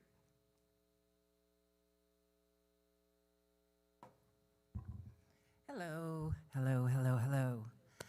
Really quick, how many auxiliaries in the room are already serving as ombudsman? Okay, so I want to let you know we have at least 25 auxiliaries that volunteer as ombudsman throughout the Coast Guard, and I know a couple of them were here earlier in the week, but they had to go. So before I start, again, I am Lori Gordy. Some of you may know me as Lori Carrington. I am the Atlantic Area Regional Ombudsman Coordinator. We also have Ryan Fellenkamp, who is the PAC Area Regional Ombudsman Coordinator. I want to start by telling my story, how I met my first auxiliarist. Just imagine, I was 18 when I joined the Coast Guard. I went to boot camp, I graduated boot camp, I went home and got married, and then I reported to my first duty station with no place to live, well, knew nothing, and with a husband who I had to immediately leave. So that's how I started. Then I went to A school within the first year, which is always a good thing, and then I got stationed at my first duty station after I graduated A school. That first duty station was a place called Station Paramore Beach in Wachapreague, Virginia. That was in 1987. I don't know if you're familiar with that area, but they were not familiar, well, let's just say, they had to learn what folks like me can do for the Coast Guard and for the community. It was the most challenging, and I spent 20 years in the Coast Guard. That was my most challenging unit, both with my coworkers and the community. But there was one auxiliarist, and that was the first time I ever met an auxiliarist, ever knew what an auxiliarist did. But there was an auxiliarist that stood watches at our station and did multiple other things that let me know it was okay and that I was worthy and to keep fighting and to keep doing what I love to do. I wanted to serve my country, and I chose the Coast Guard. The Coast Guard didn't pick me. You know, I wanted to be out there, whether we were in war or not, helping the community, helping our people. But that auxiliary member is what kept me in the Coast Guard because I was about to quit. They helped me with housing. They helped me get my practical factors signed off. They helped me get my quals done at the station so I could be a contributing member of that unit. So they kept me going and continue now to keep me going. So I want to thank all the auxiliarists in the room. I really wish I could remember that one auxiliarist that helped me way back when so I could really acknowledge them. But because of that, I stayed in 21 years on active duty, and then I retired, and I immediately started working for the Coast Guard so I could continue to help our members and our families in our community. And I've been doing that for over 18 years. So for that, I thank you so much. I thank you for all you do. You are our steadfast, meaningful support provided by all missions. Auxiliary members are a critical force multiplier for Coast Guard operations, community engagement, and family readiness. Your dedication, professionalism, and volunteer spirit demonstrated by you enhance the resilience of our Coast Guard families nationwide. Your contributions, both seen and unseen, are really appreciated, and they directly strengthen the Coast Guard's ability to care for its people, and we are profoundly grateful. So let's talk about the Ombudsman Program.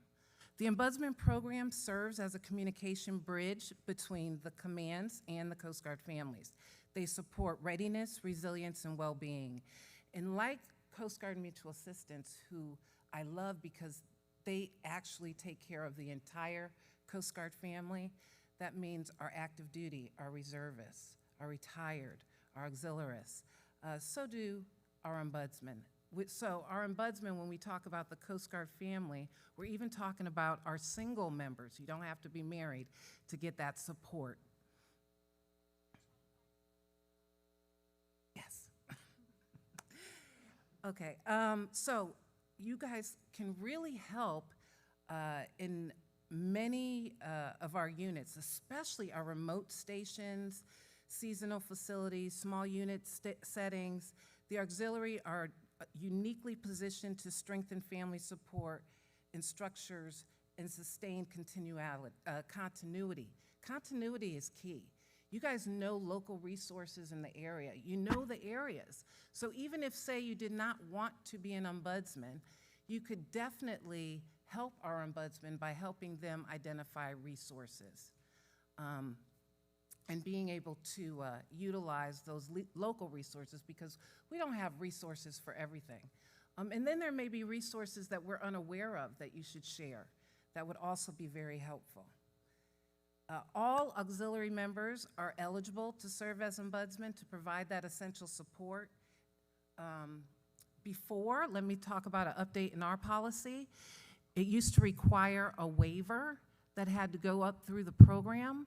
Now there is no waiver required. So if there is a vacancy, you can fill it. It's just a matter of reaching out to that CO or OIC or deputy commander or commander and letting them know that you are available and are willing to become a Coast Guard ombudsman along with your auxiliary stuff. So as that ombudsman, we will also provide training. The training is 2 to 3 days. We do it live, but we also do it virtually, so it can be provided anywhere. On that training, you'll meet work-life staff that are subject matter experts.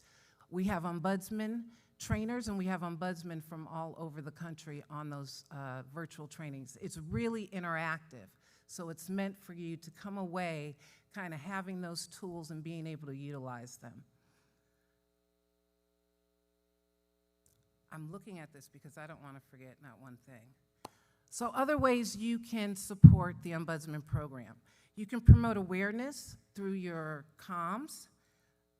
So I'm doing a shout out to all my Commodores, all my flotillas, the divisions.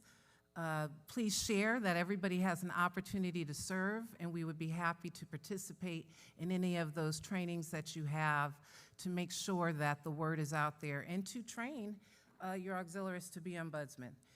You can collaborate with ombudsman unit leadership on morale initiatives, family resource fairs, community engagement events when support is appropriate. You can enhance cross-communication between auxiliary leadership and local commands to ensure that they understand that the auxiliary is ready and capable and has a capable volunteer pool for ombudsman to service when a unit needs support. So all those things you can do in support of that. One last thing. Is anybody interested in becoming an ombudsman in here? Yes, great.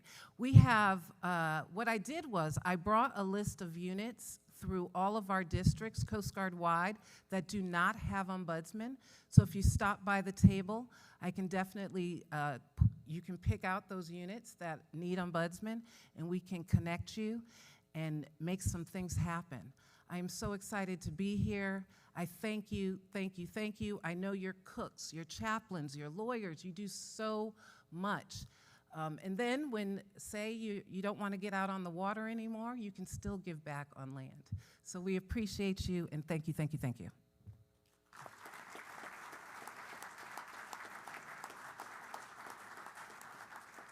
Thank you, Lori. It's always good to see you. I would now like to call up Bob Brandenstein, Director of Education, to present Maxim Awards, followed by Mark Crary, Director of Vessel Exam and Partner Visitation Directorate, to present the VE and PV Awards.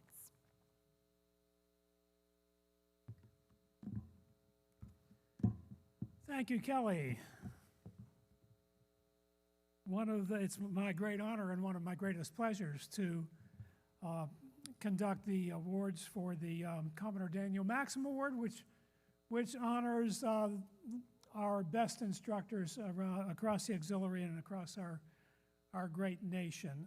And before I really get started with the award presentation, I just want to make a pitch to remind everyone that here it is, August, and we're presenting the awards today, but we need to get on the award process as one of the first things that you do when you change over the year, because it takes about 4 or 5 months for you to get people nominated, and then up through, and they've got to be with us sometime in the month of May, so that we, so that we can go through the evaluation process and do a thorough job. So please get started on that as soon as you can. Put it on your short list for early in the year, and next year we'll see, who comes along.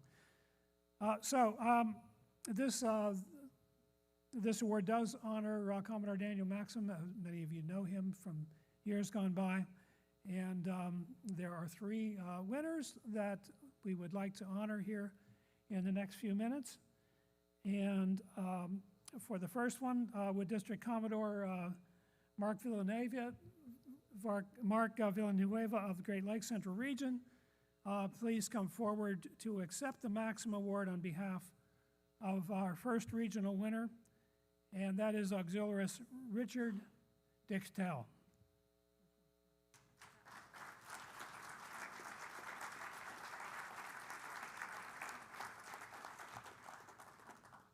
And while he's already up here. So while he was coming up, a little bit about Richard Dichtel. He brings extraordinary experience in education and training, and professional presence and excellent communication skills, all of which are exceeded only by his willingness to go beyond the call of duty. He is committed to continuous improvement, and there's a photo of the award, which we'll present here in a second. Brings extraordinary expertise in education and training, professional presence, and excellent communication skills, all of which are exceeded only by his willingness to go beyond the call of duty. His ability to seamlessly blend foundational knowledge with more advanced material ensures students receive a well-rounded, thorough, and practical education that exceeds baseline. And so thank you, Auxiliarist Dichtel, and congratulations, Auxiliarist Dichtel.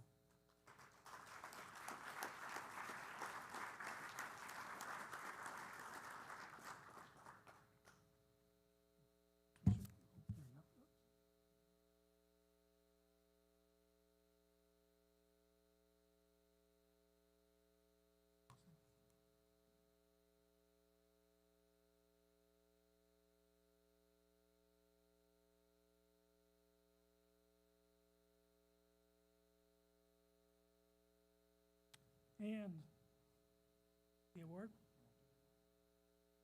Get an apple with a green leaf. Richard does. Yeah, you're done.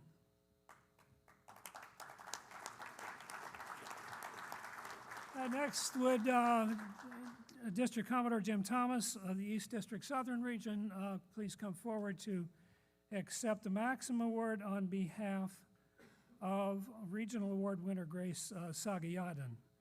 Auxiliarist Sagayadan brings education alive in the classroom.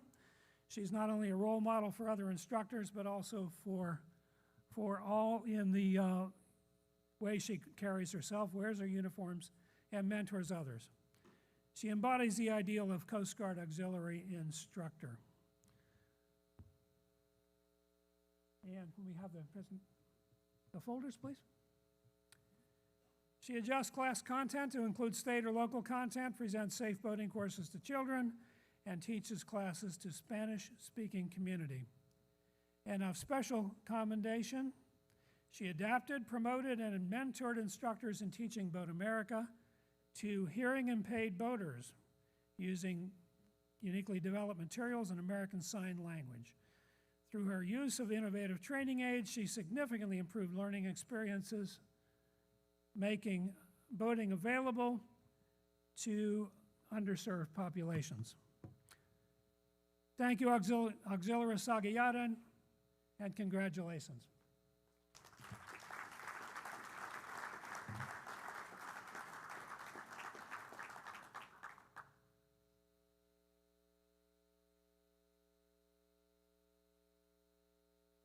Thank you, Jim.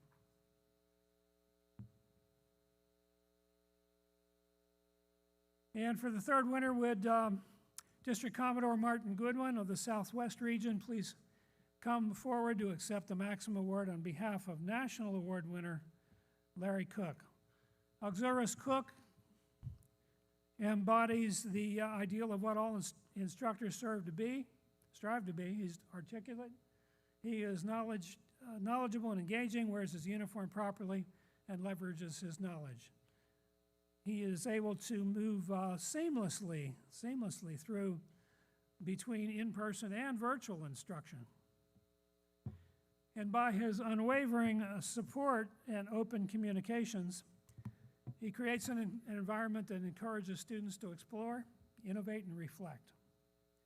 Recognizing that the key to reducing boating fatalities and accidents requires a vigorous effort to educate the boating public, he delivered over 81 hours in 2025 toward public education and member training of other auxiliarists. And his peers recognize him as an expert in water safety, which has led to a high demand for his classes. Congratulations, Auxiliarist Cook, and thank you for all you do for recreational boating education.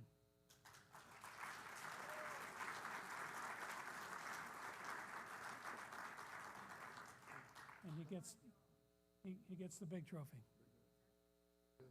It's heavy. So thank you much, and I'd just like to extend as we wind up the Maxim Awards, and they certainly are well earned, and it's my pleasure to award them. And I just want to thank everybody in the E Directorate for these 6 years as deputy and now director for all your help and everything that you've helped me do to advance the cause of recreational boating and make the water safer and more pleasant and keep people alive. So, and if any of you would like to see what big boat sailboating is like on one of our majestic Great Lakes, give me a shout if you're up around Lake Erie. I'd love to take you out on our sailboat and show you what that's all about. So thanks very much, and we'll see you on the water.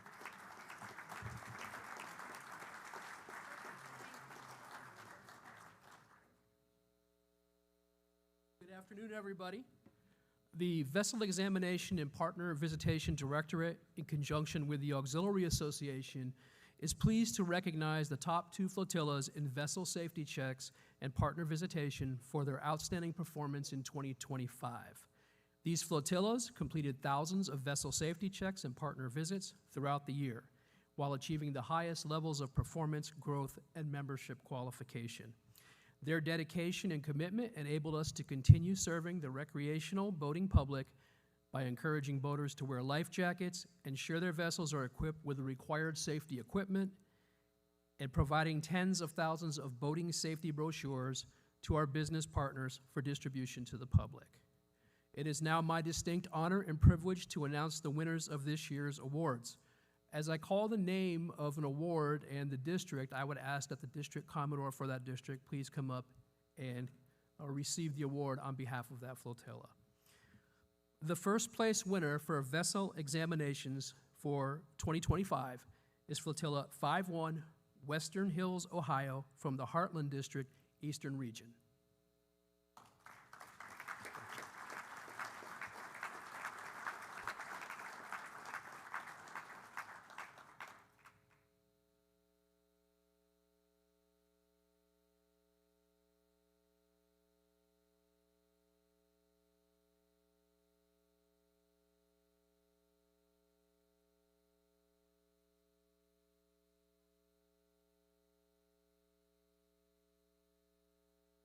Sir, and I'll have you stay up here as well. Sir. All right.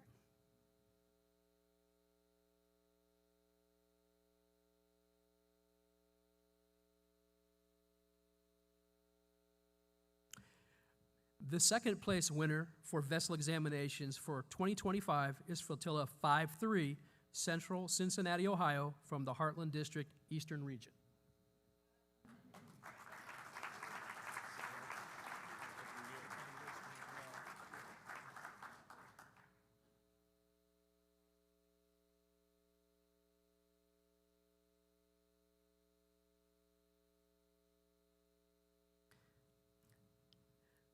The first place winner for partner visitation for 2025 is Flotilla 19-7, Reading, Pennsylvania, from the East District, Northern Region.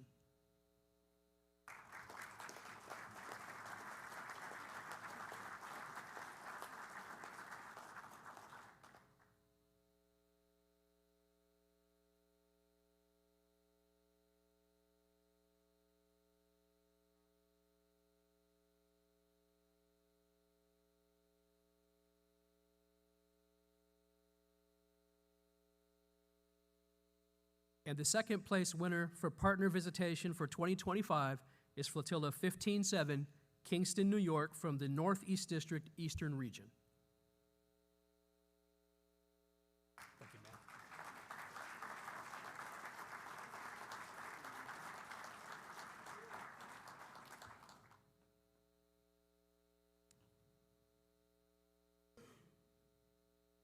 Southern Region, yes, sir.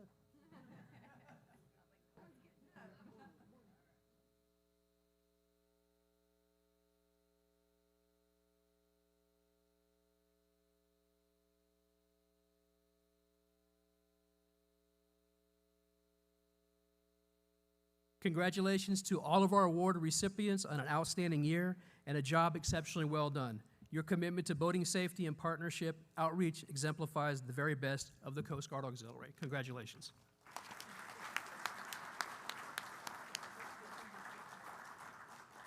Yes, congratulations to all award recipients. At this time, Commander Franson, would you please join me at the podium? Admiral Comfer, Captain Schmedeke, Commodore Kirkwood, will you please go to the front of the podium to present some awards?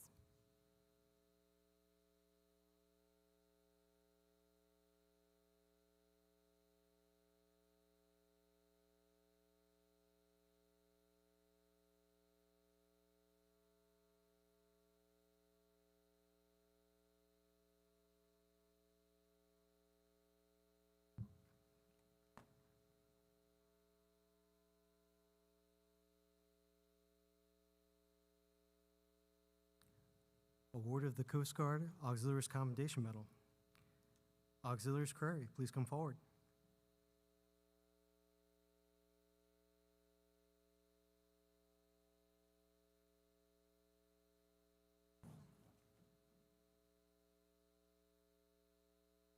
Attention to award. Auxiliaries Crary is being recognized for his performance of duty, first as Deputy Director and subsequently as Director of Vessel Exams and Partner Visitation, where he supervised a staff of 24 members to achieve over 162,000 safety checks and over 145,000 partner visits, led the transition of qualification testing to the online classroom, and coordinated staffing for the National Life Jacket Wear Observation Study. Thank you, Auxiliaries Crary.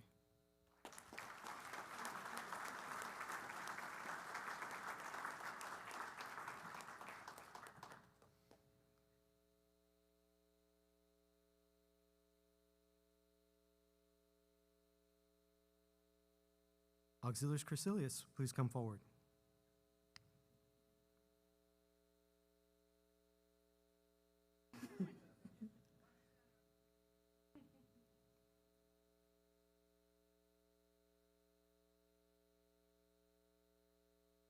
Attention to award. Auxiliaries Crecilius is being recognized for her performance of duty as Executive Assistant to the National Commodore, where she managed the administrative calendar, organized high-level video conferences and national meetings, and coordinated critical correspondence with the Commandant staff and flag officers to ensure mission excellence and organizational continuity. Thank you, Auxiliaries Crecilius.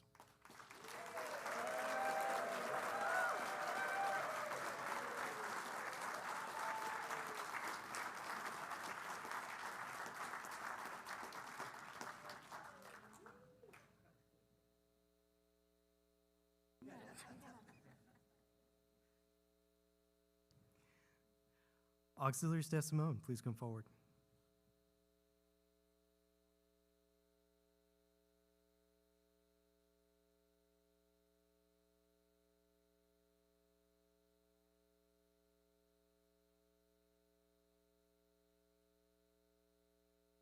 Attention to award.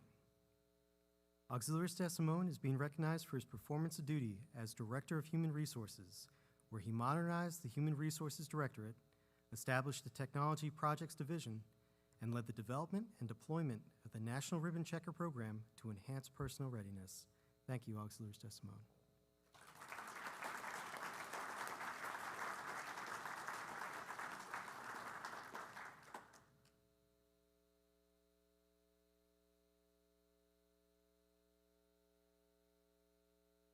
Auxiliary Stobler, please come forward.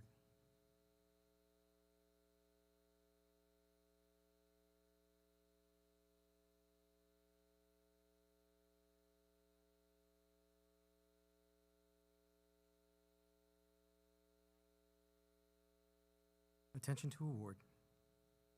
Auxiliary Stobler is being recognized for his performance of duty as Director of International Affairs, where he managed the deployment of 288 interpreters across 125 missions, established a 24/7 rapid response cadre of linguistics, and introduced artificial intelligence tools for transition projects while expanding the auxiliary's global presence. Thank you, Auxiliary Stobler.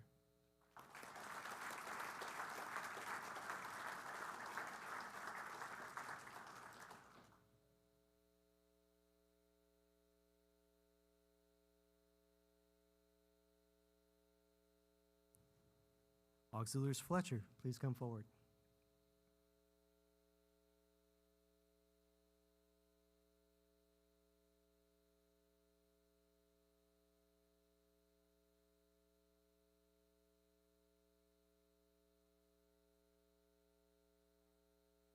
Attention to award. Auxiliaries Fletcher is being recognized for his performance of duty as Director of Response, where he established the Auxiliary Rescue and Survival Systems Officer position, developed facility readiness reporting templates, and coordinated specialized flight safety officer training with the Coast Guard Aviation Training Center. Thank you, Auxiliaries Fletcher.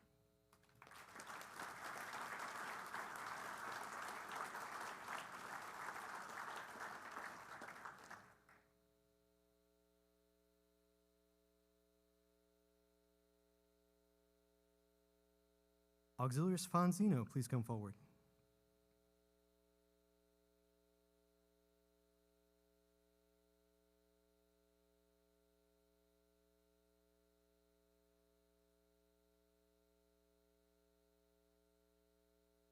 Attention to award. Auxiliaries Fonzino is being recognized for his performance of duty as Deputy Director of Public Education, where he served as Chief Negotiator with the National Association of State Boating Law Administrators to successfully coordinate the accreditation of the Boat America course and integrated state-specific boating laws into the curriculum to enable state-level approval.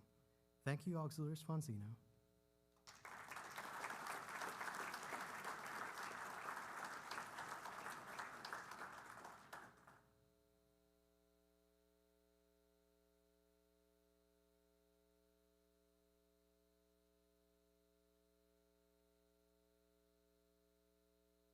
Auxiliary Scalord, please come forward.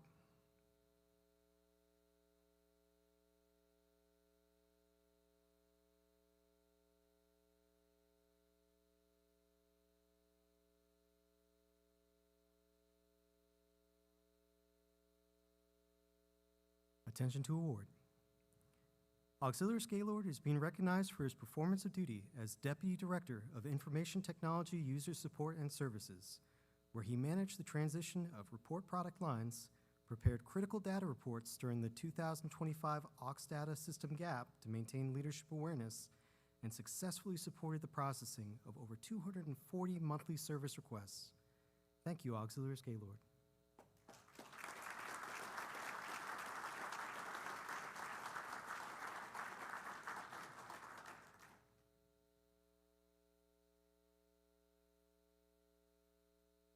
Congratulations and bravo Zulu to all recipients.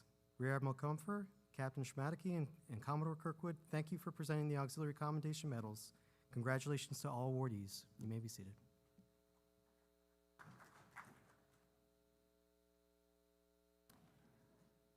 Thank you to those who staged to the right as a dress rehearsal for tomorrow. Great job. Did perfect.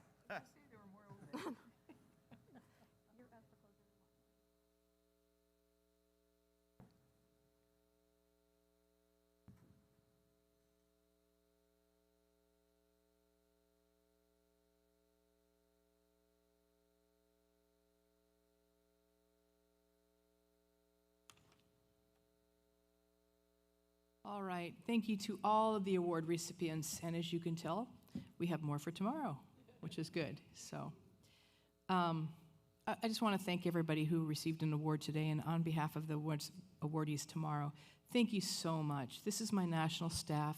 This is the people doing the work behind the scenes. And again, without the work that you're doing, our flotillas could not function, and our members could not do their work. So thank you so much for everything that you do. I really appreciate it.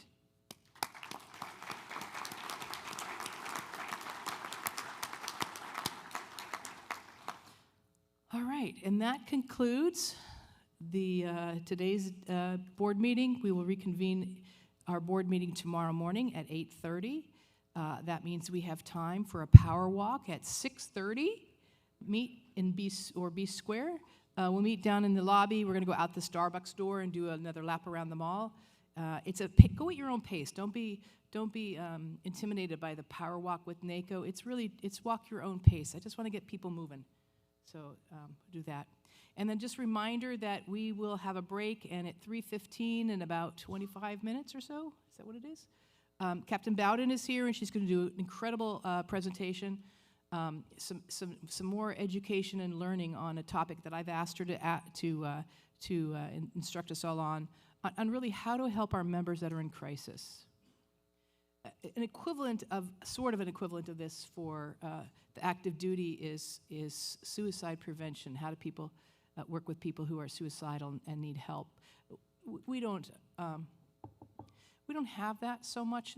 Our main issue really is those in help, whether it's because they're going through personal crisis, or whether they're going through financial crisis, or whether they just lost a house in a storm. It's important that we all know how to reach out and help our shipmates. So, without further ado, please be back here in about 20 minutes, 15 minutes, 20 minutes. Thank you.